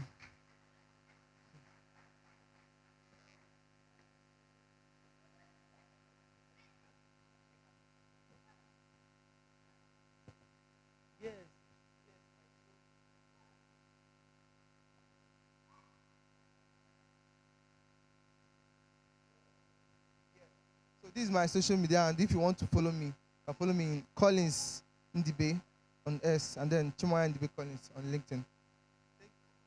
Thank you very much, Mr. Collins.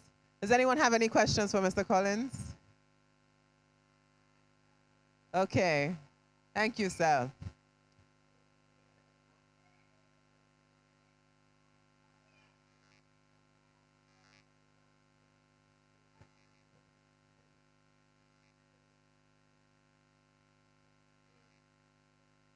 Good evening. Good evening. I'm Adeda Molapaka, a game developer with over 3 years experience. So today I'm going to talk about PowerPoint's role in the evolving digital landscape.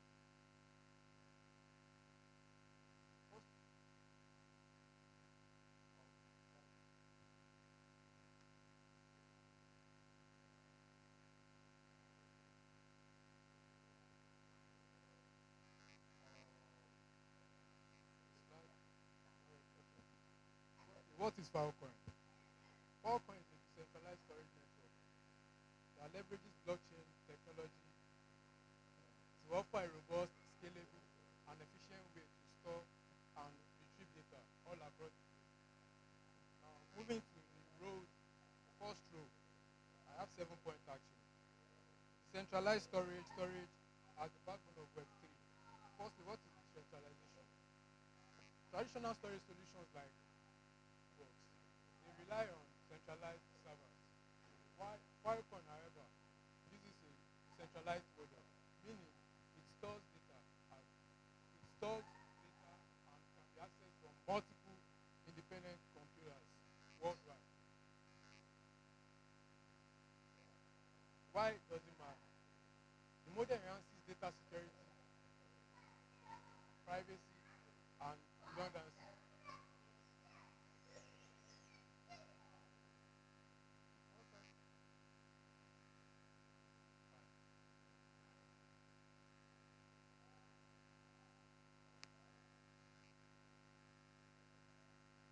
Then, part of the benefit, user empowerment. Filecoin gives you full control over your data, and it can be traded. It gives you terms, settings, while interoperability works seamlessly with IPFS, Ethereum, and Polkadot. Enhanced security. Data stored securely with the cryptographic proofs. Moving on, second one, data privacy and security. Filecoin addresses many of the privacy and security issues challenged by Filecoin addresses many of the security and privacy challenges faced by centralized servers.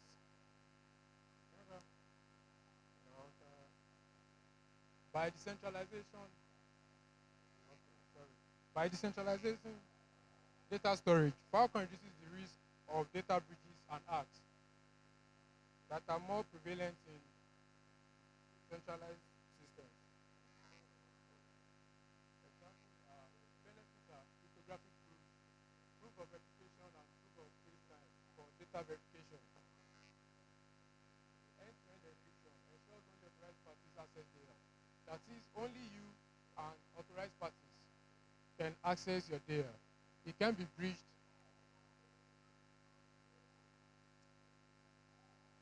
And third one, enabling a more efficient data economy. The demand for data storage is growing exponentially with the rise of big data like IoT, AI applications. And how does Filecoin help in this situation? Filecoin contributes to creating a more efficient data economy by enabling decentralization marketplace where storage providers and users interact directly.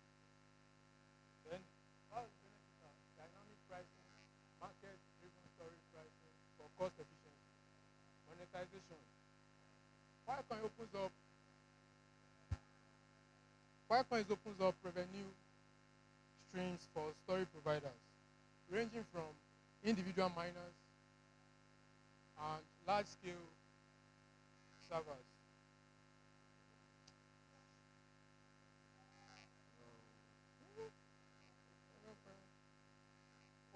Supporting the growth of decentralized applications. Filecoin is increasingly becoming a foundational layer for decentralized applications, particularly those that require significant storage resources, such as video streaming platforms, digital archives, and social networks. Benefits are scalability and flexibility. Filecoin's decentralized nature provides scalability and flexibility for DApps, decentralized apps, that needs to store large amounts of data. It allows developers to scale the application without considering centralized, without considering centralized infrastructures or constraints or exorbitant costs associated with centralized traditional cloud storage.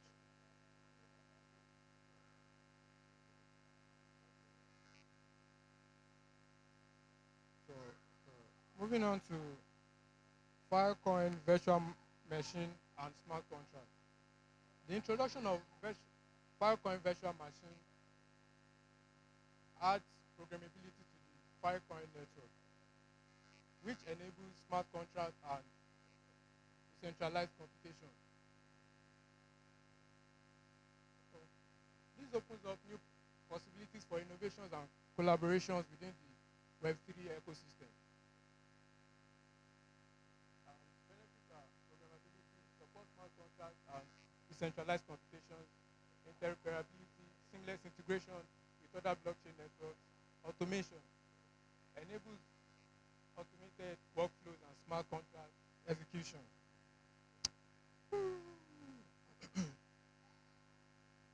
Driving innovations in AI and machine learning. As artificial intelligence and machine learning technologies continues to evolve, a decentralized storage solution is much needed that can handle extensive data sets. Becomes increasingly important.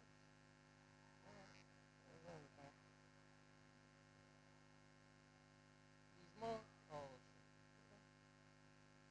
Filecoin is well positioned to support these innovations by providing scalable and secure storage solutions or infrastructures. They have centralized data lakes, secure storage for AI and machine learning data sets, data sharing, fosters collaborations across research institutions, inclusivity, support more inclusive and collaborative environments.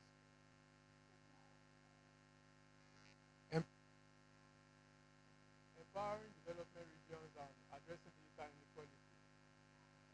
Filecoin decentralized nature has the potential to empower developing regions, such as providing accessible and affordable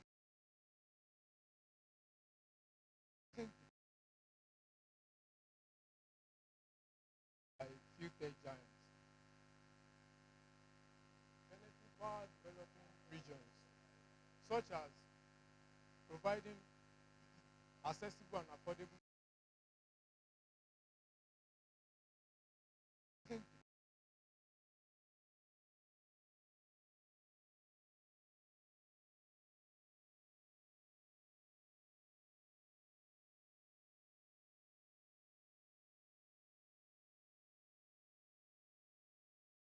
safely, and we look forward to engaging with you more and more in the community and in the platforms. So